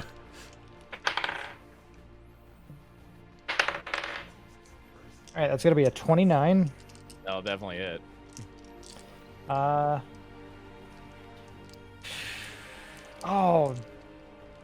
I forgot to queue up a spell. Oh, Alright. yeah. Well, let's see what we get on sneak attack. 4 damage. Where did it go? There did it go. You weren't far off. That's a lot of ones. So let's see. That's 12 on sneak attack. Yep. 18, 25 psychic damage. I am going to use my last first level spell slot to smite. Okay. 4 radiant, assuming he's not an undead or a fiend. How much radiant? 4. 4. Okay. And then I'm going to use one of the charges on my hunter's armor to do a d10 of necrotic damage. Sure. Which is 3. Cool. And that is the first attack.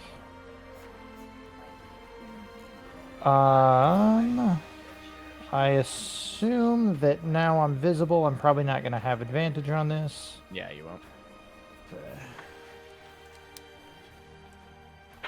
Unless you want to walk away, take a free strike, and bonus action hide, and then come back Not- out again. Not particularly. That's going to be an 18. An 18 to hit? That's not going to hit him. I'm going to use a psychic power die. Sure.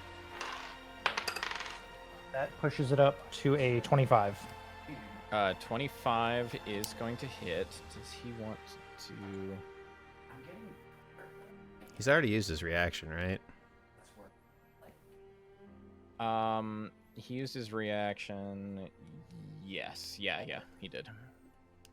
So yeah, you're good. That hits him. Okay. That'll be another 12 psychic damage. I will use another charge off of my armor. So that's another 9 necrotic damage. Okay. And with a bonus action, I will... Here's my d8. I will throw a dagger here and teleport to that location. Nice. I love how we've done over 100 damage in this first round of combat already, and I'm like, this is not enough. Just like, we're gonna die. I mean, Yeah. he's looking pretty rough right now, right? He's basically dead. Well done. Save us. Yeah, you see he's like hunches over in pain as you've stabbed into him, and he looks at where like you just were and is like confused for a second, then looks over and sees where you've kind of teleported to. See this look of just like not fury, just sadness in his face. As we go on to Cestus. All right.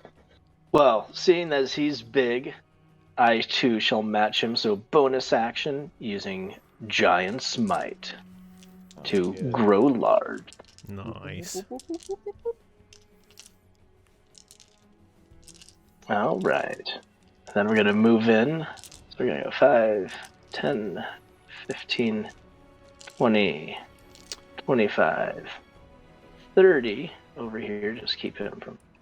and as I get up next to him, I'm going to say, do you think that your son showed you anything worse than the life I lived? You said there was hope. Where is that now? Whew. And I'm going to start punching away. Sounds good. First attack is a 1. Starting off. Just That's right. misses. He was very close, but Second slip attack. and slide on the ice a little. All right. That's right. 20 to hit with attack number 2. 20 is not gonna hit him. He's gonna, yes, as you like go in with a fist, the sword spear just brings up, smashes your fist into the end of it. It hurts. Not pleasant, but nothing new. All right, and attack number 3. 22. A 22 is gonna hit him. You All finally, right. you finally get that hook onto him that you wanted to get a hold of him. Are we opposed to athleticsing again? No, that's a bonus action to start that, and I already okay. used that. So Yeah, gotcha. Okay, so just smack him. it will be 7 damage though from the punch, and then because of my giant smite, 7 more, so 14 total. Nice, he takes it. He's taken the damage. So your turn. That's what I got. He like glares at you. What I saw dwarfs anything you experienced. You don't know. You don't understand. And he's going to use a legendary action to attack you with the sword spear. Okay. That is a 31 to hit. Jeez. That'll just do it. Just hits. Okay, he's gonna do it. I wish this thing was a little quicker to work with. 1d6 slashing damage. Okay. And it's a good thing you're resistant to cold because you take 16 radiant damage. Hey. 16. Okay. That's his legendary action. Ouch. 30 something damage. That's gonna bring us, I think, back to the top, which is Toland. Sure is. None of my options are great. I am going to cast, since gosh, this pluses are probably so much. What do you guys think would be better? Disadvantage to hit for him, and advantage for us to hit in response, or he deals half damage. What do you think would be better? I mean, that's for you to decide, man. We're a team. Not right now, Okay. we're not. All right. I want advantage to hit him, so I'm gonna try to cast blindness, deafness at him. Okay, what is his save gonna be there? Constitution. 20 billion. Yeah, it's a combination of like really Paladin high stats, bullcrap. and he is like paladin. Yeah. He I doesn't exactly know. have class levels. He is just a customized monster, but he rolled a 16 on dice, so he definitely. He's good. succeeds. He's good. Yeah. Let me. I'm curious what that actually is. 30 something. Constitution. Yeah. Like it's like a 33. Yeah. Great. 1, 2, 3, 4, 5. I'm gonna go over there. That seems pretty fair. It is his turn. So he, I think, is going to begin with the Roar of the Lion. Everybody within 40 feet. That's everybody. I actually think Toland is slightly out of it, unless you're going, because I need to go 1, 5, 10, 15, 20, 25, 30, 35, 40. Yeah, he's a little bit out. Because straight diagonals don't work that way. So everybody but Toland, make a Constitution save. Ooh. Great. I like those. Oh, that was bad. 14. I rolled a 5, but I'm going to use Indomitable. Oh, you know what? I'm gonna use my inspiration dice on this. Sure. Oh no, I'm not. yeah. No, I'm not. I'm not gonna do use that. Indomitable. So yeah, I'm using Indomitable to reroll a Sure. save. Well, actually, It's a failed save, so does a 15 fail? 15 does fail. Okay, then 24. Okay, that succeeds. Galen, did you make it as well? Sorry, I think No, I was looking to see if I had anything I could use to shore it up. That's a 14. Okay. Anybody below? So the save is 20. He lets out a deafening roar, blasting out into all of you. Anybody who failed, you're going to take 23 points of thunder damage. And anybody who succeeded, you take half that. So 11. Do I save my DC 20 Relentless Rage with a +6? Let's find out. I'm going to use my inspiration dice on that. Okay. 19 plus 5 or plus 6 is 25. I'm still up. Very nice. 1 second. Whew. Jaden, roll a d8. Oh dear. 7. You are going to heal 22 hit points. What? Technically in temp HP. Is what it Okay. is, for using your inspiration gained by your relationship with the lion to fight the lion. Oh. If you Okay tried- then. If you had gotten it in another fight, you wouldn't get that. But Okay then. then we are going to. He is all done, and we're going to go on to the next turn, which is our good friend Kaitaka. Okay. I'm going to go ahead and flank him. Sure. And then I'm going to hit him 3 times. Sounds So good. here we go. Well, that's an 18, so that's good. 18 plus 9 is 27. Yes, that will hit. Okay, 19 points of damage. Okay. Second attack. I'm really fishing for that 20. That's another 19. That's another 19. All right, so 27 again. 27. Yeah.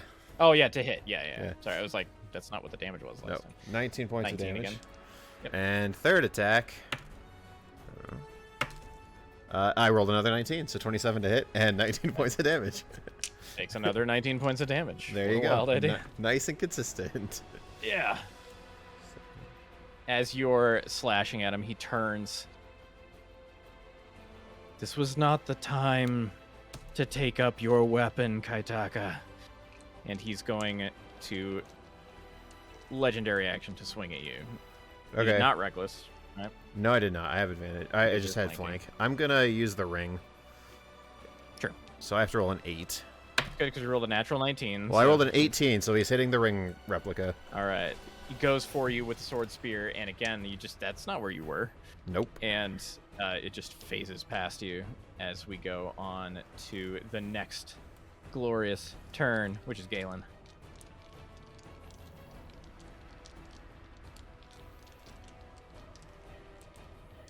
I am going to rush into here, and I am going to dump 25 points of lay on hands into Kaitaka. Oh, thank heavens. Very nice. Ooh. Ooh. I I might lift I the was one actually I was attack. literally waiting for you to go down so I could just like max heal you. Like I was waiting for that. Don't worry, it will happen. Don't worry, they say that's, yeah, they say there's still plenty of time for that. So that was my bonus. And I wish that I had 5 more bonus actions, because that's like half of my cool stuff. Yeah, then I'm just going to drop some attacks. Am I flanking at the moment? Yeah. Okay.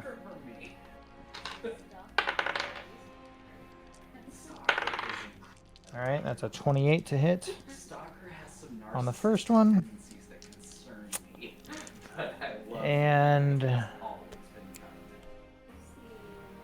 I am not gonna do my sneak attack on the first one because I really would like to get a crit with everything stacked.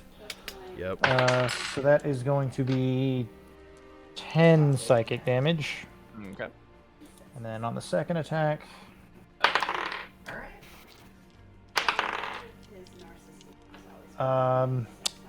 can I use inspiration if I already have advantage? Yeah, actually. All right. Yeah, it's one of the ways that makes it better. It's just an extra die. It's not the same as advantage. Do that, yeah. No, it's 21. 21 to hit. That does hit him.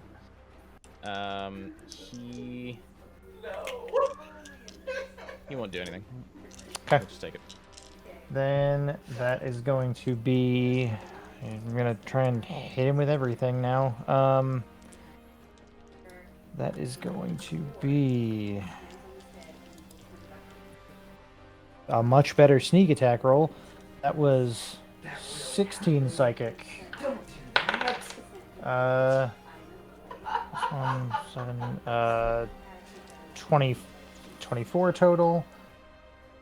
Then I'm going to use my last charge of my cloak, so that was 24 psychic, 8 necrotic. I'm gonna hit him with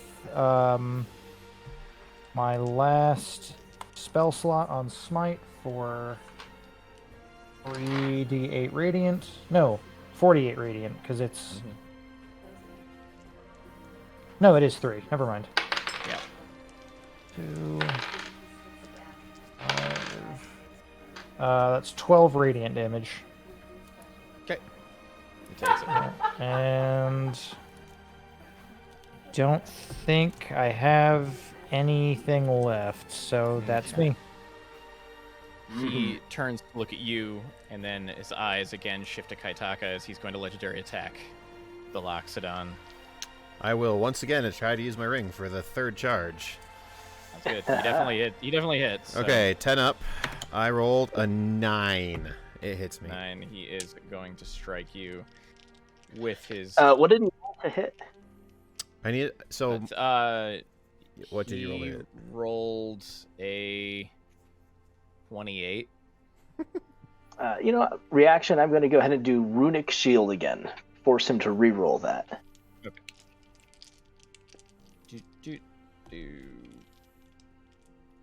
Worse, so only a 22. Still hits. Oh, so close. Yeah. My armor class is not that good anymore. I'm not a monk. Oh, well, I won't use that anymore, and then. No more saving you. Yeah. That is 24 points of slashing damage. Down to 12, so I take that. Okay. Yep. And I keep rolling really good on these. 25 radiant damage. Oh my gosh. All right, so there's that, and I take 15, which means that I'm still up thanks to the heal. I'm nice. going to use my reaction to hit him back with my retaliation. Sure. And he has one legendary action left. Okay. All right, here we go. That was a 1. Thank goodness for advantage. Nope, I miss. seems good. All right, that's gonna bring us on to Cestus, I believe. All right. He's here. We're going to go ahead and take a punch. Now, I am flanking right here, right? Yep. So, first attack is a 29, and the other's less. Yep. That's going to do 11 damage, and the d8 for giant is going to be 5, so 16 total right there. Okay. And we're going to grapple him. Athletics. Mm-hmm.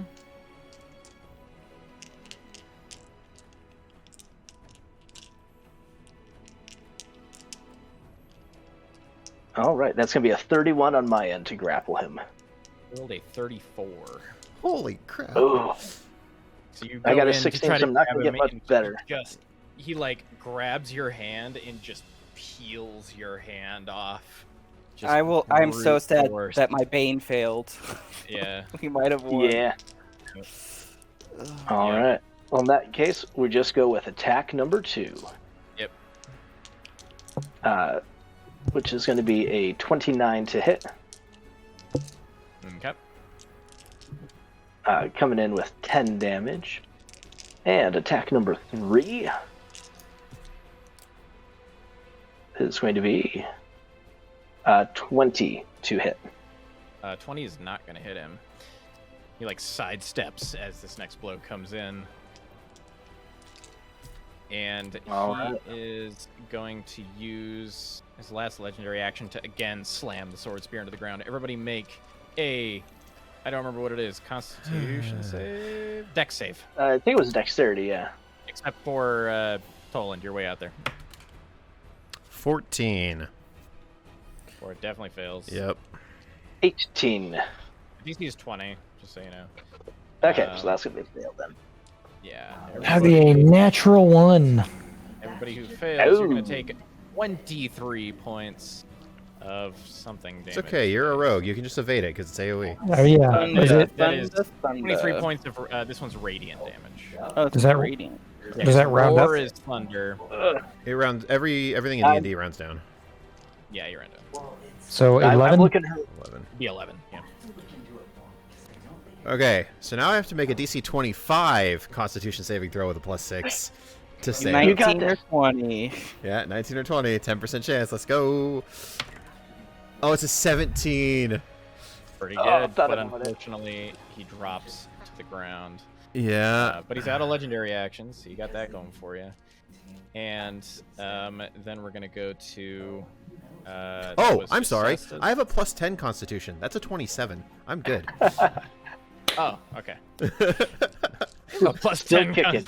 Still kicking. plus 10 Constitution bonus. That's nuts. It's to my saving throw because I'm. Oh, to your better. saving throw. Yeah, I have a Okay, plus cool. 5 Constitution and I have +10 Constitution saving throw. So the DC's up to what, 30 now? Yeah, it's DC 30, so I have to roll Yeah, a so you 20 need a next nat time. 20 next Yep. time. Mhm. Well, so you are still standing, I am. and it is now Toland's turn. I wish All I right, wasn't and standing, that- actually. In that case, with how close everything is going, I'm gonna cast Bless on everyone but myself. Okay, Ooh. sounds good. You are all blessed. That's on saving throws too, Uh, right? Yeah. Oh, so Yep. so now I don't need a Saving nat 20 throws anymore. and attacks. You need potentially a 19 to 16, Yeah. depending on what your D4 is. Anything else you want to do, or is that it? Oh no, I have to start attacking this guy. I can't just do just that. I am going to cast at 3rd level. What's it called? The thingy. No, I can't. I can't cast anything.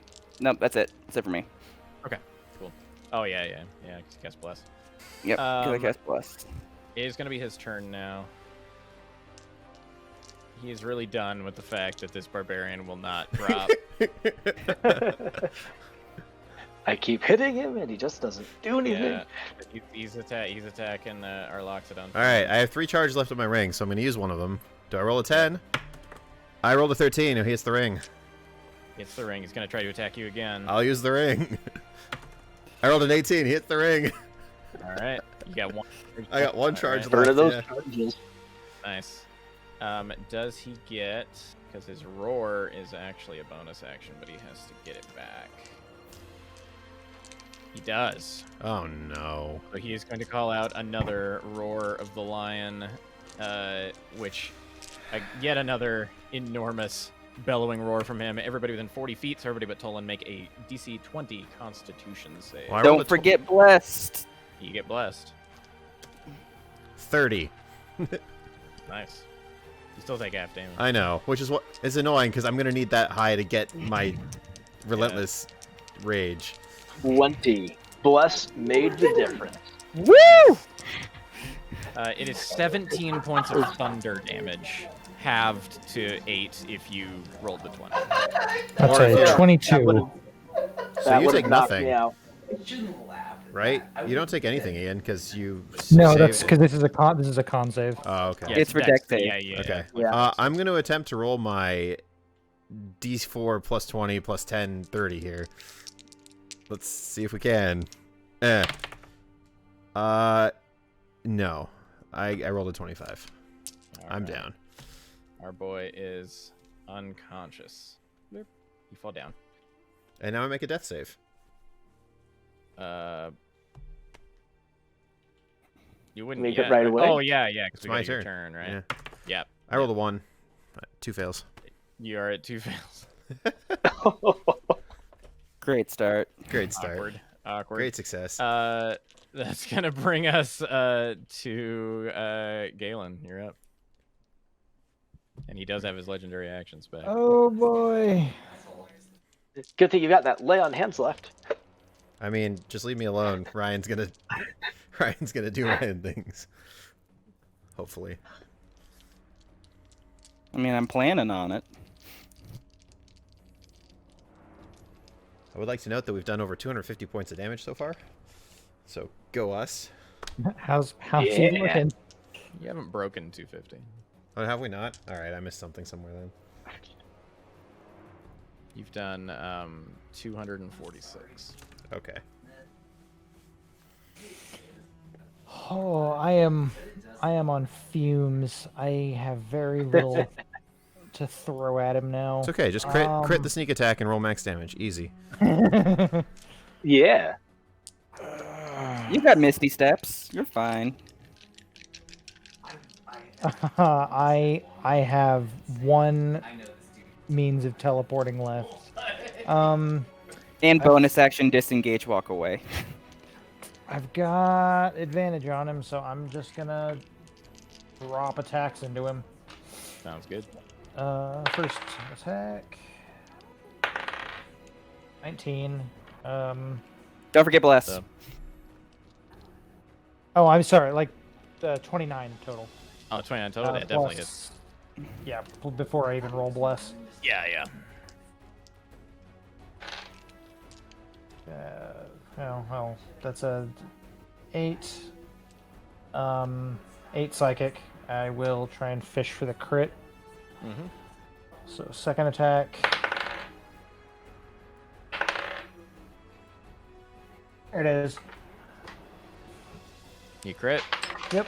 Oh, he gonna explode? Nice. So that's gonna be All right. So with that, before sneak attack, we are up to 2 damage. Plus your dex bonus, right? Yeah, that was I rolled a 1 on my base damage. So there we go. So that's 21 on sneak attack, 42 plus the 2 from the base, so 44 plus Keep 7. keep radiant separate. This is all psychic. Okay. I'm down to just psychic, so that's 51 psychic damage. Okay. You're fucking bullshitting them, you dick. I know you. He, Alright. I haven't talked to you. you see, he stumbles as you strike him again, and he looks kind of around at all of you. You don't understand what is coming. And again raises the sword spear into the sky and slams it into the ground, and you feel an earthquake, a shattering, rumbling, cracking sound from around him as the ground begins to actually fall away underneath his feet.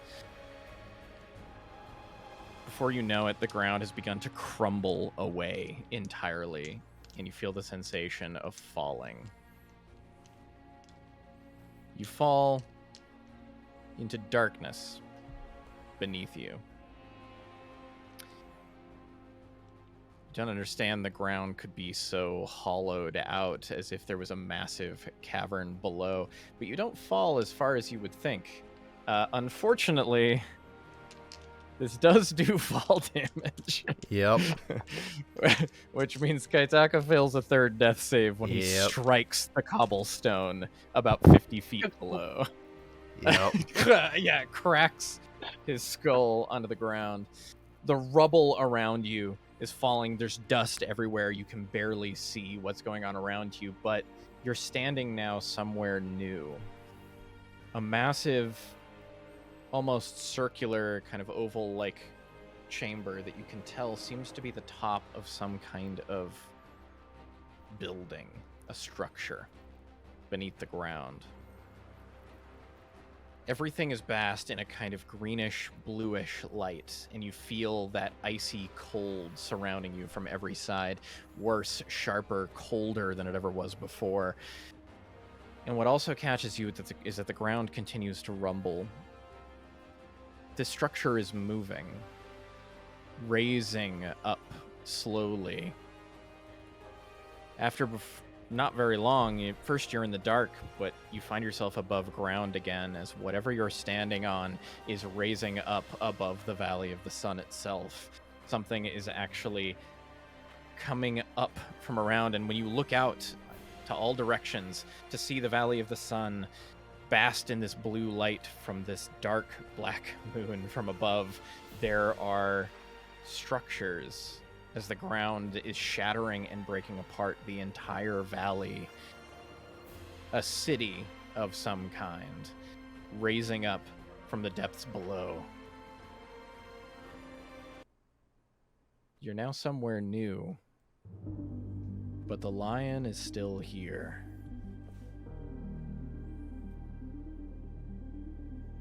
Everybody go ahead and put tokens on here, including Kaitaka, just so that we know where you're at. Every time Galen's token comes out, I'm like, ah! You fall scattered onto the ground. Oh, you're big.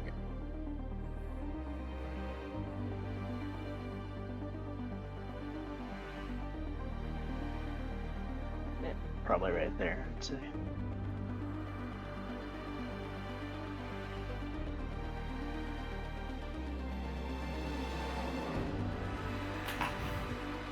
The lion is in the middle of the room, but he's not touching the ground. In his final roar of desperation, something about him changed. As you see, the air around him is almost crystallizing with cold. His eyes, like the creatures you've seen before, burn blue with light. As he hovers about 5 feet above the ground, cold, crystalline air forming what looks like wings across his back. He holds the sword spear of Estelia cracked in two. Looking down at the pieces as you see that his claws and his teeth have become sharp, ice-like structures.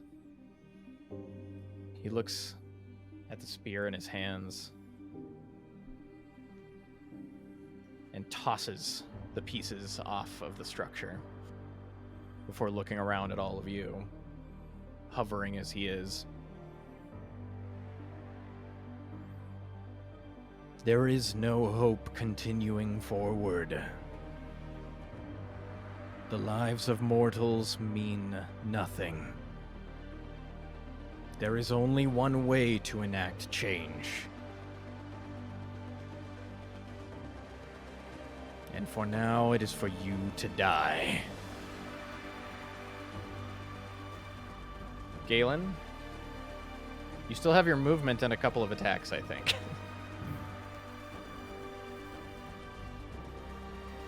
You're also still muted. I believe I have a bonus action and my movement left.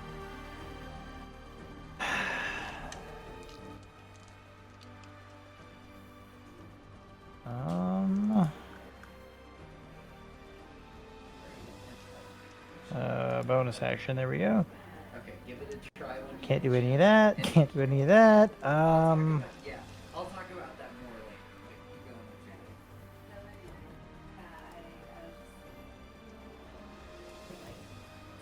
your 5, 10, 15. I am going to, like, what's the word? I'm going to limp to about here. And I will manifest a blade, but instead of throwing it, I'll just let it dissipate and look him in the eye before I use my channel divinity to mark him as my target of vengeance. He is now marked.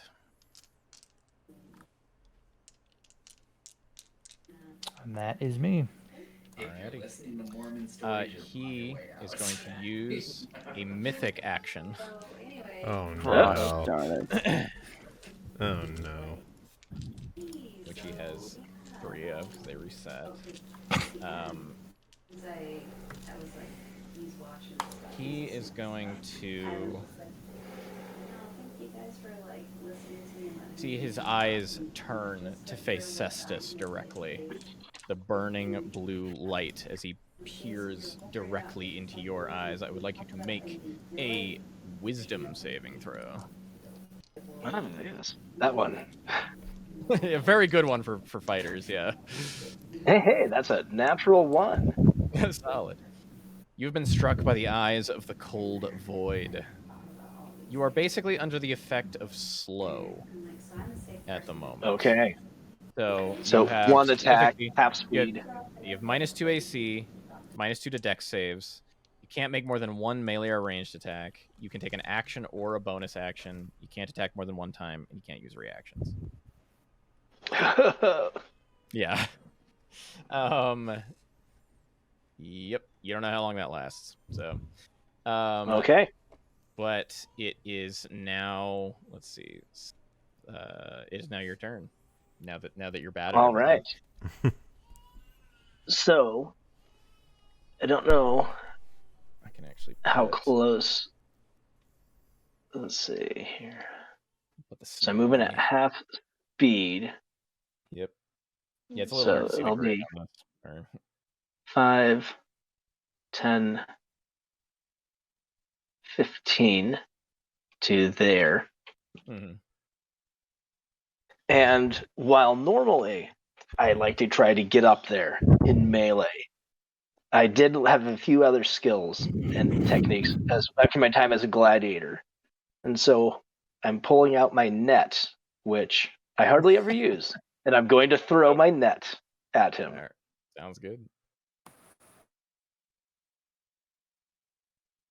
All right. That's an attack roll, right?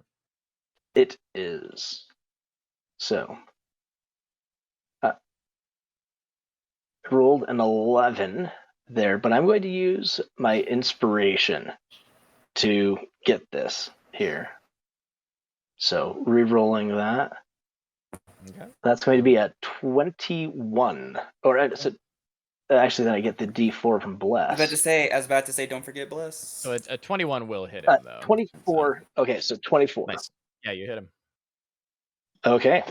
The net does no damage, but a large or smaller creature hit by a net is restrained until freed. There's no effect on creatures that are formless or a huge larger. A creature can use its action to make a DC 10 strength check to free itself, or another creature can help it.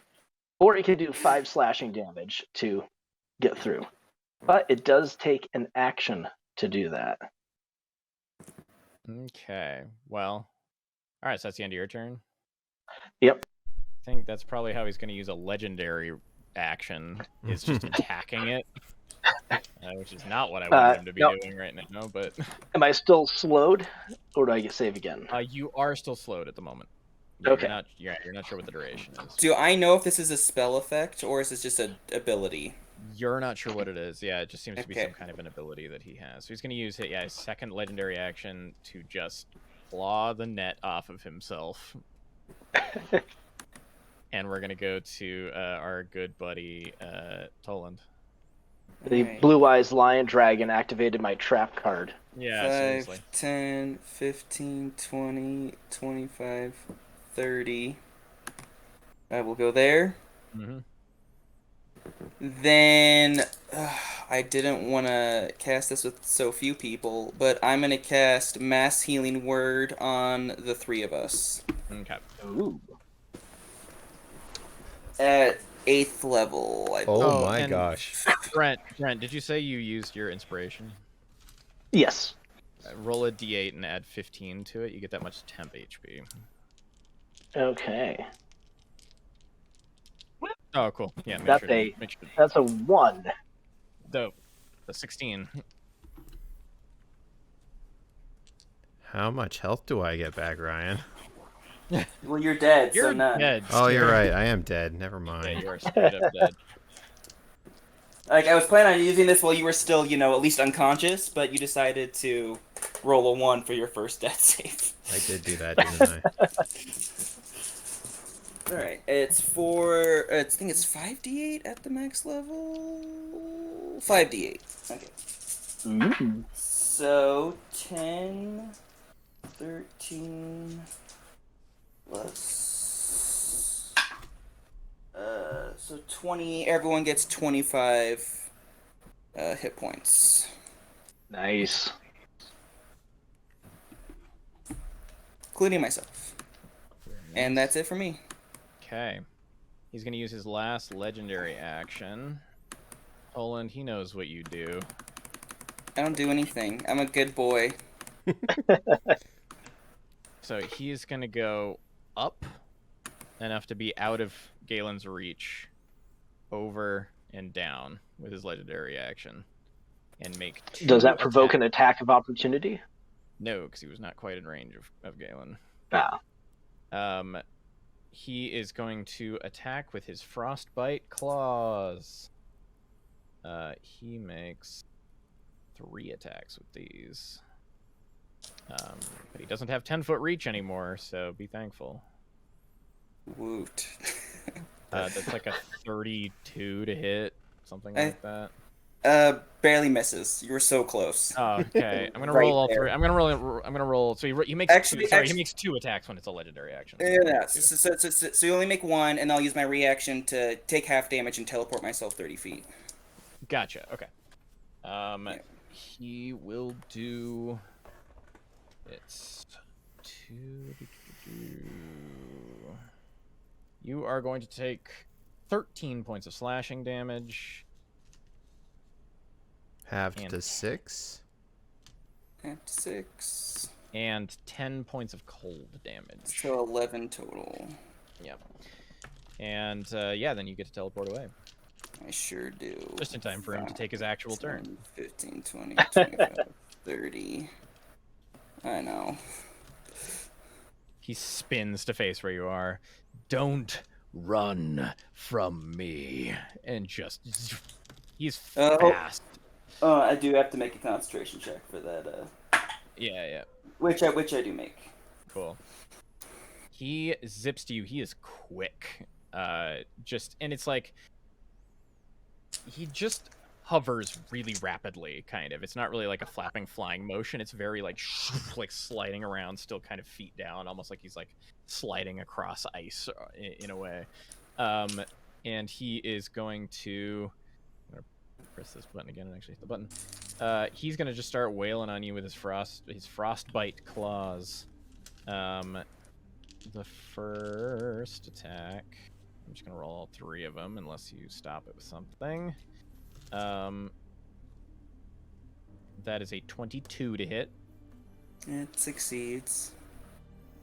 A much higher number to hit. And a way higher number to hit. That's a 30... 34, something like that.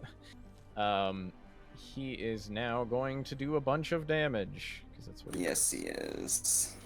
He's gonna do, for the first one, it's going to be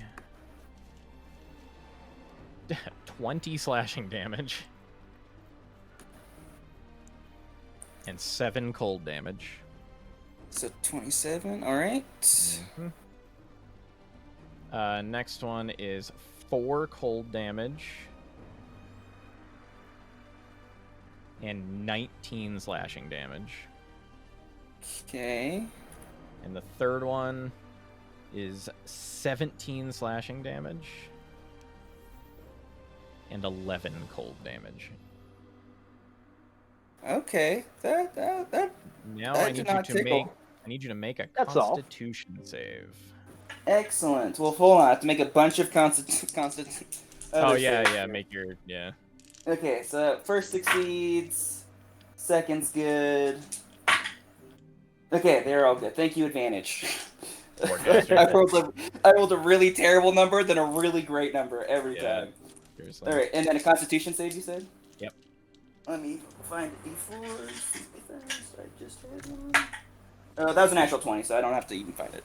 Very nice. Yeah. And then he is going to let out another roar, but this sound is different. A shrieking, shrill, like metal scraping across ice sound comes from his mouth as this piercing shriek blasts through the area around you. I need Galen and Tolan to make a Constitution save.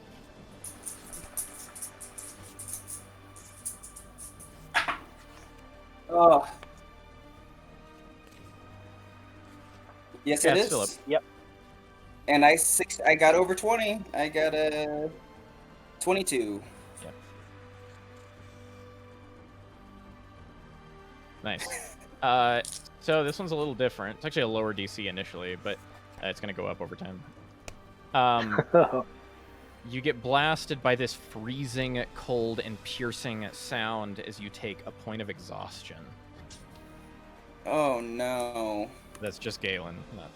Oh, thank goodness. Tolan succeeded. Yeah.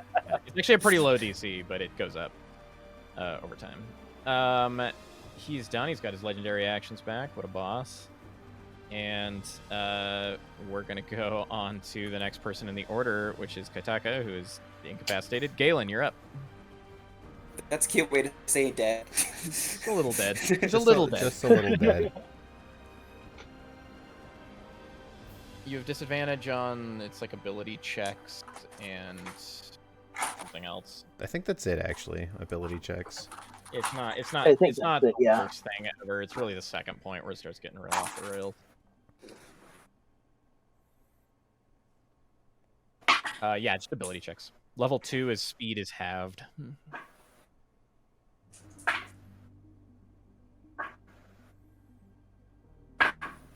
Yeah, as long as this doesn't last more than 60 rounds, you're good.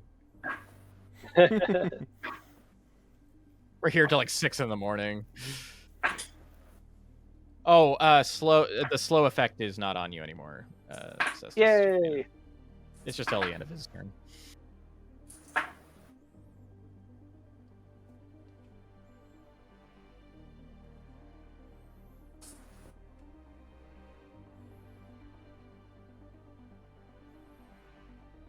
Sounds good.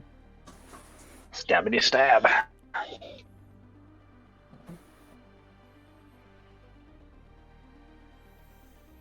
$21. That will hit him.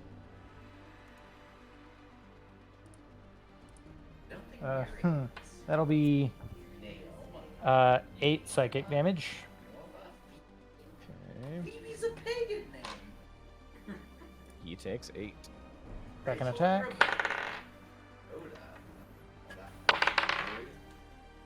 Come on. 26. Yeah, it is. Okay, that'll be 9.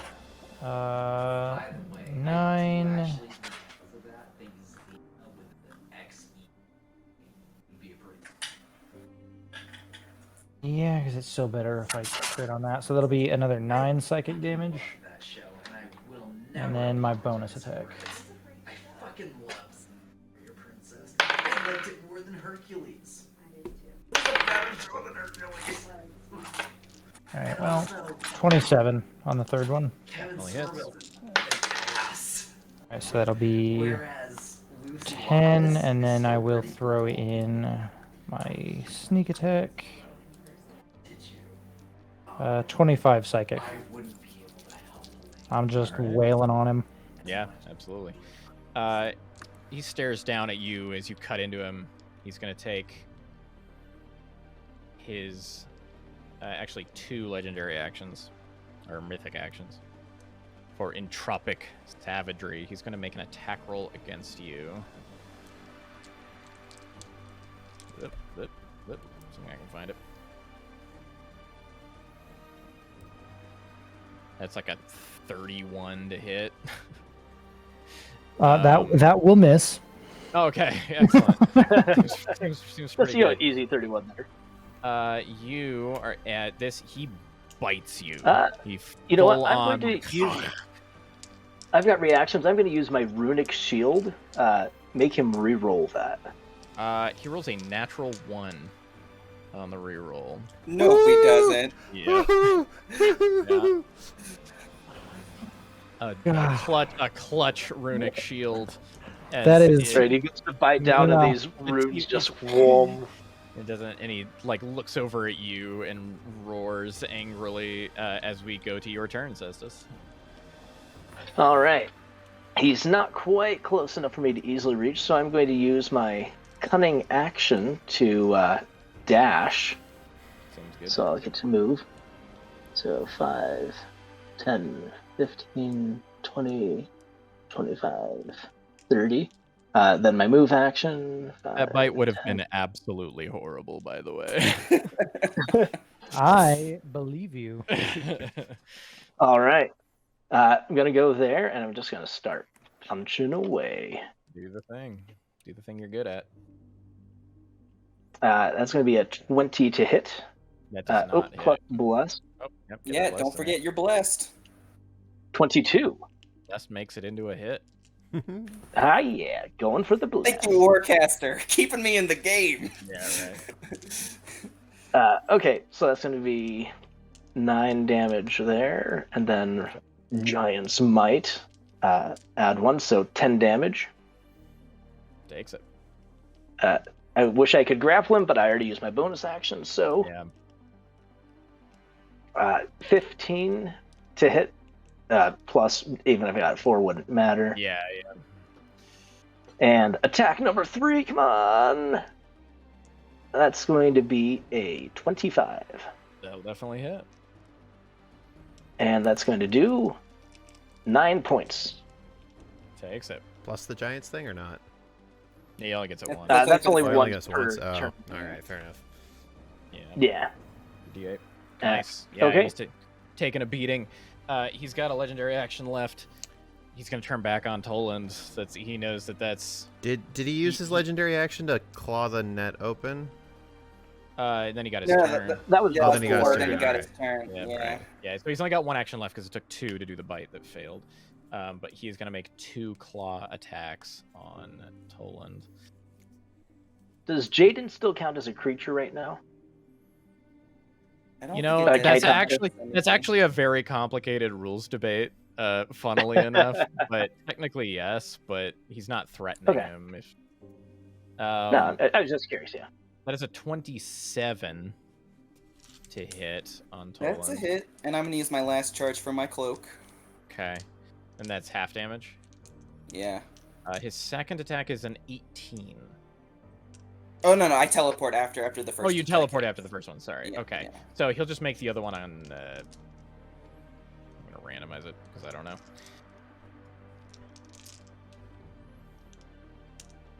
On Galen. But the attack on Toland first. Where'd you go? Where'd my thing go? That is going to be a glorious.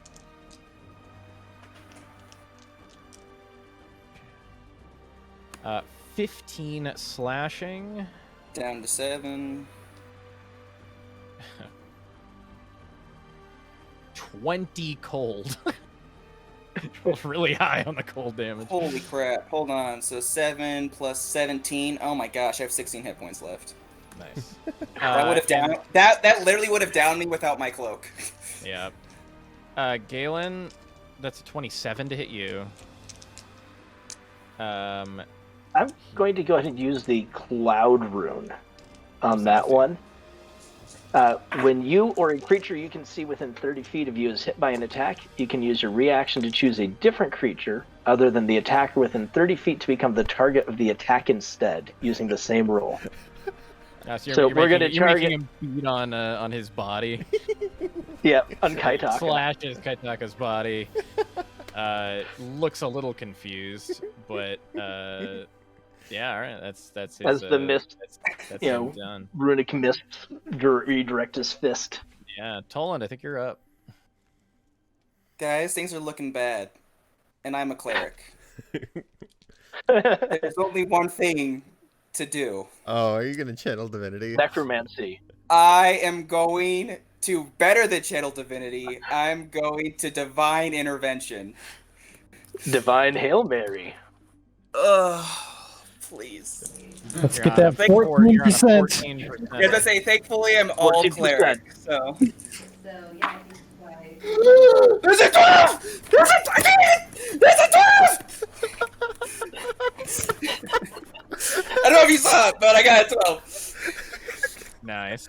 I don't even know what I could do. I don't even know. I want to resurrect our buddy and heal us all. I don't know what I could do. Hold on. I didn't think I would get it. Yeah, you probably could do Let's that. You could do a lot of ridiculous things with divine intervention. Divine intervention. Yeah.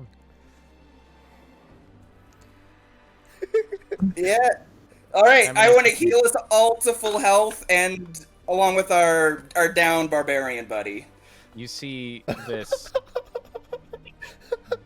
Oh, blast of light ripple through the room away from Toland. You're not able to get everybody to full health. that's okay. That's okay. Kaitaka, you're going to take a point of exhaustion. Oh no. Okay. But you are going to be alive. Mm-hmm. And everybody... Hold up. Holy crap, Ryan. Everyone is going to Can you heal take a picture? 30... Man. Everyone's Yeah. going to heal 36 points of damage. Hey Ryan, can you take a 30, picture of those 30. dice and send those to me? Because I want to see it. Like, As this pulse of glowing light flows away from Toland. And I'm gonna tell him the bell I told you once before, the ringing bell is one of hope and a new beginning. Nice. He looks at you and you see just an animalistic rage now. Something about the man that you knew is gone. And this beast remains. Do you have anything else to do on your turn? Run away. What? 5, 10, Did my 15, miracle, 20, and it's time to 25, go. 30. Yeah, did my miracle. I'm gonna roll out now. Alright. All right. And I'm gonna send this to Jaden. You I'll wasted send it. all You're of not us. going to be able to do it again for a week. I know. No. I've doomed myself. It is his turn. I think he's unaware that Kaitaka is alive at this point. Does he get his reach back?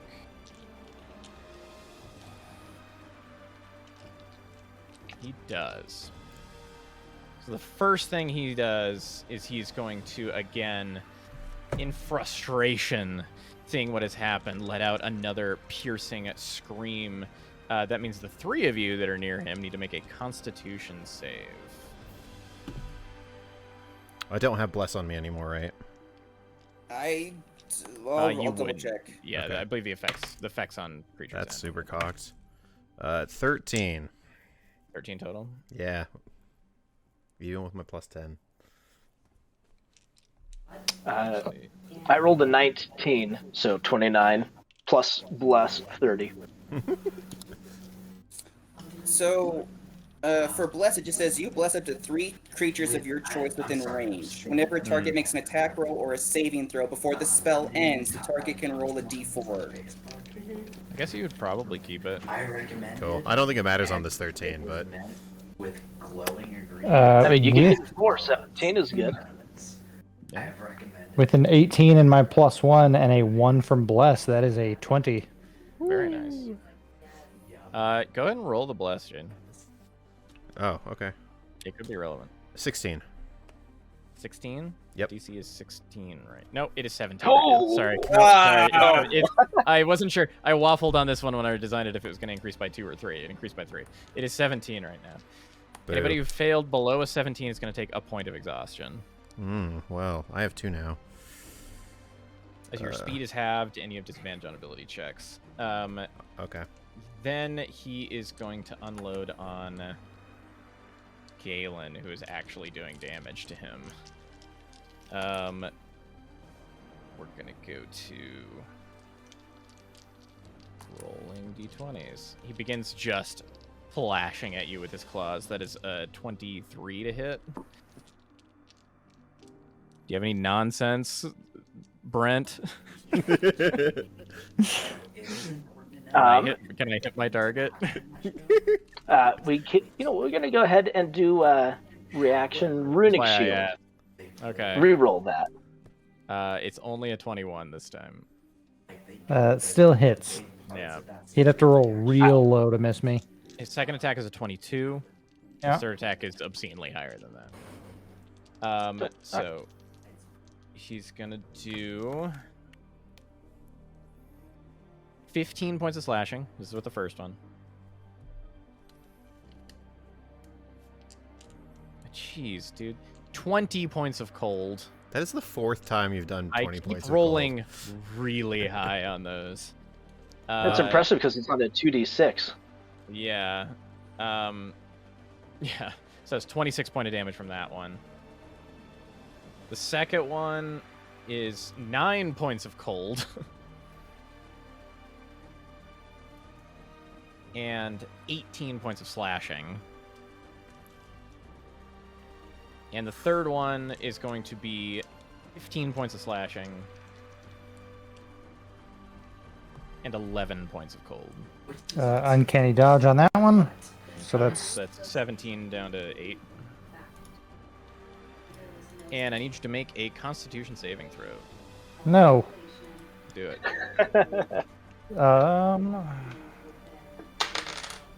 That is a 17. 17, you are going to take another point of exhaustion as the cold is eating into your bones. Is that what, 3 now? No, I'm at 2. You're at 2. Okay, speed halved. Yeah. But you're alive, so that's neat.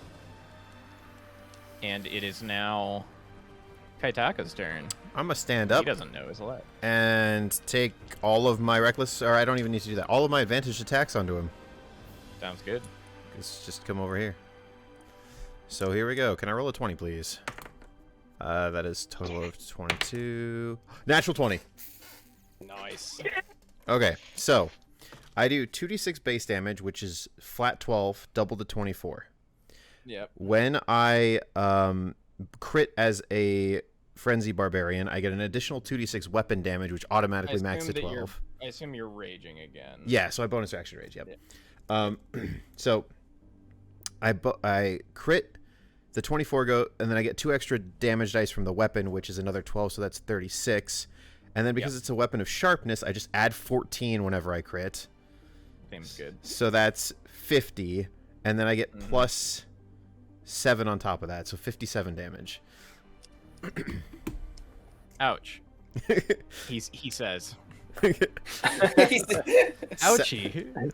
Second Uh, Roars in Unpleasant. pain. Like, he didn't know you were even alive at this point. He's attacking Galen, and suddenly blade directly through his back, sticking out the front. Yes. He spins. You barely keep your blade in your hand as he turns to face you. Confusion, anger. You see so much of the wisdom that was in his eyes is just gone into this furious, brutal rage. You can make your next attack. Okay, can we do that again? That is a really good roll, and that is, all right, 26. That's definitely gonna hit. So 19 points of damage. That's good. Just 76 points of damage this round. Easy. Yeah, just a nice, easy amount. Yeah. All right, that's me.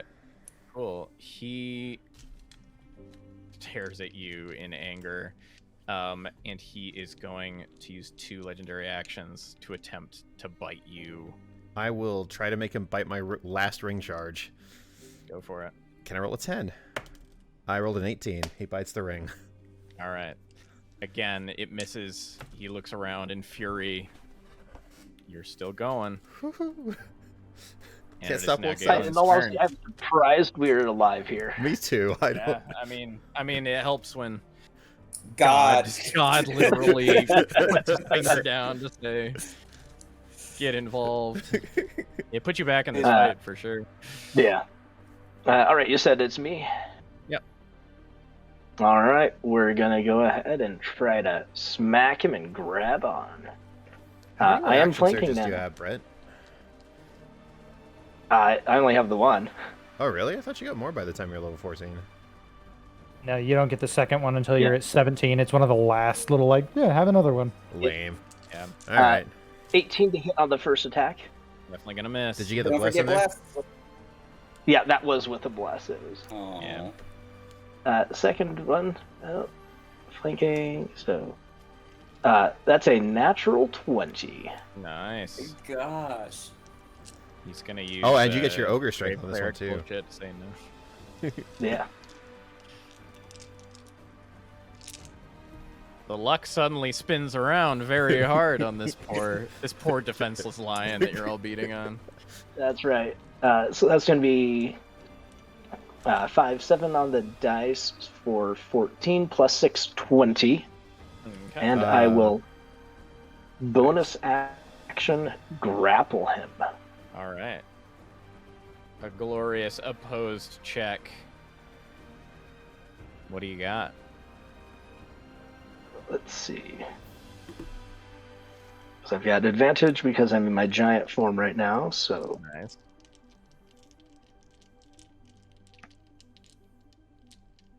that's going to be and bless, a 35. You got a 27. You beat him by a pretty good amount that time. So you have him grappled. He's not going anywhere. That's a big deal. Isn't that All like right. attacks at So disadvantage? I'm coming in from behind him. It is. It keeps the Yeah. attacks off. Oh, the that's cleric, only if right? I restrain him. Well, he can't. His speed is 0. Yeah, grappled is restrained. Yeah. It's just the fact that No, grapple's they're not two different no, things. it's So not? Okay. grapple, yeah. All grapple does is make his speed 0. Oh, okay. Yeah, and like Brent can like move him around. It's... Yeah. But I am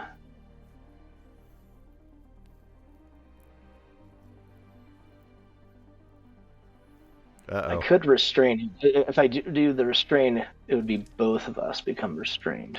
But that could be useful. That's my action, so I'll have to do that next turn. All right, so I'm going to just do one knee to the kidney. Yep. After Classic. this here. That's going to be a 25 to hit plus bless. Okay. Yeah, definitely hits.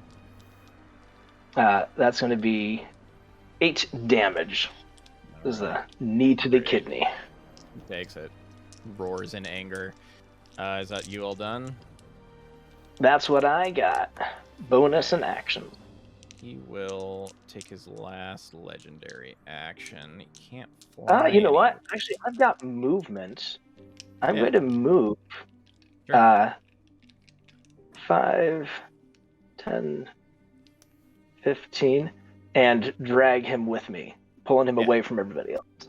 Yeah, so like thereabouts. Yeah. All right. Well, I was gonna have him attack somebody squishier, but I guess he's gonna attack you with his claws. Because that's what he can do. So he's gonna make 2 claw attacks on you with his legendary action. That's a 26 to hit. That'll hit. And an even higher number to hit. That'll hit too. Yeah. He's gonna take 13 points of slashing damage Mm-hmm. and 15 points of cold damage, which you reduce down to 7. Yeah. Hey. And the second one is gonna be 18 points of slashing damage Mm-hmm. and 16 points of cold, down to 8. That is Ouch. his attacks, and I believe we are back to the top of the round at Toland. Do I still have the psychic connection with Galen? Yeah. Yeah, he says yes. Yeah. All right. I'm gonna walk over here a little bit, and I'm gonna point. I'm gonna think to you, Galen, like strike when the bells ring. And I'm gonna hold my action, which is gonna be my channel divinity. Yeah. Oh, gotcha. Cool. The Caduceus trick. Yeah. Classic. Yeah. All right. Alright. That's it for me. Okay. We're gonna get to his turn now. Let's see. First off, did we get the screamy scream back? Please no. Please no. He doesn't. He doesn't get Yes. He is just gonna start wailing claws into our good buddy Cestus here. That's like a 34 hit, That'll hit. a 23 to hit, and a That'll hit. 21 to hit. Yep. Okay, what I'm gonna do is I'm gonna roll slashing 3 times, and I'm gonna roll cold 3 times because just Okay. dice around on this is annoying. So you can take 15 slashing, Okay. 21 slashing, 36. and 18 slashing. And I'm down. Okay. I should have done this in the other order then. He probably just straight up kills you then, because he's going to wail on you. So I think he would have gone down after the second hit. Yeah, and he that's was true. taking I a crit, think- so he's 2 death saves Yeah. probably. Yeah, you're 2 death saves in. Yeah, that's probably Two how death That's saves. probably what makes sense to me. Yep. Yeah, because the cold Yep. damage you would take. is- Yep. I didn't realize you were that low, or I would have rolled them more normally. I was at 40, and then you rolled. Yeah. I rolled literally max damage on one of those slashings. He is all done. He doesn't have his shriek for the turn, so we go to Kaitaka. You're up. Oh boy. All right. Well, I'm gonna run to get in the way of the cleric, and I'm gonna make a frenzied rage, and I'm gonna hit him 3 times. So first Seems good. attack, and I'm recklessing these. Yep. 24. Definitely hits. Take 19 damage. Takes it. Second attack. 20. 20 does not hit. Oh wait, I have bless. But yeah, let's say Yeah, that's God bless. Then you do hit. His AC is 24. 21. So 19 more plus 1. damage. Yep. And last attack. Can I get another 20? That's currently sitting at a 17. I need a 4 on this blessed dice. Mm-hmm. That is a 2. 19 total. I missed. Okay. That's what I got. Sounds good. He's going to take his legendary action to make 2 claw attacks. He's going to make 1 on Cestus and 1 on Kaitaka. Okay. Actually, is that what he wants to do? He's not grappled anymore. Yep. He's going to go to here and attack Toland. rude.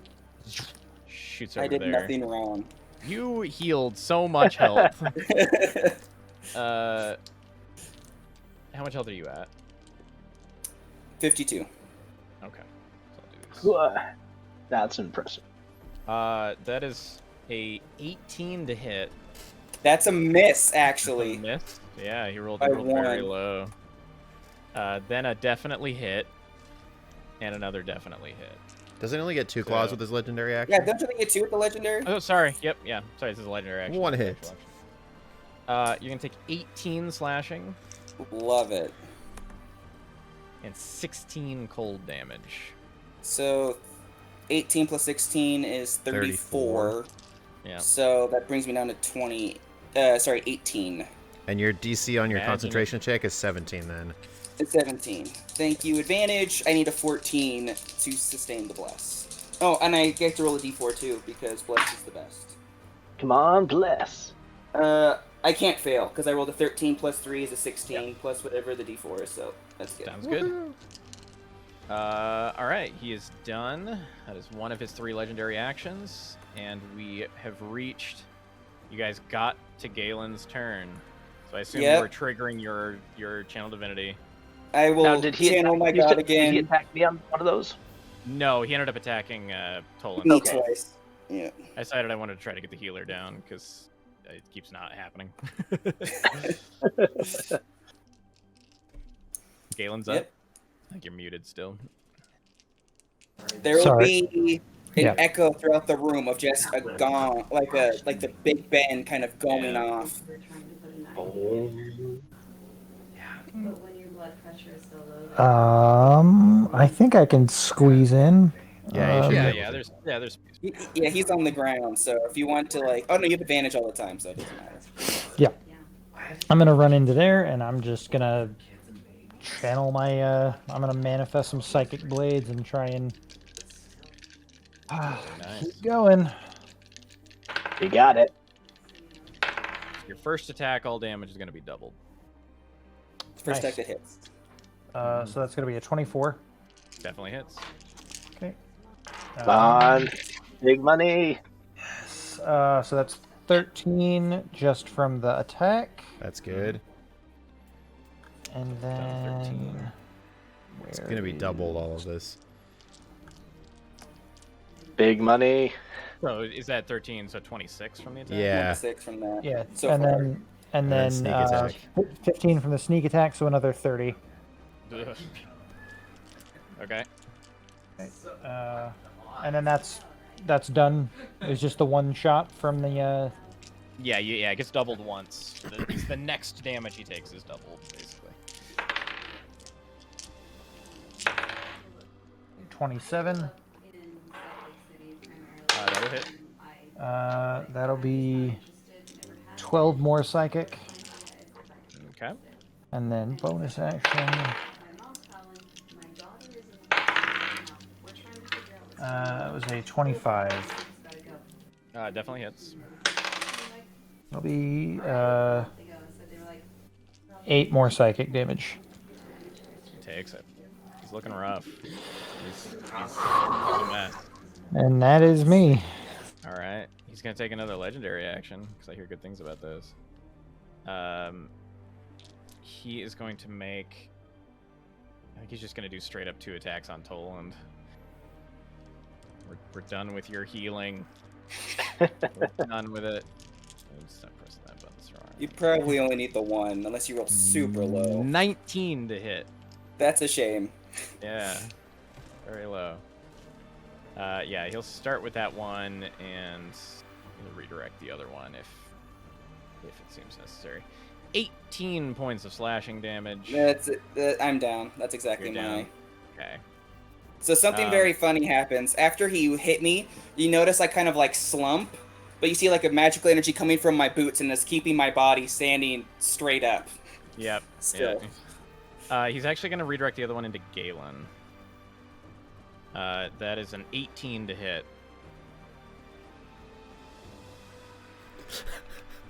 There's nothing I can do to boost that. That's a shame. That hits. It's 18 your AC.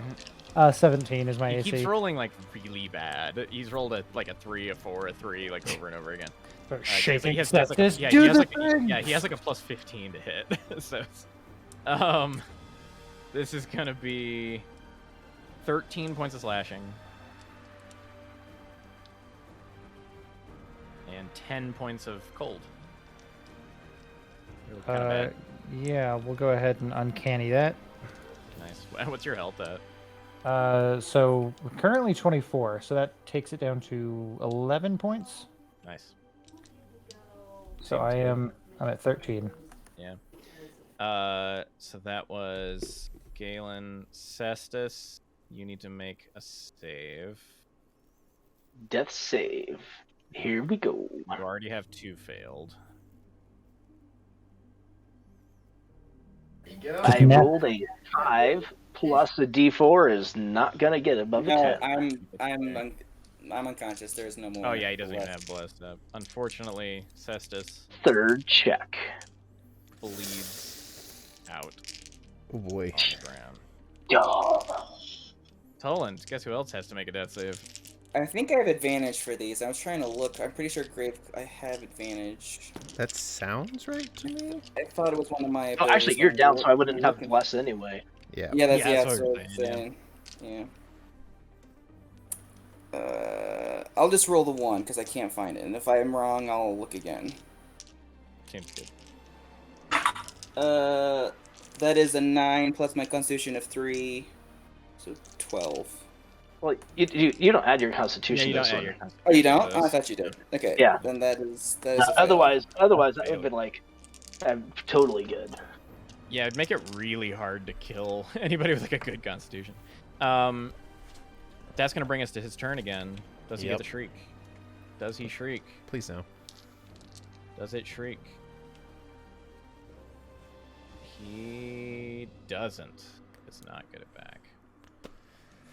So instead, he's just gonna have everybody have a bad time. We're gonna do these attacks one at a time. He's going to slash Galen. Try to get you out of this fight. Come on, natural 1. That's a 25 to hit. That's going to be 14 points of slashing damage. And 15 points of cold damage. So 29 total. He is down. That's where Yeah, I don't even think Generally, at least one of them was from Utah. 20. Yeah, even if I thought did that, I'd still be at like -1. Yeah, only Aitaka stands. How much health do you have, Aitaka? 36. while Okay. later. He's gonna attack you 2 times with 'Kay. his claws. I can hit him back after the first one, which might be relevant. Yeah, I mean, you're the only one standing, so. That is a 19 That to hits. hit. You are going to take. That is 19 slashing damage. So 9. A 9. And 15 cold damage. Okay. And I'm gonna hit him back Mm-hmm. recklessly. Don't miss. Come on. 27. 27 hits him. Take 19. So he slashes at you. Your friends are on the ground, bleeding, dying, some dead. And at one point you see that opening. He slashes at you, and you go, I can take it. One hit, and it lets me get through. And you drive your blade directly through the center of his body. And you see the blue glow surrounding him begin to fade as his feet touch the ground, and he slowly slumps down onto his knees in front of you. You're the only one standing.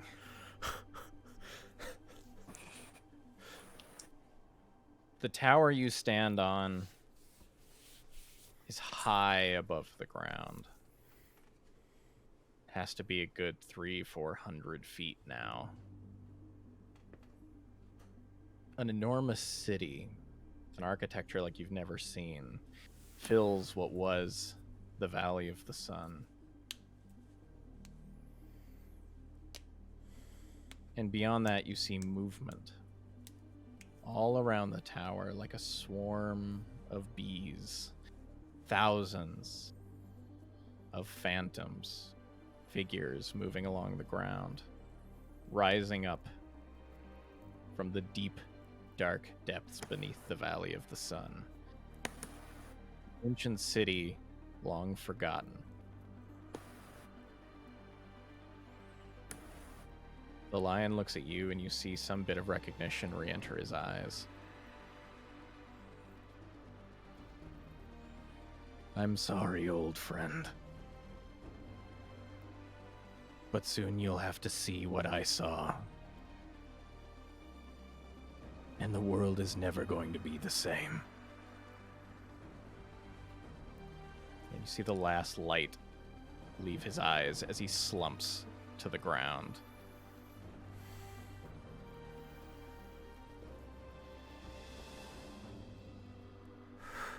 No one ever heard from anyone at the Battle of the Valley of the Sun. But the world changed completely on that day. An ancient city rose from the ground, and no one really knew why. A great hero, a legend among mortals, fell on that day. And no one outside ever learned the story. No one escaped. But maybe someday, someone will find out what happened to you all here, surrounded as you were in thousands on thousands of cold, dark phantom creatures. And maybe they will learn why on another day. Thanks, everybody. Yeah. So, with that done, if he resurrects me with a Healy potion, I can teleport us all potentially back. Shut up, Ryan. I was saving my double spell slot for a reason. Nobody got out. Okay, I was making sure. I was waiting to say that for after you to finish, so I didn't ruin I mean, it. you get out, but it's D 100 miles. You're like, I don't know where we are. What are? Hey, if you're still with us all the way at the end here, I just want to thank you so much for coming and watching this little thing that we put together for everybody. This was a really good time. I was really excited to kind of get this project started and get things off the ground, and I love working with the group of people. You know, the players I was playing with are just absolutely awesome people and super wonderful, and it was a really good time. If you want to check out any of the other things that we do, you can, of course, go check us out on Facebook. We're at Line of Sight. We also do have a Patreon, which is patreon.com/LOSWarMachine. One of the tiers on there, one of the higher ones, is actually being able to jump in and join these one-shots with us. We're going to be doing this every month, schedules permitting. And yeah, it's going to be a really good time, spending some time kind of exploring this world together. You can also go to our website, which we'll have a link to because it's changing around. So check the description and stuff like that down there, and we'll get that posted in there. And come hang out on our Discord, stuff like that. Give us a good old like and subscribe, all the good stuff. And we'll see you guys next month for the next one. Thanks so much. Bye-bye.